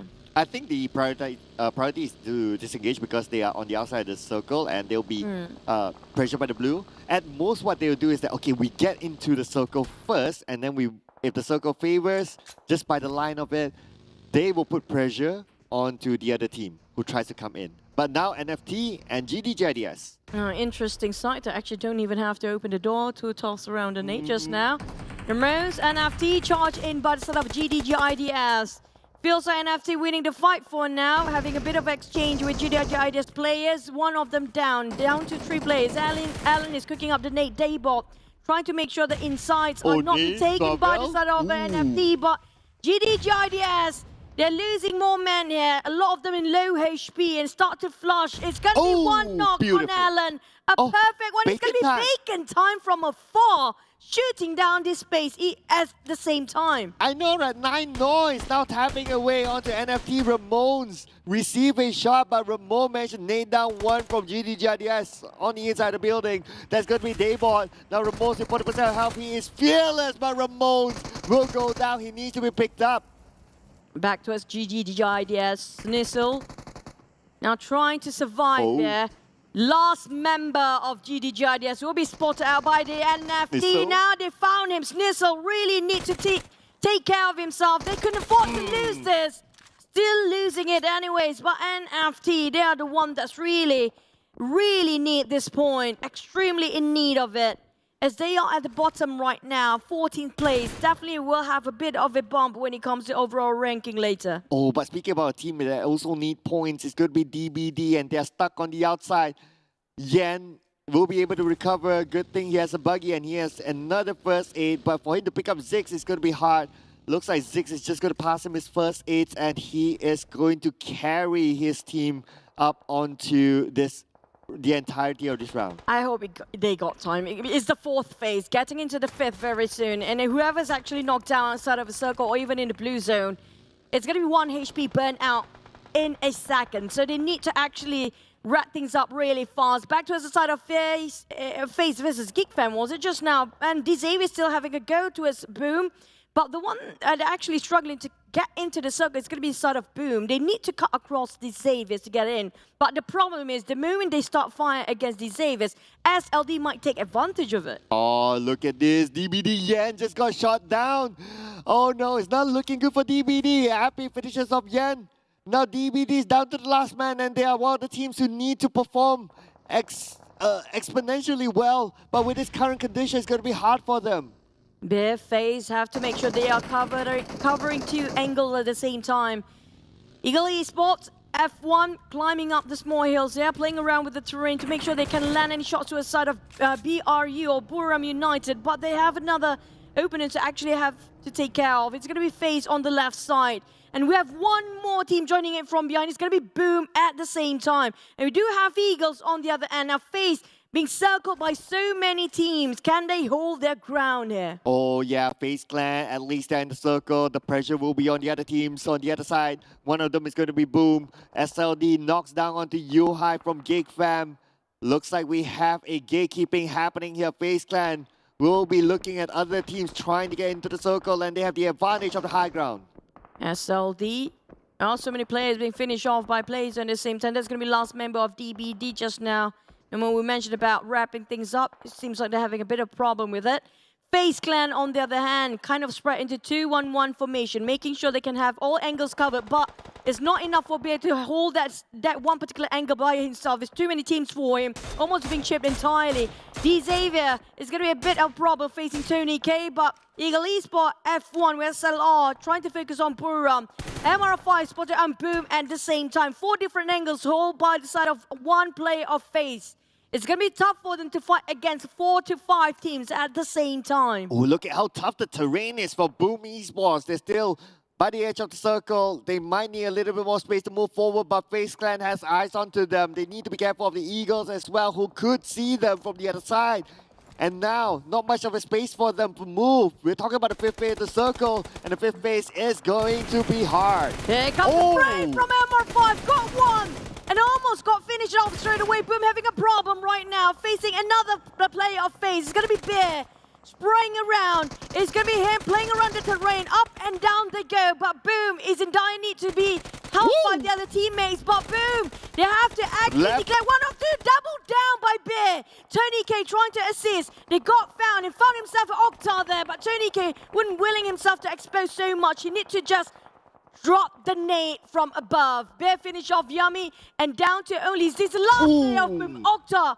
Again, the last remaining member for Boom Esports. It's always Octa, the last man standing. And now how he's going to get out of this situation? FaZe Clan knows exactly where he is. He needs to climb uphill. He doesn't have a vehicle. Everything is at his disadvantage. The only hope that he can ask for is for FaZe Clan to move away and for him to move in. FaZe Clan seems to be moving, and they're letting Octa go. Because there's too many teams around this corner. And the circle shifted again just now, a bit more towards the northern side. It's just on the southern part of Hacienda de Patron.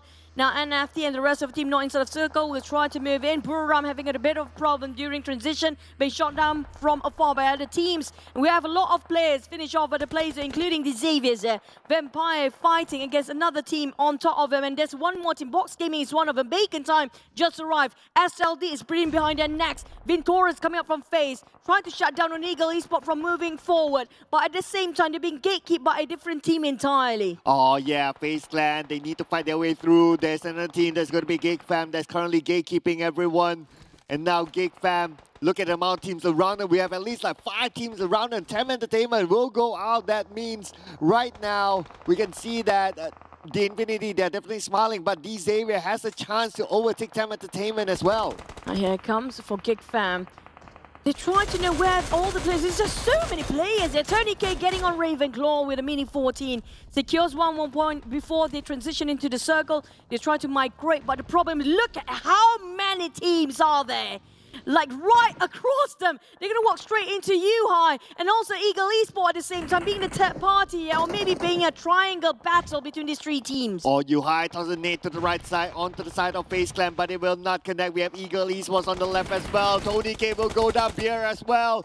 And FaZe Clan will be eliminated at number 12. Not now Geek Fam knows exactly where the Eagles are. Namshi will be eliminated, but Eagle Esports got themselves 5 elimination points. Yuhai wants to finish them off. F1, the last man standing, 1v3. And the spray coming out from Yuhai will not connect. Last man, 50% health. The zone is putting pressure on the them. And Yuhai managed to finish off Eagle Esports, but he got knocked down instead.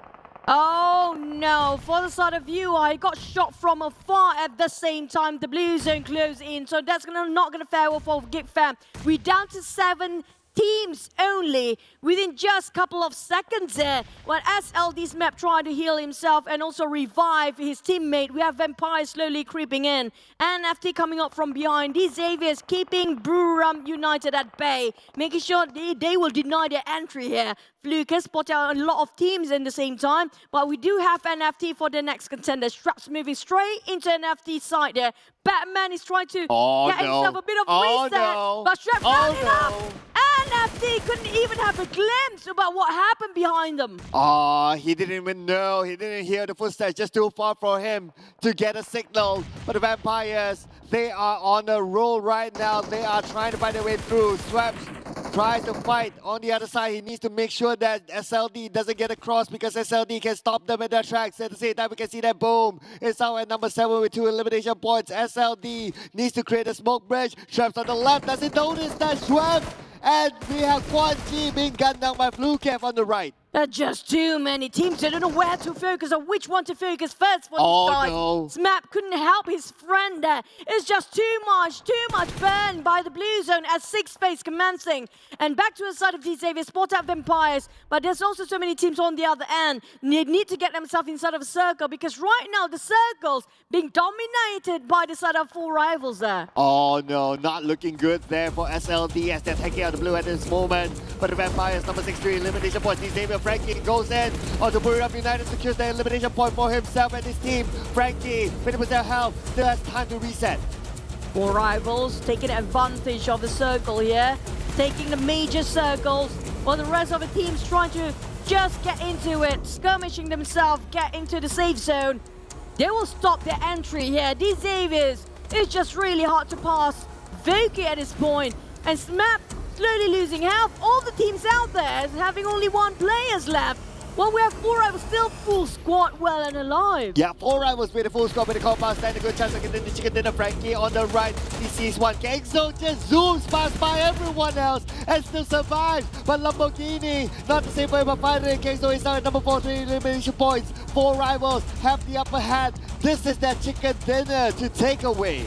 Yep, nothing else can. I mean, like, they don't even have to fight to win this 4 rivals. SLD and the Xaviers having a go against each other, being ended up by the blue zone as well. A chicken dinner, well played by 4 rivals with their rotation. This time it's more towards rotation game. Yeah, it's how they also control their location, and that's why they got themselves 8 elimination points. We can see how they make the best use out of their location. It's a mix of a compound, it's a little bit of a mix of elevation as well. And with a full squad at that point, they know how to control that location, and hence teams are not able to come in that easy. They have to fight each other. They're forced to fight each other the moment they arrive into the compound where 4 rivals is at. 4 rivals, easy job, mop them up. Let's just revisit the highlight for a bit. SEM9, that was really tough spot for them to transition with a minivan to migrate themselves a different compound, but all 4 of them inside of it and got caught straight in the side of Ego Esports. It was really unfortunate for them. But at the same time, for the other teams though, this is where it's so hard to read out the circle. Everybody thought it's going to be right on top of St. Martin because of the 3rd circle or the 4th. And then later on, the 5th circle happened to shift up north to the Hassan de Patron. And all the team are stuck on top of St. Martin, being closed off either by the blue zone or being denied their entry or being gatekept by so many teams. Yeah, we can see how many teams are actually stuck, right? Like, they can't move, and how many teams had to feel the wrath of the zone. Even up to that last elimination, which is Smap for SLD. Yeah. He got eliminated through the zone as well. Just look at the amount of players having a hard time trying to get in. Yeah, and also like all 4 corners of the circle been taken by a set of 4 rivals. Whoever tried to step in there is almost an impossible task. They don't even need to use too much throws for the set of 4 rivals because they got themselves right in the perfect spot where the circle just happens to be in. And just all they need to do is just wait there. For SLD and the Xaviers, an unfortunate moment. I think the Xaviers was the first one to go. SLD finished off by the blue zone. Yeah. At this almost like 0.1 millisecond difference, possibly. Buriram, again, consistency is key for them. Yeah, again, you cannot have a chart this season without a Thailand team. Every single game. Every single time. Every time you want to forget about them, every time you think that, oh, finally we have other teams getting chicken dinner, one Thai team will still be in the statistics. Now, we did mention about so many teams dropping on the northern side, but 4 rivals definitely demolish whoever dropped on the northern just now. But even though Buriram dropped on the northern, but they kind of part ways along the way. But for the others, they were running and gunning all the other teams down. There was 10 eliminations. The only team got themselves a double digit there. And so many teams, talking about 3 teams, ended up with 0 this time, including SEM9, which they cannot possibly make it to grand finals anymore. Yeah, it's not possible. Even for DBD, because they only got like, what, 1 point? 1 point is definitely not enough, and we might be saying the same for DBD. Boss Gaming, I'm not too sure as well, but we need to look at the overall charts. But U-High, well, yesterday was Mika. They didn't make the chicken dinner, but they got the they have a Geek Fam representative getting the MVP. This time it's U-High. Yesterday also for SEM9, it got that. But they didn't get chicken again. And Octa. Yeah, Nocta. I mean, like, today's MVP is all about the MVP of the players that didn't get the chicken, but dished out so much damage, got so much eliminations, have been very aggressive. Yep. When it comes to Yoodo, we do know how aggressive he can get. Sometimes he just go commando solo all the way up there, like he doesn't care. But at the same time, it just leaving out so much gap between the teams. But back to our most important part of the tournament, the weekly rankings. Now, Sem9 is definitely rooted down there. The gap between them and SLD is 28 points, so that's super hard. Not to worry about SLD, overall they are okay, but the Ego Esports, if they can climb up against a Boss Gaming, Yoodo Alliance not too far away, I think that will be okay for them. But if they're still like down there, then it's going to be hard.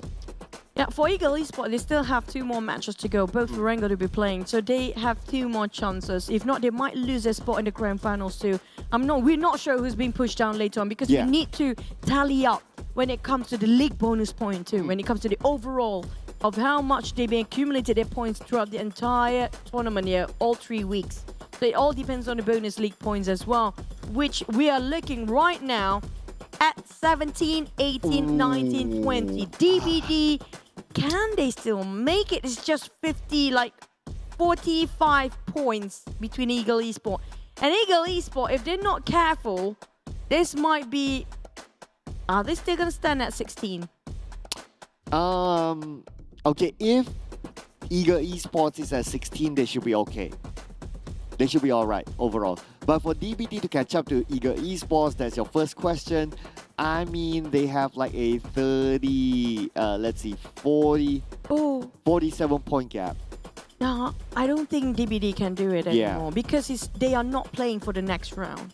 Oh, they only have 1 game to go. They have only 1 more match to go and that's it. Then that's it. Then pretty much DBD's campaign is over. For Box Gaming, I'm looking over the chart right now. Box also will not be playing since they are in the same group of DBD. Now, BN United, question mark? Still question mark. Still question mark. My gut feel is that it's pretty much gone.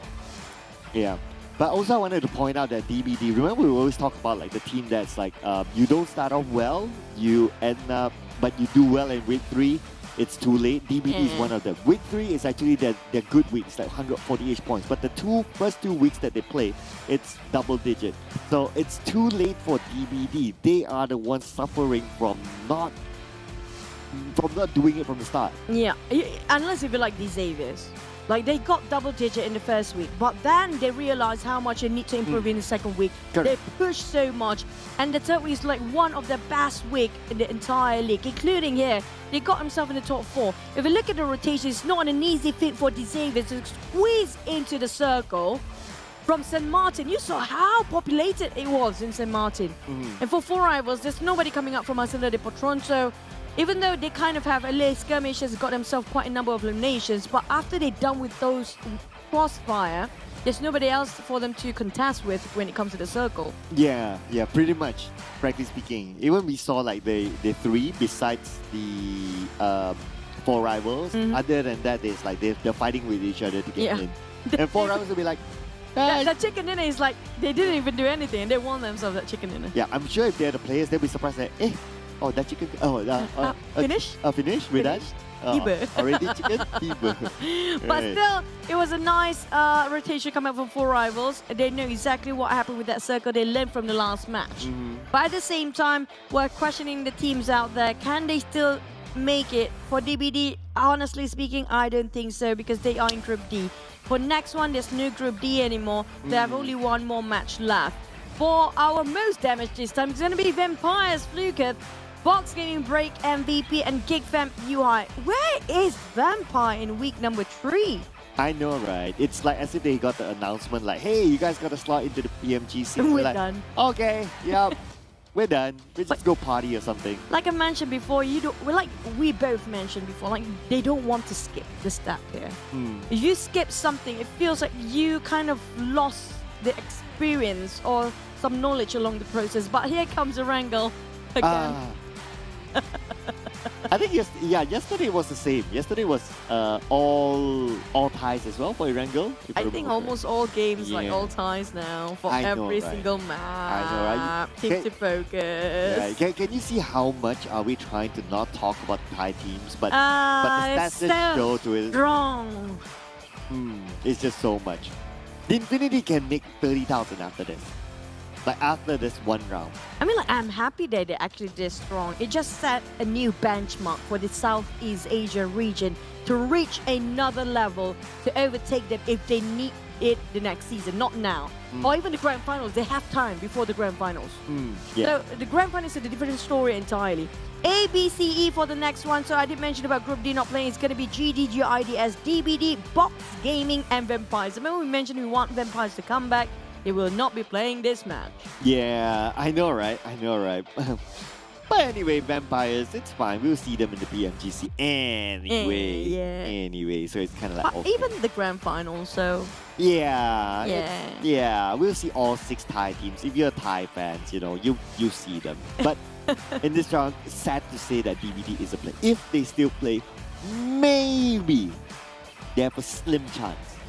But at the same time, this is going to be the last of Group A games. Oh, yeah. And they will not be playing after this. So TEM Entertainment, Buriram, 4 Rivals, and D-Xavier, especially D-Xavier, they need to push the heck out of it because right now D-Xavier, they are not so much in a sweet spot yet, but they can secure it even more by just being really strong. But I'm not denying that D-Xavier is really strong when it comes to the final week here. Oh, yeah.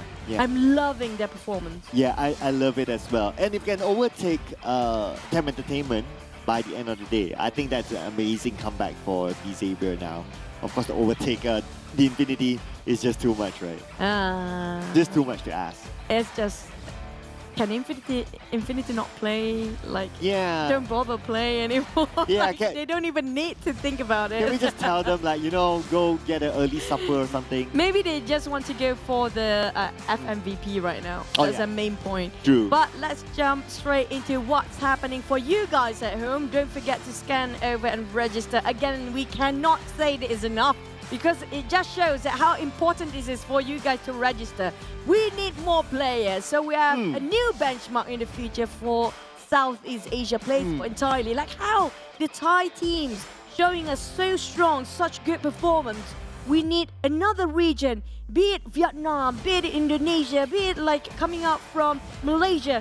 Show us what you got. Like set a new benchmark for the next season. I want to know whoever says Tony K or Nuzi's overrated, please register. Please try. I mean, like, I think someone told me that they actually witnessed Tony K versus Nuzi in TDM. It's just how they don't know how they played it, because it looks like it's so sharp the way they spray it, so efficient the way they play it. It's just so fast. Like they're not even human, like I said yesterday. They're not even human. And you know what? The fact that why Nuzi and Tony K spar with each other is because no one else can spar with them. Yes. It's like everyone's like, come on guys, 40-0, come on. So they have to spar with each other to at least have like, some back and forth, right? I agree. That's actually true for now. So this is actually a good thing. We have one region that's really strong. All the teams come up from the same region, which is going to be a tie. Really strong here. It just shows that everybody else have to catch up to their benchmark. We have a new benchmark right now. So the next season, things will be really different again. But maybe not even the next season, this grand final within 3 days, which is going to be 21st to the 23rd of October very soon. I think it's going to change when it comes to the overall ranking. That will be very, very interesting, right? So far, what we have seen in the countries, those who collected a lot of points and got a really big head start in the grand finals, they actually end up winning. But, spoilers. Yeah, spoilers. but this time around, it's a bit different, right? Like, you can see that, yes, the Infinity is strong, but you have teams who are able to also challenge that #1 spot, and it's not going to be easy for them. But good news is that nobody having 80 points as a start. 80 points. Nobody's getting 80 points because right now, when it comes to the bonus point, we have three Thai teams at a tie. Now that's a tongue twister for you. The Infinity Baker time and time. Okay. Yeah. they're all having 36 points. So whoever got the most for this final week will get the most bonus league point as well. So it's going to be the maximum at another 76 points. That's the maximum. Yep. Yeah. So that will be the max. It's not like Geek Fam at the country league/finals. They got like 80. That was perfect. Yeah. For them. There's nobody getting a perfect run this time. Not this time. That also means that there is competition, and we like that. We like the fact that there's competition. I would even love it better if like teams that end up like number 16, 15, 14. A small gap. To catch that number 1 spot in the grand final. Oh, that would be great. Amazing. That would be a true Cinderella story. Yeah, we're supporters of the underdog, right? I mean, like, I want to see that happen. I just want to see how much motivated these guys are, how much they're willing to sacrifice. And it's just like, what, today is already like today is the 16th. That's like 20, it's less than 10 days for these guys to reset their mind. This is not a league anymore for the grand finals. It's 4 days, right? Because Monday, Tuesday, Wednesday, Thursday. Then Friday they're playing. So it's going to be 4 days. Yeah, 4 days to reassess the situation and read out. Because it's going to be very different from league. It's not going to be 3 weeks long. It's 3 day sprint. And they can't afford to have a late bloomer or just still having the thoughts that we're still adjusting, we're still adapting. There's no such thing anymore. Yeah, it's and that's very, very tough, right? Because like let's say we have a offline event, and normally like if it's offline you get a bigger gap because you need to fly in the players and so on. Remember like how the last SEA Championship was? It was almost a month gap. Yeah. So they have a lot of time to like reset and everything and just retrain the things that they want. But this time around it's only 4 days. So it's going to be very, very different sort of feeling as compared to last season. It's like they wake up, they sleep tonight, wake up, oh, it's ready to go in finals. Yeah. That's just how short it is. Yeah. And now that's a scary prospect for the teams that still don't have the preparation done. And at the same time, I do want to see if there's a Cinderella story, because right now, we're not looking at some teams giving their full potential all out for us to witness yet. We're talking about they're saving their best for the grand finals. Now, is that going to happen? Will they try to overtake the number 1 spot, which so far taken over by the Infinity? Can the Xaviers, who used to be once upon a time a champion as well, can finally show us their true colors when it comes to the grand final? I like to see that, you know, like even if the Xavier wins, it's a big enough Cinderella story, because their week 1 was terrible. True. And then all of a sudden they're like up there. And also, when it comes to, let's just... Oh, yeah. Well, I'm talking about... Wow, you're building up for yourself, yeah? I forgot now, that's really... This is funny, because I'm talking about the Xaviers a lot, and suddenly I'm actually rooting for them. And also, one more thing. Yeah. If that happened for the Xaviers, actually in the grand final, they make the Cinderella story, they are quite down there. I mean, like, the most they can end up within this week is going to be maybe in the top 10, like at number 10, possibly. So if they can chase at number 1 spot, we've got more initial points in the grand finals now. That's a lot to take in. Oh yeah, that's a really, really good point, right? Ego Esports. Yeah, I mean, Ego Esports, do they have a risk right now? I mean, that's what, it's like 40-ish points, Yeah, right? they have a small risk still. No? Yeah, it's not a threat anymore. Because we predicted this like before, right? So at that time, it's like a little bit of risk. But considering what happened to DBD, Sem9, and now I'm starting to feel like, okay, they're okay. But the thing is, today, like, we haven't added in the bonus point of the league. I know, right? That's the toughest part. That's the thing. We haven't got a clue about if you add in all the bonus league points, is it really safe for Ego Esports? But I feel like it's kind of safe for now. Maybe. I think it's a safe zone of like 16, 15, thereabouts. For Ego. Borderline. Yeah. But if you guys are at home, you're counting this manually, and that's totally okay. You can do that, but please don't spoil it in the comment section. You know, it's like watching a movie and telling everyone the ending. Yeah. Don't do that. Don't spill the beans, guys. Come on, be a sport. Don't do that. But also, this is gonna be our last Erangel. Never mind. Last A group Erangel. Let's head into it.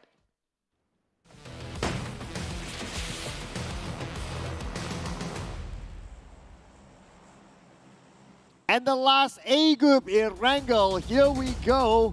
So the last game for the Xavier 4 rivals, Buriram United and TEM Entertainment for the league this season. Although we expect to see all 4 of these teams in the next round, but let's go out with a bang. Still not the last Erangel, don't worry. We still have one more. Yeah, for Group A. This is going to be the last for Group A. So they need to finish off, like you mentioned, with a bang. With the Xaviers, I want to see how much they can push for the last one.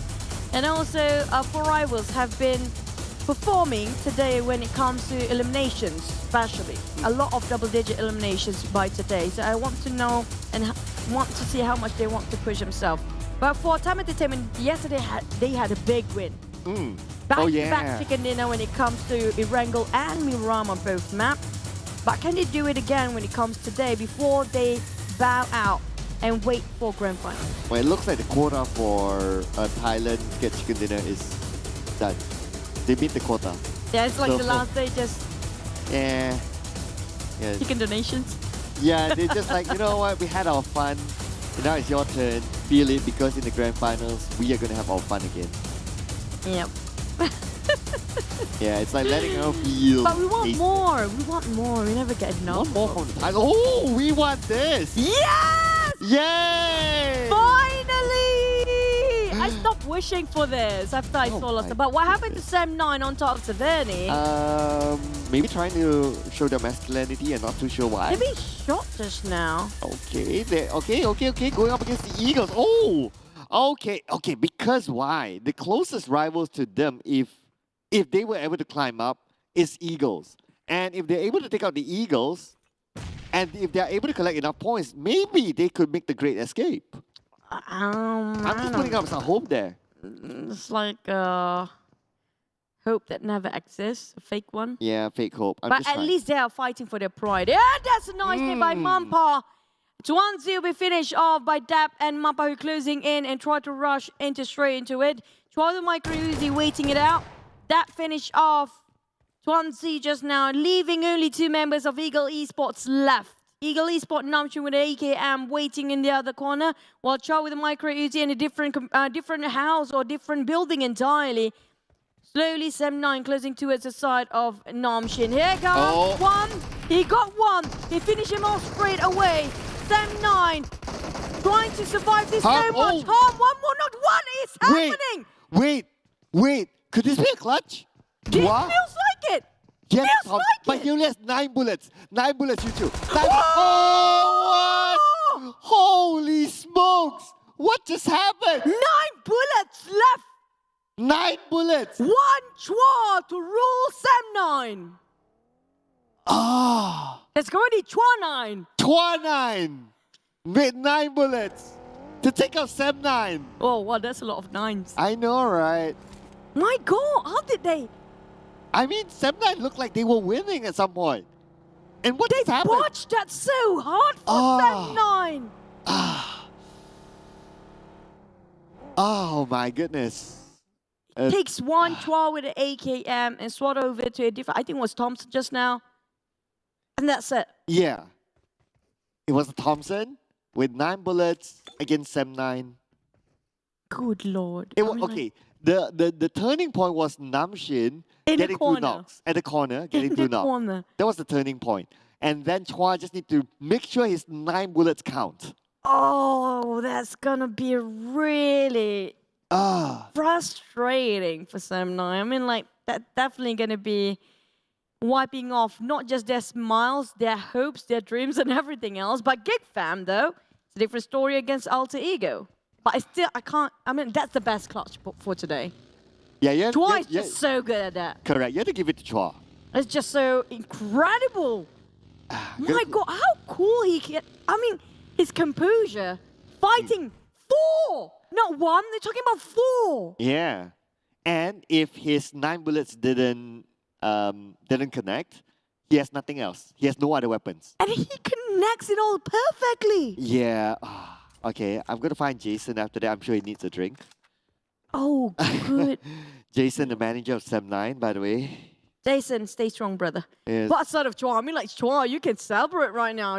You mentioned about if Sam9 can actually overtake Eagle Esports in the last minute and finish them off early. But this right now is the reverse story. Correct. Eagle Esports just secures a position when it comes to top 16 here. Correct. That is it. I think Sam9's campaign is over, and their fall from grace is just heartbreaking because they did well week 1, week 2 a little bit iffy, but still okay. Week 3 was just total disaster for them. Just bonkers. They were in top 16, Chu. They were in top 16 until week 3 happened. They lost it entirely. And that was one of the best clutch by Chua. Outplayed in one corner. Chua was in one corner. Everybody came from the same corner, one after one. If only we have that replay right now, it would be perfect. I would love to see that. I want to revisit the replay. Revisit the replay. Yeah, just because we can right now, because nothing's happening. Yeah, but we do might have well, some boat cruising over for SLD. Oh yeah, because the circle is iffy, right? So looks like they decide to try to get this. Didn't even get to look at the circle just now because I was too shocked. Oh, it was the bridge, left bridge circle. Oh yeah, the Sanovska, yeah. Yeah, that's why forgot we're kind of happy. But the Xavier or the Geek Fam, Geek Fam's not going to be happy with this. Can't move on. This is on Military Base Island. Yep. Yep. The Xaviers, they're having a really good run this week. I'm loving how their progress, like their stamina is not depleting. It's actually building up. The longer they play, the better they get. I know, right? They are like, okay, they're like the total opposite of Sam9, if you think about it. They're total opposite of even FaZe, if you actually compare to it. FaZe, yeah. FaZe week 1 was like infinity right now. I feel like they're closer to Sam9. But overall is that, you know, I feel for Sam9 really. They start off really well. They had a lot of hope because Sam9 has a lot of fan base, right? Yeah. But it just happens. Yep. It happened. Nothing can be changed. Yep. Nothing can be done with the crying over spillman. But oh, wait, what? You high. My God. You very the high. Yeah. How did he land that shot? That was like all the way downtown. That's really far. If you actually compare, it's going to be like, what, 100 to 100 meters, and then going over the other end is going to be over 300 meters. Yeah, the third box, there you go. Around 350 or almost 400 meters for him to actually shoot Lamborghini down. He got himself a star player for the Xaviers as well. With that mini 40 now, alongside with Snipes, this duo going for the rush was Frankie. And Frankie straight away tried to hide himself first, but V tried to come up from a different angle entirely, making sure that Geek Fam walking into a trap. But can they really trap Geek Fam right now? Oh, Yuhai, feels like they are the ones caught right now.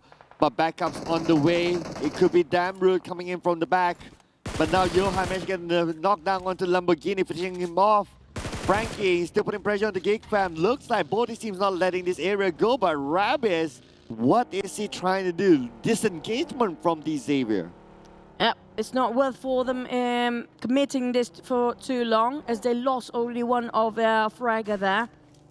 And Rabis, Frankie and Vitroy decided they need to get themselves at a safer spot first before they start to... They even want to build up their loot. Their utility is not even enough to actually commit to that fight. They don't have grenades.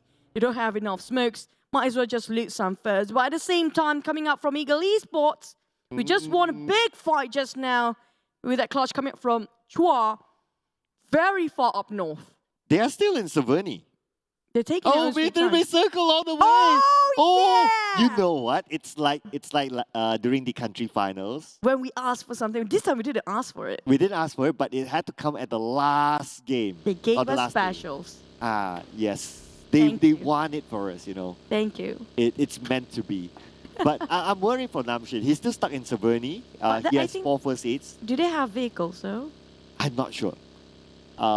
It's hard to tell because he was still in the house. At least still the second phase. Yeah? The second phase won't hurt or burn as much. It's going to be like, what, 0.4, 0.6% per second of HP burn out. But back to the side of Geek Fam, they try to gatekeep this place and this bridge entirely. They got themselves already 2 elimination points early on and rotate themselves straight into military base circle, because you saw how it was really in the center of military base circle, right on top of it. We'll get ourselves that junkyard of that plane and aircraft junkyard then. Yeah, we haven't seen that for a long time. So hopefully That we place get still it. exists. Yeah, I forgot how it looks like even. But you know another team that's happy with this kind of circle and they are kind of struggling, but I'm not sure if they can go back up. It's very hard to tell. BN United. They would love this kind of circle. Oh, man. Yeah, but it came at the late timing for them. And that's the thing, you have to adapt. You can't assume the circle always be in your favor. But instead of Boom, though, where are they? Quite far off as well. Still in the main island. Yeah. And for Rivals is still there. Okay. Okay, here we go. It feels like both teams might actually lose this. Yeah. Because we have so many bridge trolls waiting at the other end in the SNF's military base. I feel like they're trying to find themselves healing utilities for both teams, possibly. Yeah, trying to reset there, and Boom managed to do it, but Voki's not letting them go as well. You know what? It does feel like, okay, this is the last game, we just do whatever that we feel like doing. And this is exactly what these teams are doing right now. I just had that feeling. That feeling? I got a feeling. Ooh. TEM Entertainment. Oh boy, this is their last match, by the way. They lost one member again. So many teams inside of the blue zone still. Bavi! Oh, shot down by Shamil. He actually missed so many shots just now, that spray. I know, right? And looking at the current scenario, SOZIP needs to bail him out, but if SOZIP goes in, it's gonna be caught as well. So he chooses to bail this. But Bevy, okay, Olio onto Bevy, and that's it. Splat on the back of the car.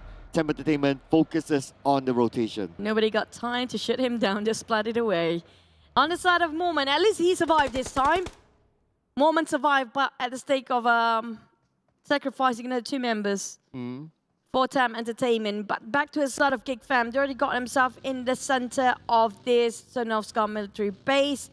But the others now, finally we get to see the plane junkyard.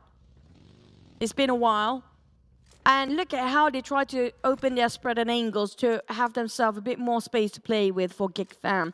Damrit holding as support as always. I'm loving how Damrit just taking the most crucial angle so that the others can push forward, especially in this case, Yuhai usually. Yep. He's always the one to stay at the back and provide cover fire, provide and off-angle support. So he's very, very good at doing that. And if you remember, he used to be one of the top eliminators in the country league as well. So even by playing a support role, he's still able to do it.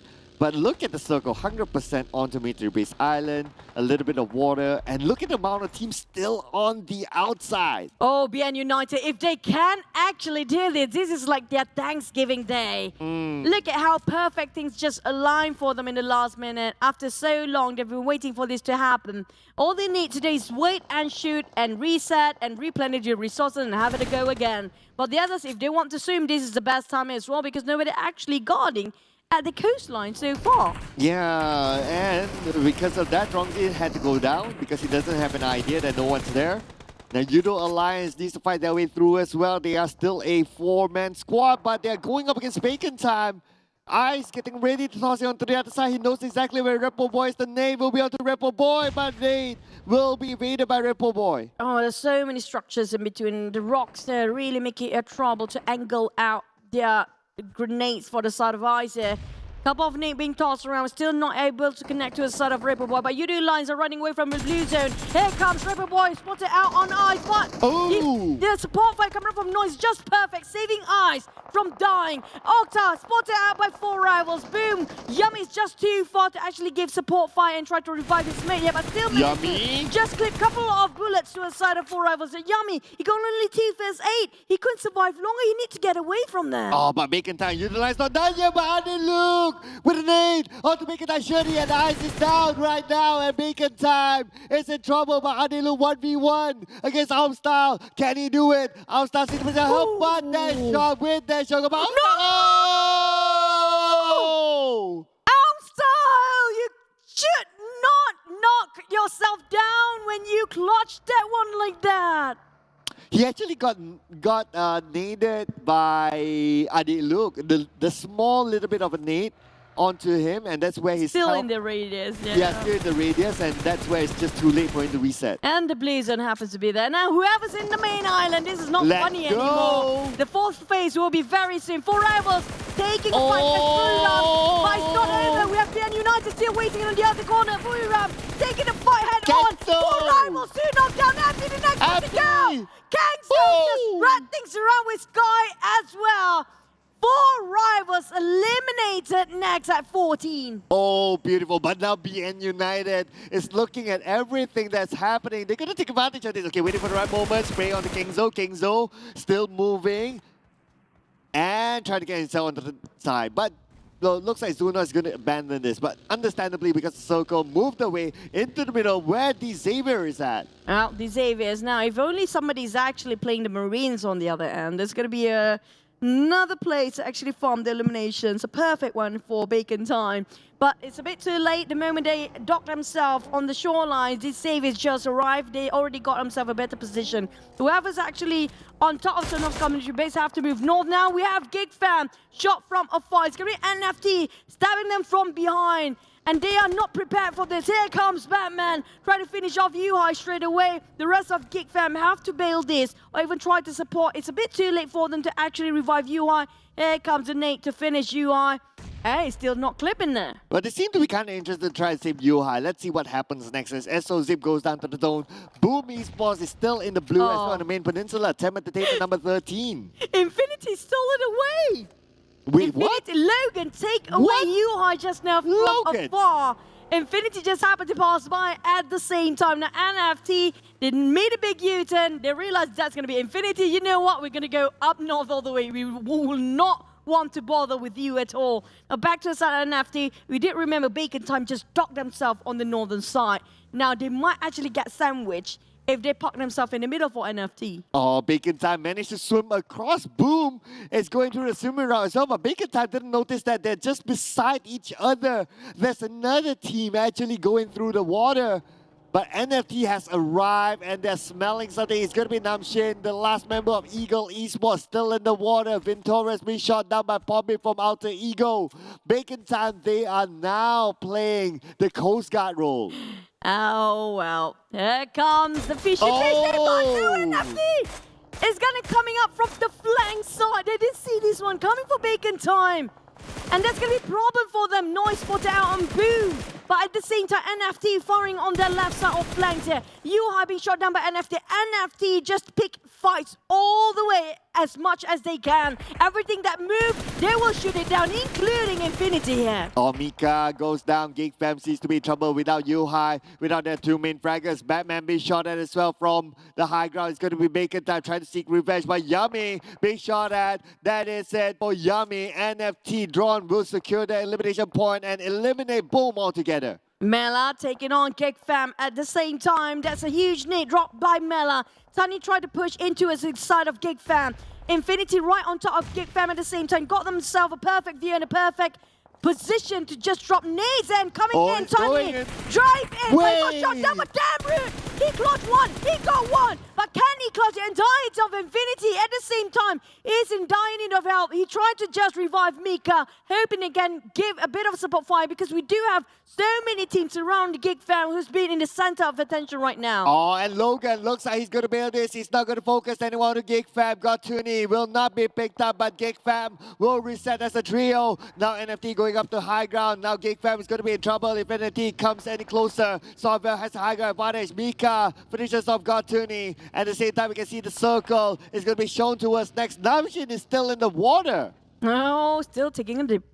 Just gonna dive in for a bit. Back towards the next circle, still taken by the side of the Xaviers. We do have Alter Ego coming up from the southern part. FaZe might actually clash with Alter Ego. Infinity also is there. So Alter Ego being sandwiched between 2, FaZe and Infinity. At the same time, we have BN United coming up from the right side. Geek Fam is not done Batman. yet. And NFT still committed to this fight. Remembers we burn them alive. Here comes first splat. Damn rude. For Fell taking them on. 1v1. One last person. He got one. But NFT, they're losing men in this process too. They lost one of the members, which is Wafel. and that's going to be the end for Geek Fam. Now moving over to BN United, so he's going to be Max with 10% of health, but they're going towards FaZe Clan. Now the crash is happening, but then again Tony K is ready to gun one down. Max on the other side together with Capone. Capone made it! Onto 10% of health left. FaZe Clan, they could crash in if they want to, but they don't need to as they're on the other side of the circle. Now FaZe spotted out BN United. They couldn't get away from the grasp of FaZe right now.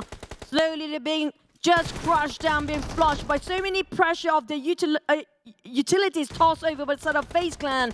Bacon time taking on Ego Esports, but right now Tony K wants to rush in so bad. He wants to go for the entry. They got Max, left with only Capone. Now definitely Venturas with a ghillie suit as well. Just gonna go for the push. Bison's in actually Capone's hand. There comes Venturas. Finish off the rest of BN United. And the fact that BN United got eliminated means that they could be eliminated entirely out of this league. And now we can see that NFT, they are still surviving, but what are the hopes, what are the chances of getting to the grand finals? But before that, Alter Ego has a high goal against FaZe Clan. But the rest of these teams we're witnessing right now is not in the center of the circle. These Xavier's got it. But at the same time, they're not spread out quite wide. They need more space here. If they're just inside of the compound, they can't see what's happening outside. Back to the side of SLD, being rushed in by the side of Bacon Time. Two of them, Cherty and also Amtar taking into the shack. But they couldn't spot him. Where is he? Oh, Kanji! Oh, the Ego shot from afar. Potato actually managed to take that elimination away.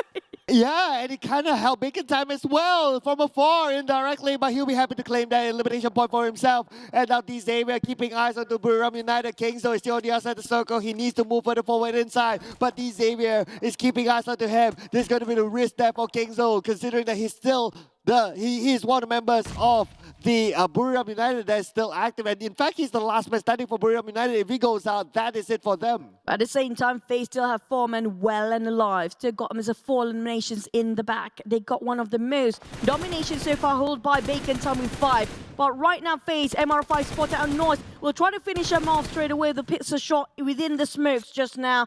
MR5 keep on spraying, almost clip another one. Almost finish off Shirty. There was a line. There was a perfect one. But Frankie getting on Shirty on the other end. Look at how the Xavier slowly crouching towards the side of Bacon Time.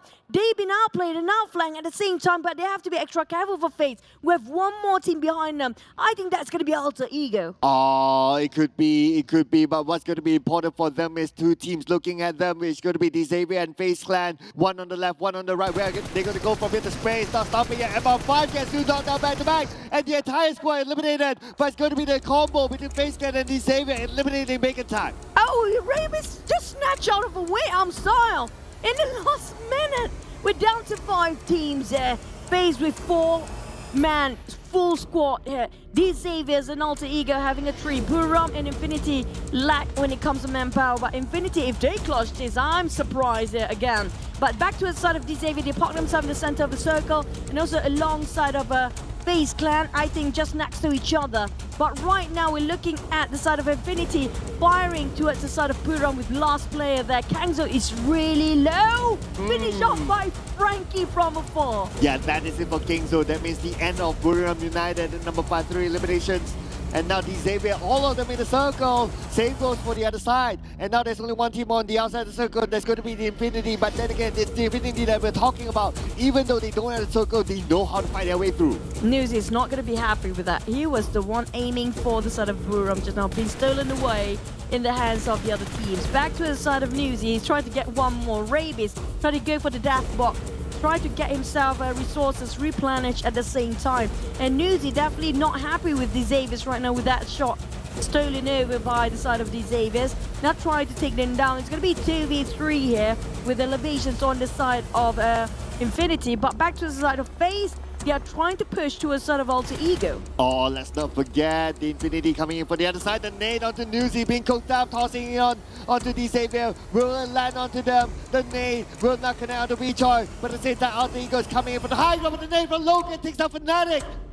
This is incredible play. Just within duo players between these two guys can make wonders there. Logan going for the push of finish off. Alter Ego Fnatic already secure at 1 point. Infinity wants to get for more. But almost got clipped down entirely for Logan. He has to be extra careful. The blue zone closing in at the same time. Newsy could not afford to actually burn by the blue at the same time. He needs to push forward. Newsy!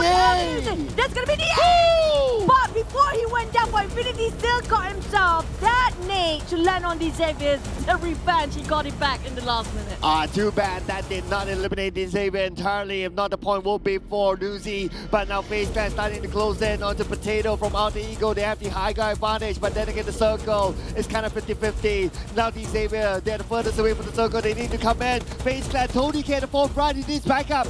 Oh, Tony K starts spraying to his side of bomb. Oh! But the nade from Potato is just so crucial. Open up space, knocking on one FaZe Clan members. And it's going to be them trying to push forward. Potato finish off Tony K straight away. Couple of more utility being tossed over. It's going to be the Molotov to a sort of FaZe Clan. Potato keep on trying to get the pressure towards that side, but his utilities already ran out. It's going to be Pombit next, trying to toss over the couple of nades that he has left. Potato, all he needs to do is just crawl towards the center of a circle. Frankie caught on Pombit the other end. FaZe, the only problem they have right now is Alter Ego. D-Xavier is just a bit too far from them. And time's up right now as the zone is starting to close in. D-Xavier needs to be careful because they're the first team who will feel the wrath, feel the heat of the zone. FaZe Clan playing by the edge of it, still can move a little bit forward, but Potato, last man, still active for Alter Ego. Pombit needs to be picked up, but if Potato goes in for it, it's going to be a big risk there for him, and his team might be eliminated at third place. I'm waiting for Rabies to take the bug and just move forward and push it in. At the same time, FaZe not willing to give this chicken easily away towards the other team here. They really needed it. They want it so much to just get a better point when it comes to the bonus in the in the grand finals here. These Xaviers slowly trying to get into the circle. They got burned off by the blue zone here, tried to take on V-Choi, but V-Choi do have his own back. He's going to be okay for now. Alter Ego, on the other hand, managed to reset again. Is left with only 2 members. Pombit got only 1 more nade left. That's going to be the first one. Almost clipped entirely on there, but that's going to be a one dropped by Potato. It's going to be there on the ground. Pombit almost got knocked down by the Xaviers from the backline. Big backstab entirely. Potato. Alter Ego finish at turn. It's going to be the Xaviers versus FaZe. The Xavier wants the chicken dinner. FaZe MR5 is the last man that is still standing at this moment. He'll be pressured by the blue. And now at the same time here, is that to be picked up here will be finished off by Frankie. And that's the 2 last man standing for FaZe Clan. Vintorez, can he do it? Can he pull off a clutch against the Xavier? But Vintorez is being flanked at the moment. They're going up to the high ground. We can see that Frankie is moving in. Vintorez onto Rabbit. Could this be it? That killing foot just worked so much for Vintorez. He's trying to get one. It's going to be Vintorez. Vintorez. One more. Frankie versus Vintorez. Vintorez low. Vintorez. For Frankie. Frankie What a nice jump shot in the last minute. That was remarkable win by the Xaviers. They having a lack of firepower before FaZe had 4, but slowly they were dying. They were against the zone as well. They were taking a lot of blue zone, but the Xaviers made it this time. Somehow I would have liked Vintorez to get that chicken dinner. That would have been a 1v3 clutch against the Xavier. He almost got it. He was so close against the final 1v1. Yeah, that was just... What a circle. What a circle. I like it. That's why we like the circle, ladies and gentlemen. Just look at the amount of action. And I got mine right. Oh, yeah. Wow. Well, this is what they really need. They want to show us what they actually can offer for the sort of Xavier. But this is really unfortunate. I mean, like, if only BN United take advantage of this situation, they can get so much eliminations just by waiting at the end of the bridge. Well, I guess there are many more things that happen that's a lot more advantageous or interesting in this round. Yeah, like we saw like what double nading in, and the FaZe Clan thing almost happened for Vintorez. It's just a crazy round. I really love it. Oh, MR5, that's what it is. Next level. The nades is just beautiful at this last match coming up from those 3. Wow. Even Alter Ego play is just remarkable. Honestly speaking, all 3 teams has been performing. It's like anybody's game at this point. And like, full squad or no full squad, it just doesn't matter anymore. It's down to that nade landed right on top of each other. Yeah, we talked about like the Infinity or Newsy not being human, right? It's like after his elimination, he can still knock someone down. That is how inhuman he is. That's true. I mean, like, these guys, when they want to go, they're like, I bring you down with me. Yeah, like I can go out first, but you will go out later. That With was me. happen. I know, right? How crazy it is. Congratulations to a sort of these Xavier's well played just now. Even though they don't have enough, if you compare it with how FaZe just utilized so much of their throwables, it's just a big difference how they just closing into the last circle. Now I'm waiting. Is this going to be the Xaviers in the grand final? I know, right? They were remarkably superb. Wow, I don't know what kind of word to describe it. They were incredible during the last siege. I've never seen a team that's number one until from game one until the last game they're number one. They were crazy. So I do hope to see that. They have been very quiet for the past 2 weeks until the last week here. We're talking about the final week, the only time they really appear back with us and really show us what a performance by today. But also, they are the only team that secured double eliminations, and they've been in fights since the start.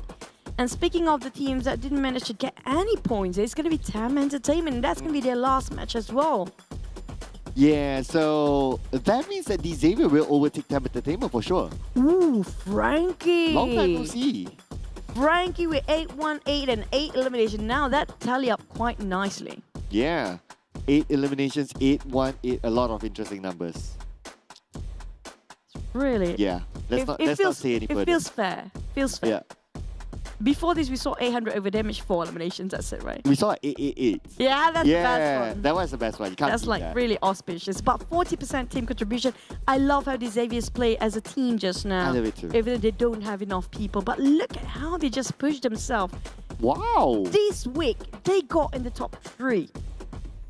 Like, look at their first week, 98 points. Like before that, it was like double-digit points.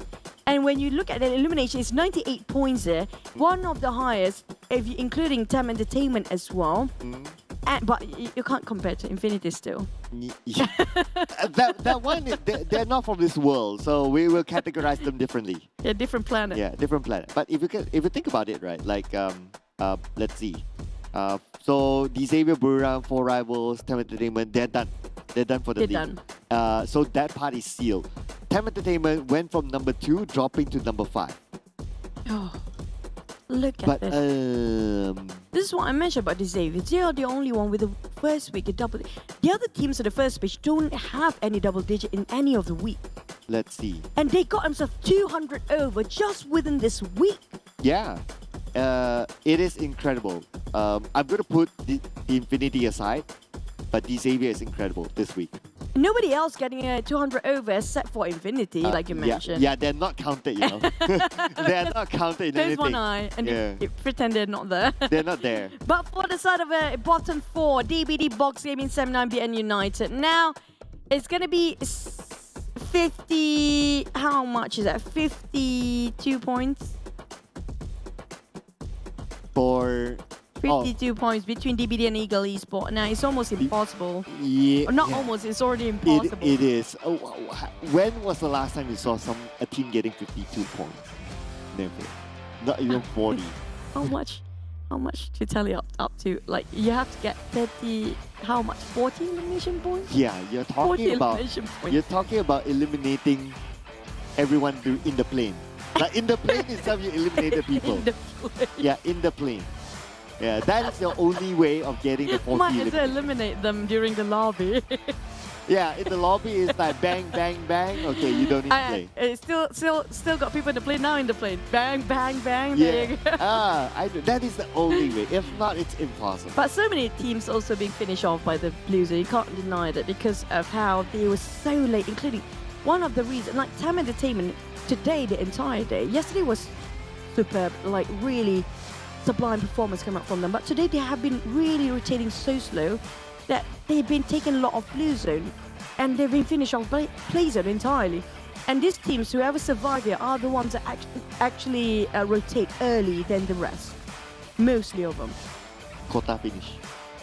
What quota? The Thai team's chicken dinner quota. They're done. They're like they use up all their We still got chicken one more dinner. game though. Looking at how it is today, right? But it is nice to see like different teams getting a chicken dinner. But they kind of like use up all their chicken dinners before this, and now it doesn't matter. It's for like them. their luck for chicken dinner ran out. Maybe it will run out during the grand finals. But what else is for us is our official smartphone partner, Realme, with the GT Neo 3. As you can see here, this comes together with the MediaTek Dimensity 8105G chipset and a dedicated display chipset that comes along with this beautiful phone. And our official live stream partner is our TikTok. Hashtag Be The One TikTok Challenge. Don't forget to join in. If you create any content related to PUBG Mobile, you could be featured on our PUBG Mobile page, which is PUBG Mobile by Official, PUBG Mobile Esports.my, PUBG Mobile Esports.sg, as well as PUBG Mobile Official PH. And after you're done creating all that content, you want to have some food, check out our official food delivery partner, GrabFood. With 50% off GrabFood order promo code PUBGM only for new users. Terms and conditions apply. Now we're gonna head into a break for a bit before we're heading for our last match of the entire league and my last game for the entire tournament to cast with you. But we're gonna head only for 5-minute break. Don't go anywhere because we're gonna wrap things up after this.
GTDO3. Neo Speed Awakens.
This is the last game of the 2022 PMPS Southeast Asia Championship Fall.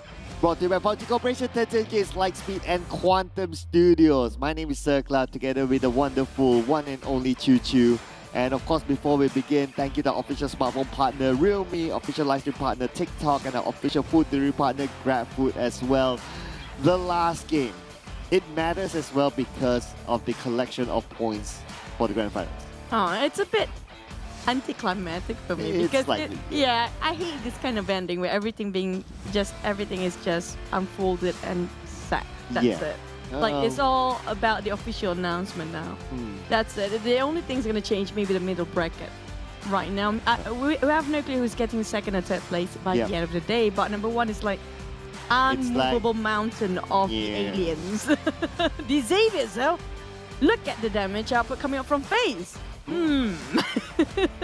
Questionable. I know, right? It's Question so mark? much. Question mark. Or maybe it's Xavier stealing them away. Feels like it. Yeah, like Feels it's like double.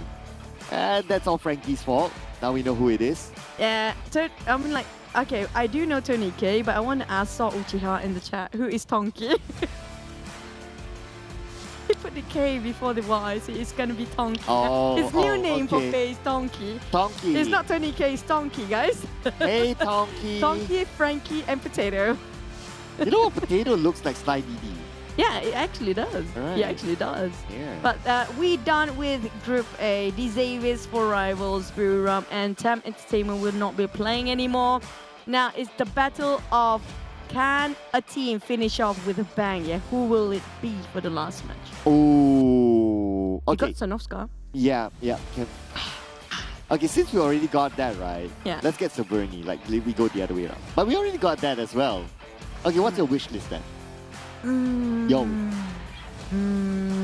Where we never get, but like we never get Zaki. Zaki is never Zaki never exists. existent. Yeah. I mean, like we got everything. I do want to see. We never get to see Novo Circle. Oh yeah, which is also somewhat of a military base. Yeah. I mean, I wouldn't mind the podcast Circle too. Okay, if I were to pick one for myself, it will be like in between Rosshawk and just above it, that river, that area. Yeah. I think that's pretty challenging. For me, almost the same sort of spot, but it's on the left side, Jogopol. Like at the bridge of Jogopol. Yeah, that would be nice as well. But what else would be nice is our original sports car. I'm trying to read that. Ride for freedom, battle for pleasure. There you go.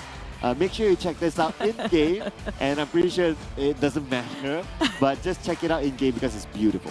You know what? I think they are trying to find what other tagline that we're reading just now. It was on the upper right, just in case if you guys are wondering. Yeah. We haven't noticed it until today, right? I know, it took us forever.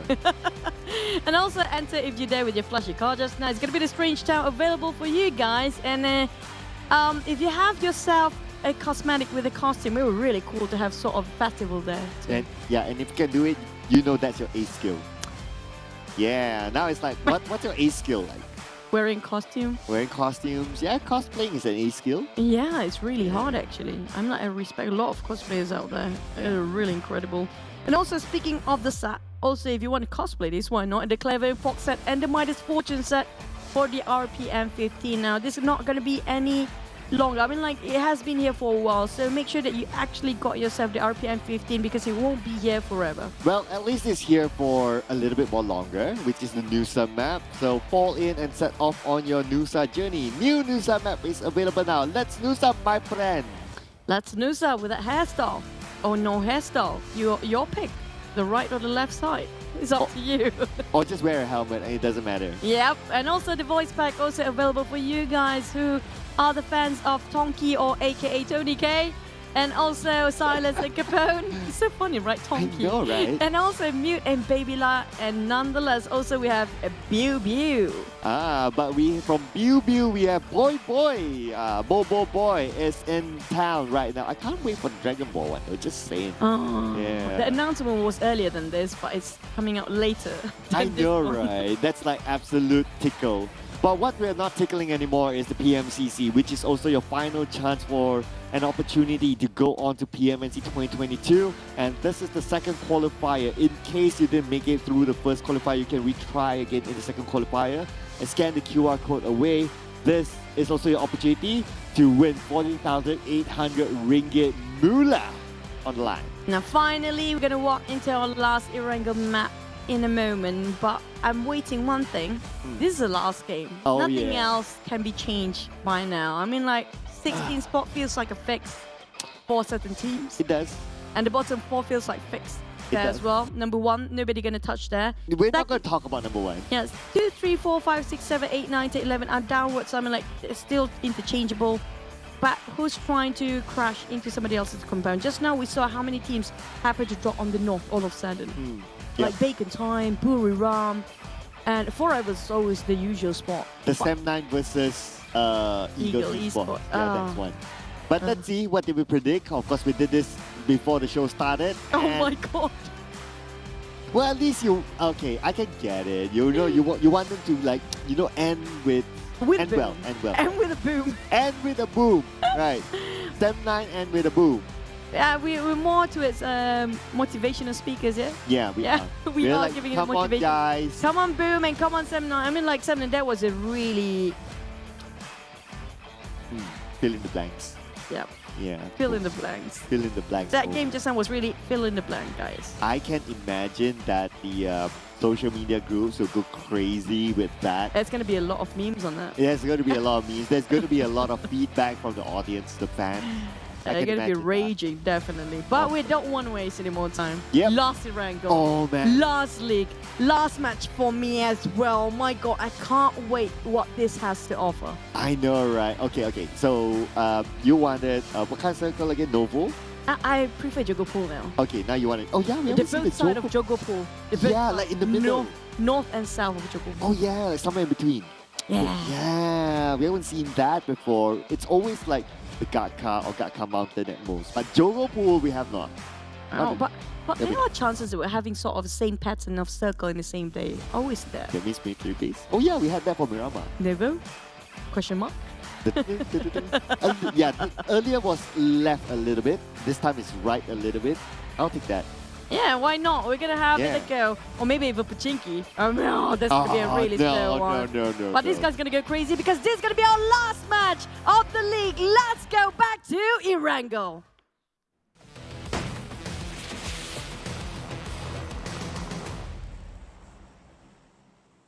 Erangel, it is the last game for the league. Let's go. But I want to take a moment to shout out to someone. Yes, please. You know, this is very rare and it surprises me. What? Sultan is actually watching the English stream. Aww. Yeah. You want to sit with us, Soul? I know, right? Yeah. Come and join us. For audience who normally catches us on the English stream, he's actually the Bahasa Malaysia caster. Yep. Yeah, and he's watching us. He's one of the best analysts, actually. Yeah, and he's good looking as well, but he's taken. Just to let all the ladies know. Yep, that's true. Gotta be transparent, you know. I mean, you gotta put it out there. So you're saying you're single here, Cloud? Yeah, so you don't look at Sultan, you can look at me. Yeah, guys and girls, you can look at Sir Cloud if you want, as much as you want. No discrimination, right? I mean, He wants the love. Yeah. Everybody needs some love. I'm open for options. There you go. Yeah.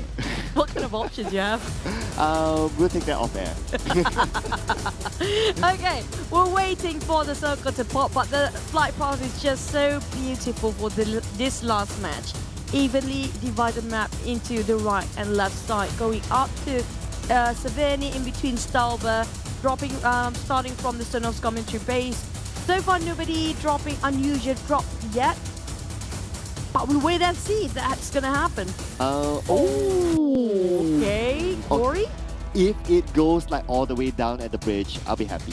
Oh, we've seen Fairy Pier before. Yeah, true. In the first week, I think. It was the first week. By now, we have seen everything. Yeah, we're not complaining. Thank you, PUBG Mobile. Yeah, you guys thank the you. best. Mwah. Thank you, Circles. I mean, like, nobody can control Circle, right? We can't. If only we can. If only we can, you know, like some viewers think it'll be amazing. But now, Guangji needs to control his fate. Oh! I'm just saying. Looks like his fate is out of his control. I was cross the window. Yeah, it was, hey wait, Moscow Cool is mine. Moscow Cute, Moscow Cool. Oh, Moscow Kid is playing He's for the last finally match. playing. Hey, it's been a while. So it just shows that they want to have fun, but it seems like a very aggressive fun here. Yeah, it looks like he replaced Ziggs. Yep. And he's going to play for this one game. And what a good start. At least he did like, okay, I just dropped and it's my one and only game and I got eliminated. I think it's a good so thing. sad. It's a good thing he swapped in though. Yeah. Because it just trying to cheer the rest of the team. Like, it's okay, we're just going to have fun now. He's a very likable character, right? His personality is a very fun person. Yeah, I'm pretty sure after this he'll bring them out for meals. Yeah. Like he likes to eat. Obviously. Everybody loves to eat. It's Moscow Cool. That's why we got crap promo for you guys with Oh, PUBG wow. promo code. I like the segue. I Good know, one. I know a segue now. All right. Yeah. Now you know what the segue is. Yeah. Right. But back to total damage. Well, it's the same Next graphic, please. But can Tony K... No, FaZe still playing. All right. Can Tony K, in the last minute, overtake Newsy? FMVP? Yeah. Hmm. Wow. But they're just okay. But now Yan, all right. Ooh. Where's backup? Where's Boss Goku? Come on. Boss Goku against Gosu. That's quite confusing for names. Now we're looking over SLD playing at the latches here, fighting against DBD with Micro Uzi. Trongzin having a hard time to see the other side, but the nade bin falling off first. On the side of DBD, they're tossing over. It's going to be DBD trying to push towards the side of SLD. They're losing more men. On the side of DBD, they're also having 3. It's going to be 3v3, but Ghost is quite far though. Jimmy spotted on 1. Managed to nick a big of a HP right now, but not it's going to be enough. Trongzin, not sure if he need to get more ammunition or not, but right now Jimmy managed to take down on Smab. Now, I don't think shotgun works that way, but okay. Yep, a little bit too far there. But anyway, Jimmy managed to eliminate his map entirely. Most Goku is still alive. Now, Trongzin is being pinned down. And that is the fight that's been won by DBD. And Most Goku's debut is a win against SLD. Wow, so much rage. Calm down, people. Calm down. And they're just going to finish off the ammunition to make sure that they can change their weapons. And so whoever happened to pass by, they can't have the ammunition anymore. That is a thought I have never think of before. Like, before you swap your weapons, you have to finish ammunition, just in case. So next team coming into it, they can't actually backstab you because they don't have ammunition too. That is actually next level thinking. I have never thought of that before. And it has been... Now, if anyone like... You know, they shoot the box and then say, oh, why so rude, shoot my box? Oh, no, we're finishing up our ammo so that someone else don't loot it. Yeah, if you're using a same weapon, then that's a different story. Big brain moment from Choo-Choo, you know? Boom. You guys in the audience tell us if you have ever heard this theory in any other cast before. I'm pretty sure no one has ever thought about it this way. Is that silly? No, it's big brain. Because I do that when I play the game. Yeah, it's big brain. Okay, we're back to it as a game now. A circle pops just now in the center, right? It's quite right on top of Car still. In the center left. In the center right. It's more towards left, but not really the center because it's quite comprises of the bottom part of Fairy Pier. Still a lot of water in it. I don't feel we ended up on top of Car. You didn't get my pun, right? Because you say the circle is in the center, right? No, it's on the center left. Oh! Oh! Okay. Back to our grenade eliminations. It's still Newsy. Like, he just... Can we have enough of him? Next graphic, It's please. just, even when we start our day, it's just Newsy with different angles, right? Yeah. Just to feel like, oh, it's different person, but it's just different angle. I'm going to pose like this. Yeah. I'm going to pose like that. If only they got himself like a shoot of a goofy version of it, that'd be really good to actually have a mix and match of the, you know, personality of Newsy. Because I remember the first and second picture looks like the same. It's just a little bit tilt. Yeah, it's just like, left shoot, right shoot, and the middle shoot. That's it.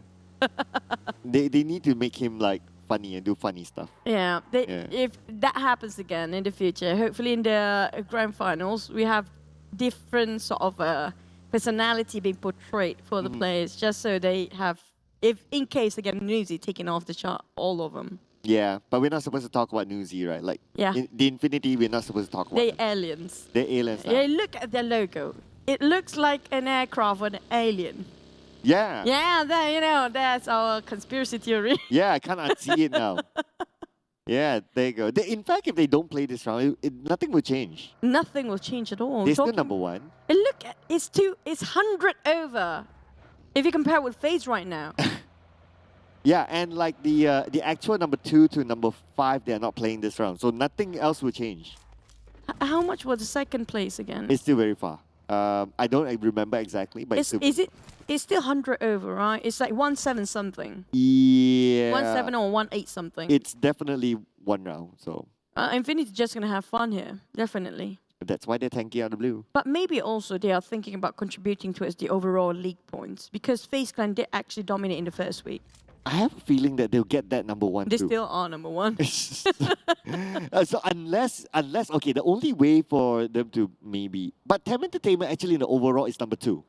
FaZe Clan, it was number 4 or 5 or so. It's not like number 2. I think Bacon was third, right? Yeah, it's definitely another Thai team. Because it's all the Thai teams up there. I mean, what other team there are? But it's like the other teams and the other regions are playing for mid bracket. I know, right? It sounds so sad. We're playing this tournament for 5, 6, 7, 8, 9, 10. Yeah, I know, right? but to be fair, this is the league. In the grand finals, hopefully things will change, so we get some excitement. I'm looking forward for that. Yeah. If that happens, then that's going to be a big surprise. Yeah. Especially if, like, example, like Indonesian team has been very quiet. What if suddenly it comes to the grand finals? They are 1, 2, 3, 4, 5. Yeah, that would be 1, really 2, 3, 4. incredible. Yeah. Or even the Vietnam. And then they are 1, 2, 3, 4. Or even Malaysia. But okay. No, we don't have No, we don't have 4. Vietnam don't have 4 as well. Oh, we got it! But please don't hard shift to the north after this, because you might get cut. But back to our circle, it's going to be Primorphs and Fairy Pier. A lot of teams, Alter Ego walking straight into Fairy Pier. Box Gaming is there as well. Geek Fam and FaZe still in the gut cut field, where FaZe coming up from behind and having to go against Geek Fam. Sam9 happened to try to clash into Geek Fam, but we have a tail coming up from GIDS. Infinity following GIDS. BN United just slowly creeping from the shorelines, making sure they're not being spotted. But it's a very concentrated circle. Yes, we can see like some of the prime positions now being taken away. Obviously, some of the hot spots inside Quarry. Geek Fam was one of them earlier on. FaZe Clan going towards one of the high ground, some of the prime positions within this circle. So teams are really starting to move really, really fast into it. There's another prime position that is, well, it's secondary prime, but I don't think there are teams in there yet. It's the Fairy Pier house. So expect that teams might want to go straight in there. Oh, maybe. But if the circle hot shifts again, oh, that's funny. Because it's not going to be worth it anymore. It's going to be Gatka in the end of the day. Ah, man, the boring Gatka. But it's going to be interesting because it's going to be the third phase. Now, if it happens, everybody there going straight into Gatka is an open space. So you don't have any choice than just fighting against each other. But GDGID is going to do that because he just spotted out BN United. It feels like they're having a bit of a surprise. Nope. We're going to have a big U-turn. Reposition himself. Alan spotted out by Max. There goes the spray with the Scar L. That couldn't clip any. They're being separated. Formation being broken for GDGIDS just because they're surprised that BN United is up there. Yeah, they almost went into a trap, but good work there by the scout. Getting information, listening to the sounds, and knowing there's another team there, so immediately turning back. A perfect decision for them in order to be caught by surprise. Oh, okay. GIDS still taking himself a compound to work with. BN United, are they going to commit to this? I don't think so. BN United feels like one of the teams that's a bit shy when it comes to certain fights. Yep. BN United, yeah, they're not the type of team that like tries to take fights, or even if they do, well, They frankly did. speaking, they don't really win. I think it was They did- yesterday or the day before in the final week here. Okay, final week. Yeah, I mean, this is how unmemorable their moments are, right? That's so mean of you. But I was about to give a memorable moment. I remember week 1, like they won a team fight, and that's where we're comparing them with Xavier, and they did better than Xavier just because of that team fight. That it's an Erangel game. What a god cast circles. But they did had better placement than the Xaviers in week 1. Yeah. They definitely did. But it's all down to mental games, right? Like how the Xavier is just coming back into the league when it comes to the second week and the third week and just getting better. Feels like BN United is kind of stagnant in the same spot the past 3 weeks here. But we're going to hop over to a side of Infinity. They might have a visitor next. I think that's going to be possibly DBD, the nearest to him. Infinity quite in the center of Corey. Vampires might be next to DBD. There might be a three-way war there, but the circle is going to be right on top of Gatka. I know that side. Yeah. But there's still some interesting parts to play in. Yeah, definitely. Yeah, like the high ground where FaZe Clan is just next to, Semna is just next to it as well. So yeah, if the circle goes there, it's fine. But if the circle goes to the Gatka field, that's where I feel like, you know, just end the game. Huh? Just end the game. But it's going to be interesting because for me, it ended up on top of Gatka Field. It's like an open plain where everybody can see each other. And so many teams, still 15 of them. DBD taking out Infinity, and one of them is knocked down. Is that going to be dominating for DBD right now? With 5 eliminations already, the only team got the highest elimination. The others, not so much here. And Nocta coming up from the Blues and trying to cut across the Ego Esports. They have to rotate themselves the other way around because they feel like it's just too much commitment right now. And they kind of lack when it comes to their utilities. They only have 2 grenade, 4 smokes. That's it. 2 Molotov for F1. So they feel like they have to make a U-turn, just part ways with the side of Boom. Now Namshin do have quite a number of it. Got 6 grenade, but not going to be enough if we compare with what they have on the other side. Well, they need to focus on getting into circle first. If not, the grenades won't mean anything. 360 meters away from the circle and a little bit of an open space between them. It's probably going to be a bit of a challenge there for Ego Esports. Not too sure if Namshin has enough vehicles, or he has a vehicle of his own at least. But now BN United focusing on the GIDS, spots out Alan, and Alan is out away from his teammates. If he goes down, we all know GIDS depends a lot on Alan. But also sometimes Alan in that shot can actually play really unorthodox style that kind of gives the space for the team. It depends on what he actually has in his back right now. Does he got enough utilities when it comes to his throwables? If it actually does, then it can actually do a big play there. On the side of Bacon Time, they take the high grounds, elevations on this side to look over the field of Gatka and also the Mushroom Tower, which is going to be one of the most famous places to actually play on top of Gatka. Wow. But for Eagle Esports, they're just going to ram into this compound. They're definitely going to be, the trenches are still in the circle, right? Yes, it is. It should be. It should be. Yes. So that's why NFT, they find importance for this compound because they got to get through it. Ego Esports as well. And now Boysil is all alone. His teammates are on the other side. Boysil being shot at. 60% of health left. Boysil with the nade. Very close quarters nade. This is a little bit of a risk there by Boysil. Tosses it onto the other side. And Boysil knocked down the Chua. 2 knockdowns. In fact, F1 needed Namshin. Why? And now there goes one DBS to finish off. There's another one more to go. He just gonna smoke himself up for Boy Chill, and at the same time Varvel trying to finish off, but they got caught with Shamil from Yoodo Alliance. Where that shot came out from, I think it's from the windows where those guys are shooting from across. It's quite far at the same time. Now Boy Chill tried to revive Varvel. They definitely can finish off Chua at the same time. F1 is still at the corner waiting for the right time to push forward. Boychi cooking up another nade, trying to finish off the last member, maybe the second last member. Twanzi still at the last, at the back line. They spotted out. It got one shot left. Oh, so close. I know, right? But that is it for F1. Gunned down by Sorvel. He's surrounded anyway by NFT, and now it's going to be 4v1. He's going into Twanzi, and that is it for Ego Esports. Ego Esports is out without a single point. They tried to do like how they did last time. It didn't work out when it comes to a different team right now. Geek Fam taking a fight here with a different team entirely. Boom.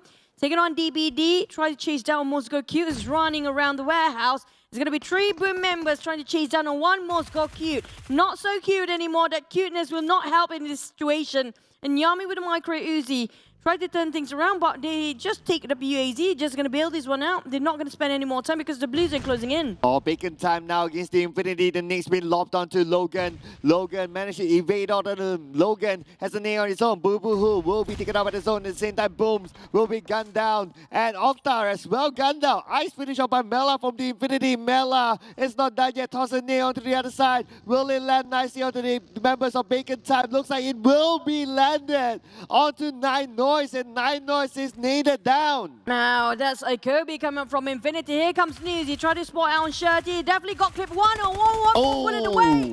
And it's going to be DBD taking on Boom, but at the same time, Boom already eliminated with only 1 elimination point. Infinity now trying to push in, and Mela trying to up onto his buggy, pushing to a side of Bacon Time. But I feel like Bacon Time will not have the time to reset themselves. They got 2 knockdowns there. It's going to be Armstyle trying to do the plays left with only 1 play for Bacon Time. Gone down by the side of Infinity, but they're walking straight into FaZe Clan. Hopefully he can survive for Armstar. Oh no, he's going to turn towards FaZe Clan.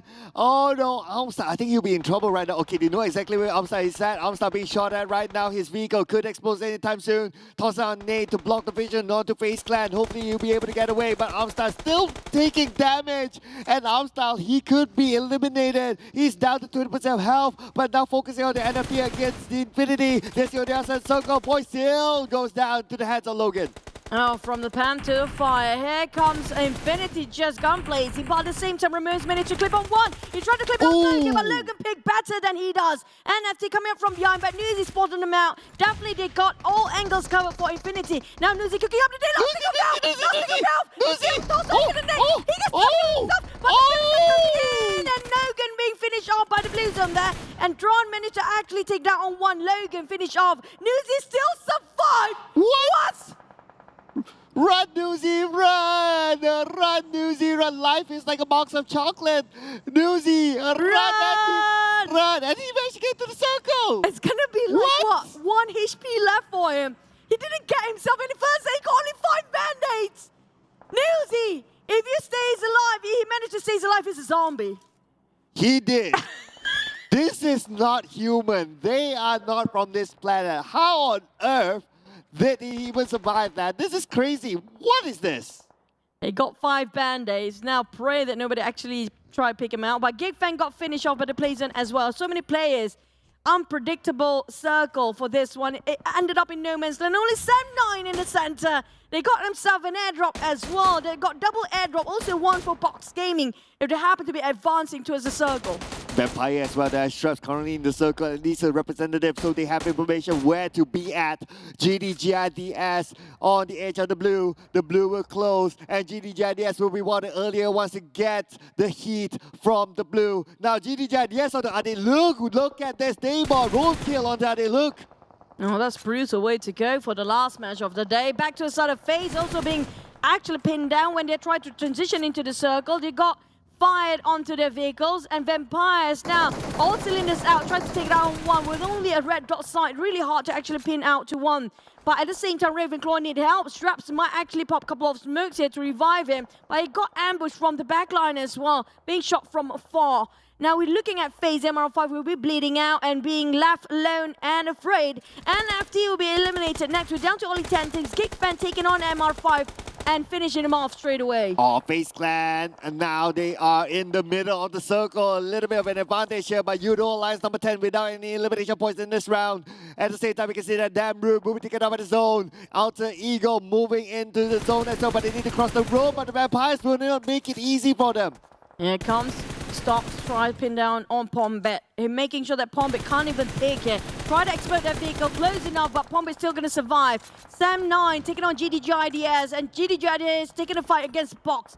It's going to be a three-way war here between all the teams. And Daybot need help to be revived. Sneeze are going to do the job while Boom trying to support fire and cover for them. Banter cooking up the nade, dropping in just towards the side of GIDS possibly, but Geek Fam being eliminated by Sam9 next. Now just look at the mini screen. Looks like two teams going up against each other. The main screen as well. Box Gaming and GIDS. Fights happening everywhere. Pombet managed to get a knockdown. The Raven Claw from Vampires. And at the same time, we can see that Box Gaming, they're still by the edge of the circle. They need to go in. Alter Ego against the Vampires. Nade after nade after nade. At the same time, Renare trying to take down members of the Vampires, but not able to connect the shots. Oh! Bumper! Tossing out one nade that actually right on top of it. Now Vampires having a really tough time to survive. We have Alter Ego pushing towards the side of Vampires. They're trying to shoot from one. Look at how many nades being tossed over to the side of Vampires there. And also Renare managed to take down on both of the players, Stops and the rest of them. Vampires managed to knock down one before they went down. Back to the side of Pombek, and they spotted out. That's going to be the end for Vampires, but Alter Ego, they're not out of the wood yet. There's still a lot of team have their eyes onto them. And the circle shifts away from Alter Ego. That means they have to move forward. But looks like the owner of the circle at this moment seems to be Box Gaming and FaZe Clan. They're currently in the circle. Alter Ego still on the outside of it. They need to reset quickly. Now back to the side of Box. They're quite having a calm day here. FaZe as well, they're still inside of the circle. They can gatekeep this. Sam9, they had the circle before, but they have the moves, man. They're already on the ground. Sam9 taking on the fight towards the side of BN United, left with only one player. And now they are dominating for Sam9. But will he be saved by the rest of the teams here? Because Box Game is still having the pressure and keep tossing out Nate towards his side. Tony K spot out Sam9, taking on maybe never mind. BN United Silence is so good at finishing the job and seal out the deal. BN United. They're still on the outside of the circle. Silence being the last man standing. Scopes out, sees Sam9's movement. Fnatic trying to start another team, trying to move in. It's going to be FaZe Clan as well, playing the gatekeeping role. Both of them currently in the strategic location. But look at the northern side. That's going to be an interesting area where Sam9 is still at. Mamparang will be gunned down by Beer 11. And the rest of Sam9, Putra, trying to figure out a way where to move. Moving forward, that will be the knockdown of him. That's where this lane's... It's just straight line of sight for Tony K.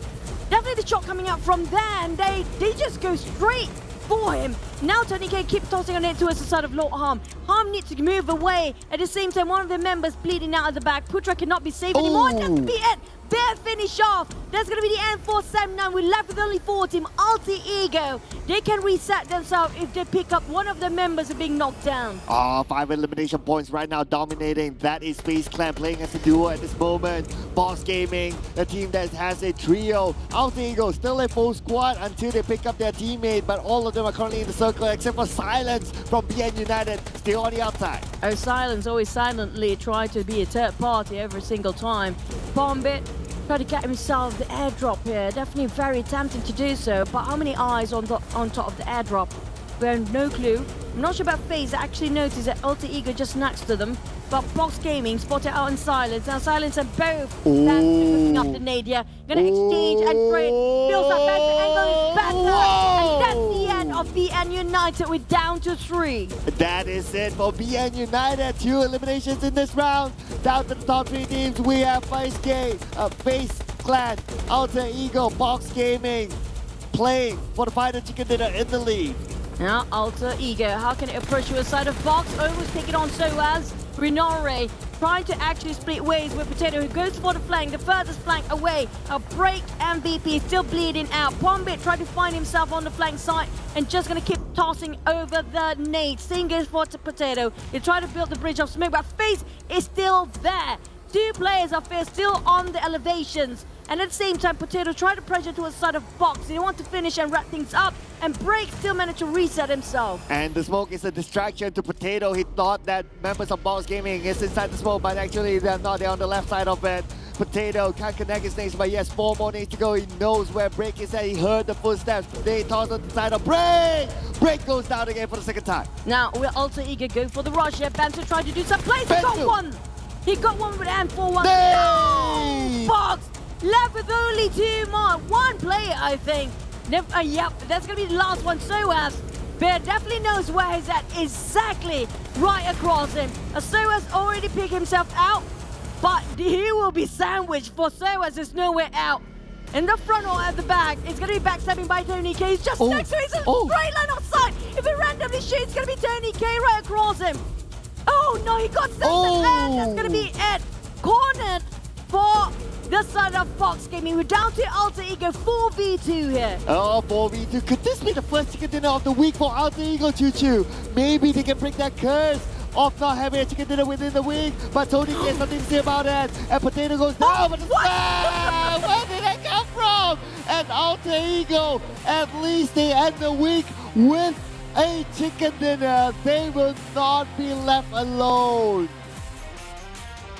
But yeah. I can't even.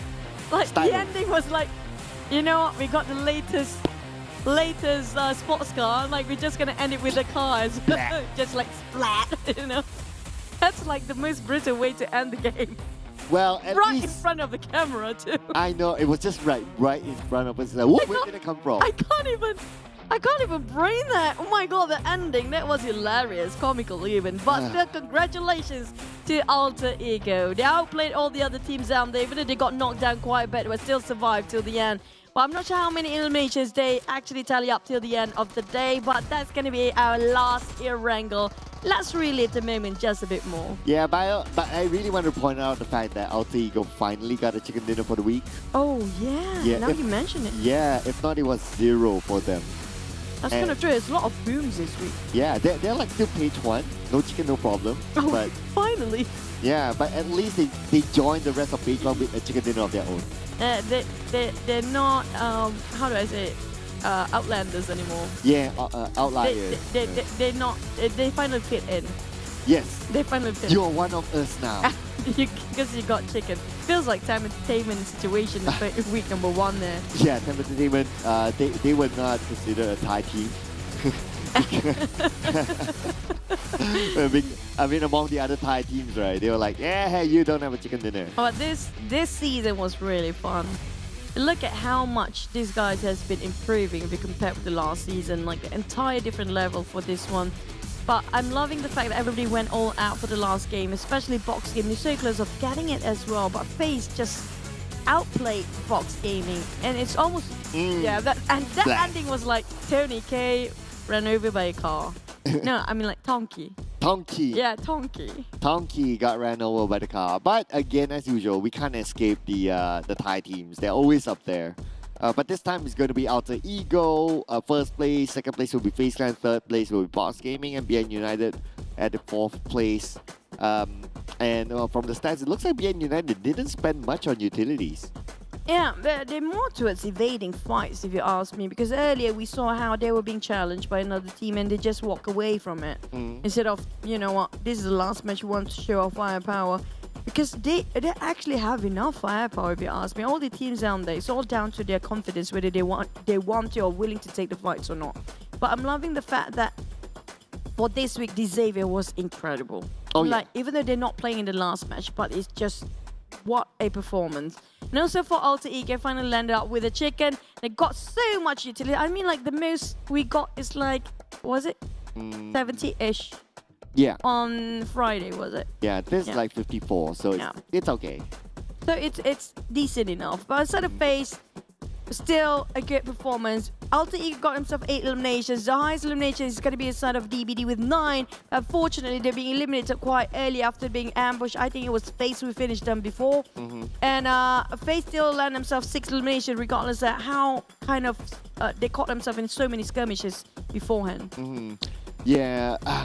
Looking at how the chart is, right? So we still have the regular suspects like Ego Esports down there, and then NFT only like 9 points, which is I don't think will be a significant change. Semna 11 points, despite 11 points, I don't think will be a significant change.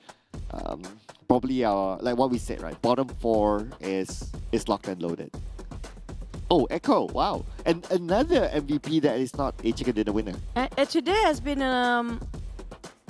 Do we have any chicken dinner MVP today? No, right? I think so. I think it's a no. Right. Yeah. So today has been entire day no chicken MVP. So that's a thing. That's a trend for today. And Echo got himself quite a decent damage, 500 for 4 elimination. It just shows that one more elimination being stolen maybe by Silent again, by BN United.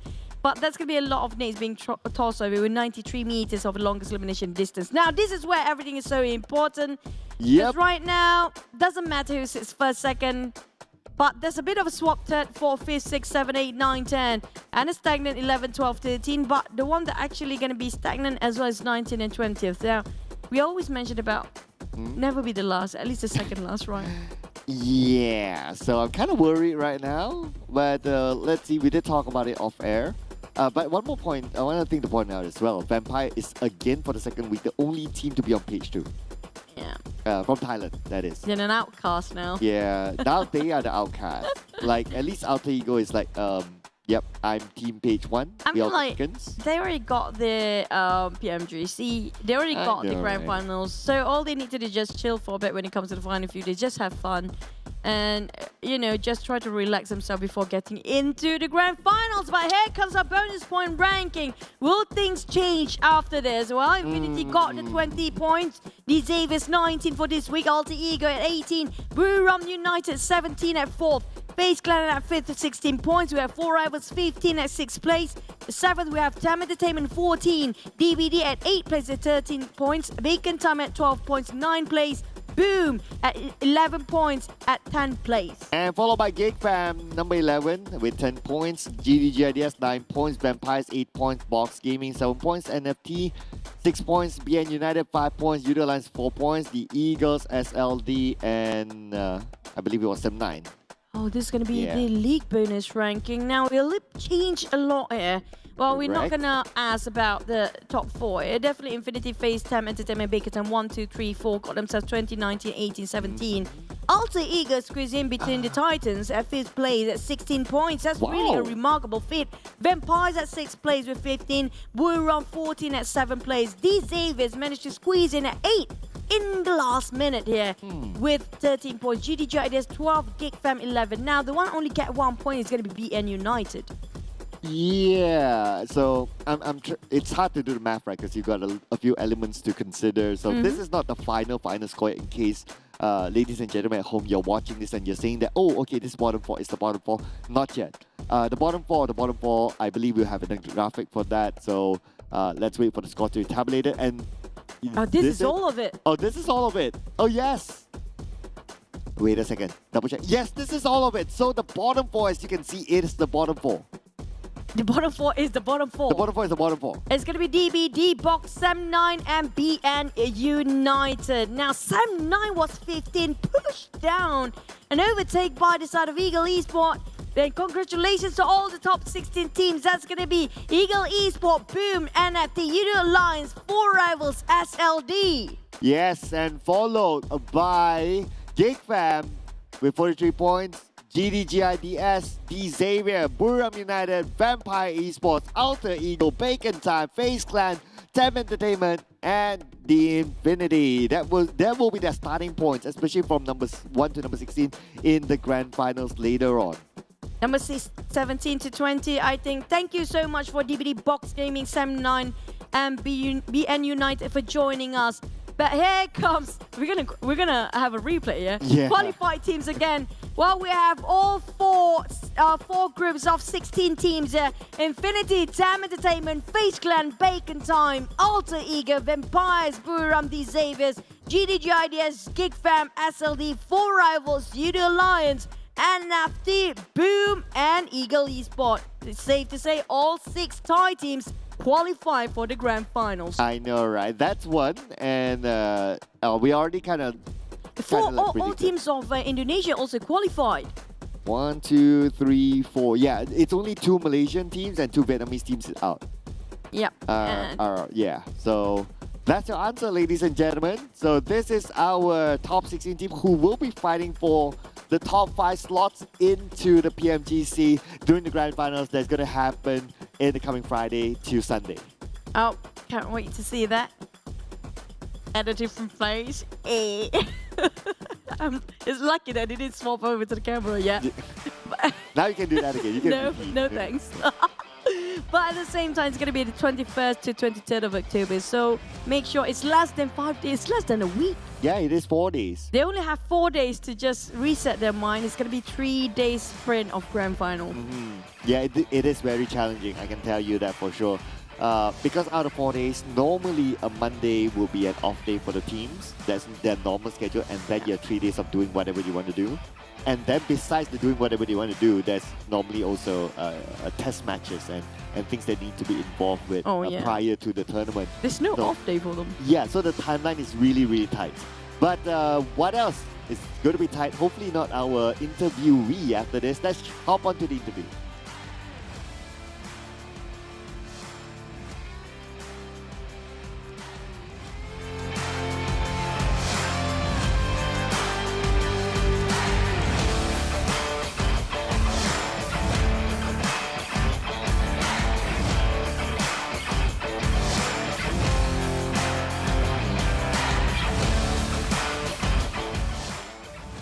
Hi, Geek Fam, which is going to be Damrit speaking to us. Congratulations and hi to Damrit. Congratulations again. How are you feeling going into the grand finals in the future?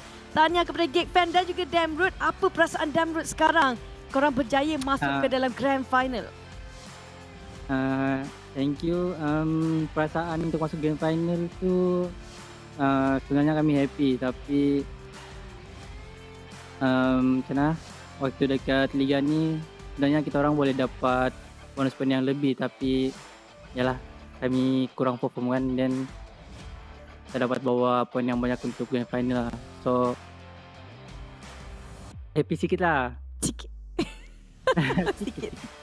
So basically what he said, he's only slightly happy because he's a bit disappointed because they plan to have more bonus point, but it's just really hard for them right now. So I mean, like, it's really hard for the league for them. Okay, Damru, saya nak tanya soalan lain sikit lah kan. Okay, so I'm going to ask a slightly different question. What is the future for Yuhai because he's on loan? Apakah masa depan Yuhai bersama dengan Geek Fam sebab dia tengah loan sekarang ni lah kan? Mungkin Damru boleh kongsi sikit. Setahu saya depends dengan result PMGC kita orang. So bila PMGC dah habis tu nanti dia decide lah. Tapi untuk buat masa sekarang kami tak tahu lagi 100%. So masih 50-50.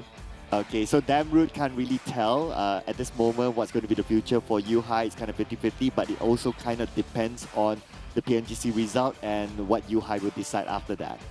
Okay, now my question for you, Damru, I know it's been tiring for you. You guys don't have enough rest, and it's going to be grand finals really soon. But what are your plans? Now you fight all the teams in the league. Now you know what's the strongest and what their weakest point. Now, do you have any sort of your plan? At least give us a bit of sneak peek what you have for the grand finals. Now untuk Damru, korang dah lawan, untuk Dam kan dah lawan dengan semua tim-tim dalam liga lama kan. Jadi dia nampak yang hebat macam mana, yang lemahnya di mana. Jadi untuk Damrut sendiri, rasanya untuk plan di Grand Finals nanti macam mana bagi Geek Fam?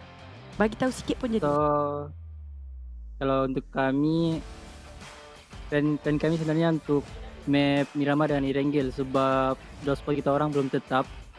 So mungkin lepas kita orang tengok spot masing-masing tim yang bermain dekat Grand Final tu, kami mulakan dengan cari spot dulu lah. Lepas tu tengoklah kalau kita orang boleh perform macam selalu atau tak. InsyaAllah boleh. So basically, it depends on the drop spot, what he mentioned. Because they don't have definite drop spot right now. So it's all that when it comes to the grand finals, you want to make sure they can secure the drop spot. Whatever it is, the drop spot is their main objective first. Whatever happens next is going to be happening next. Yeah, the masculine, right? The masculine. The masculine, flexing it. Okay, Damrut, that will be all. Congratulations on moving on to the grand finals. We will let you take your break and see you next week, Damrut, okay? All the best. Thank you. Bye. Good luck. Now, that's just how much the players have been exhausted to this point where in time I'm playing, There's still that they hit a break wall where they feel like whatever we do is just not going to be enough, and the grand final is coming up very soon.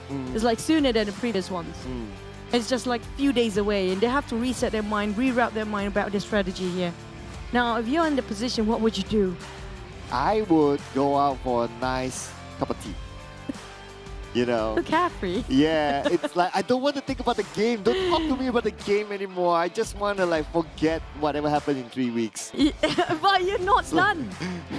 You're not done. Yeah, because I'm like so done right now. I'm done right now. You're done right now. Oh yeah, so just for the benefit of our audience, today is actually the last day for Choo to be casting the PMPS SEA Championship Fall. So I'll pass the desk to you. Oh, but thank you so much for everyone that's watching at home first, and also thank you none other than our sponsor, which is going to be Realme, GT Neo 3, and also GrabFood and TikTok. Don't forget to follow all the pages of PUBG Mobile, especially the PUBG Mobile Esports page, because that's where you get all the updated points and what's going to happen in the future, including the PMGC. So make sure you follow that so you don't lose track. Okay, and also for you guys watching out there, don't forget to keep watching out for the grand final. I'll be watching with you guys in the comment section. I want to thank specifically all the tuners on a holiday, on a vacation. But yeah, for you guys watching out, thank you so much. I know all the names out there, but I can't read all of them, like PPP, Heish, Kunal Singh, and LON. All of you guys have been awesome. I can't read it out. We don't have time. I need to wrap things up.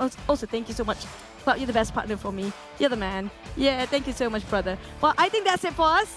That's it. Okay, we got a queue already. All right. I'm like, okay, guys, bye. Good night. See you grand finals. See him grand finals. Bye.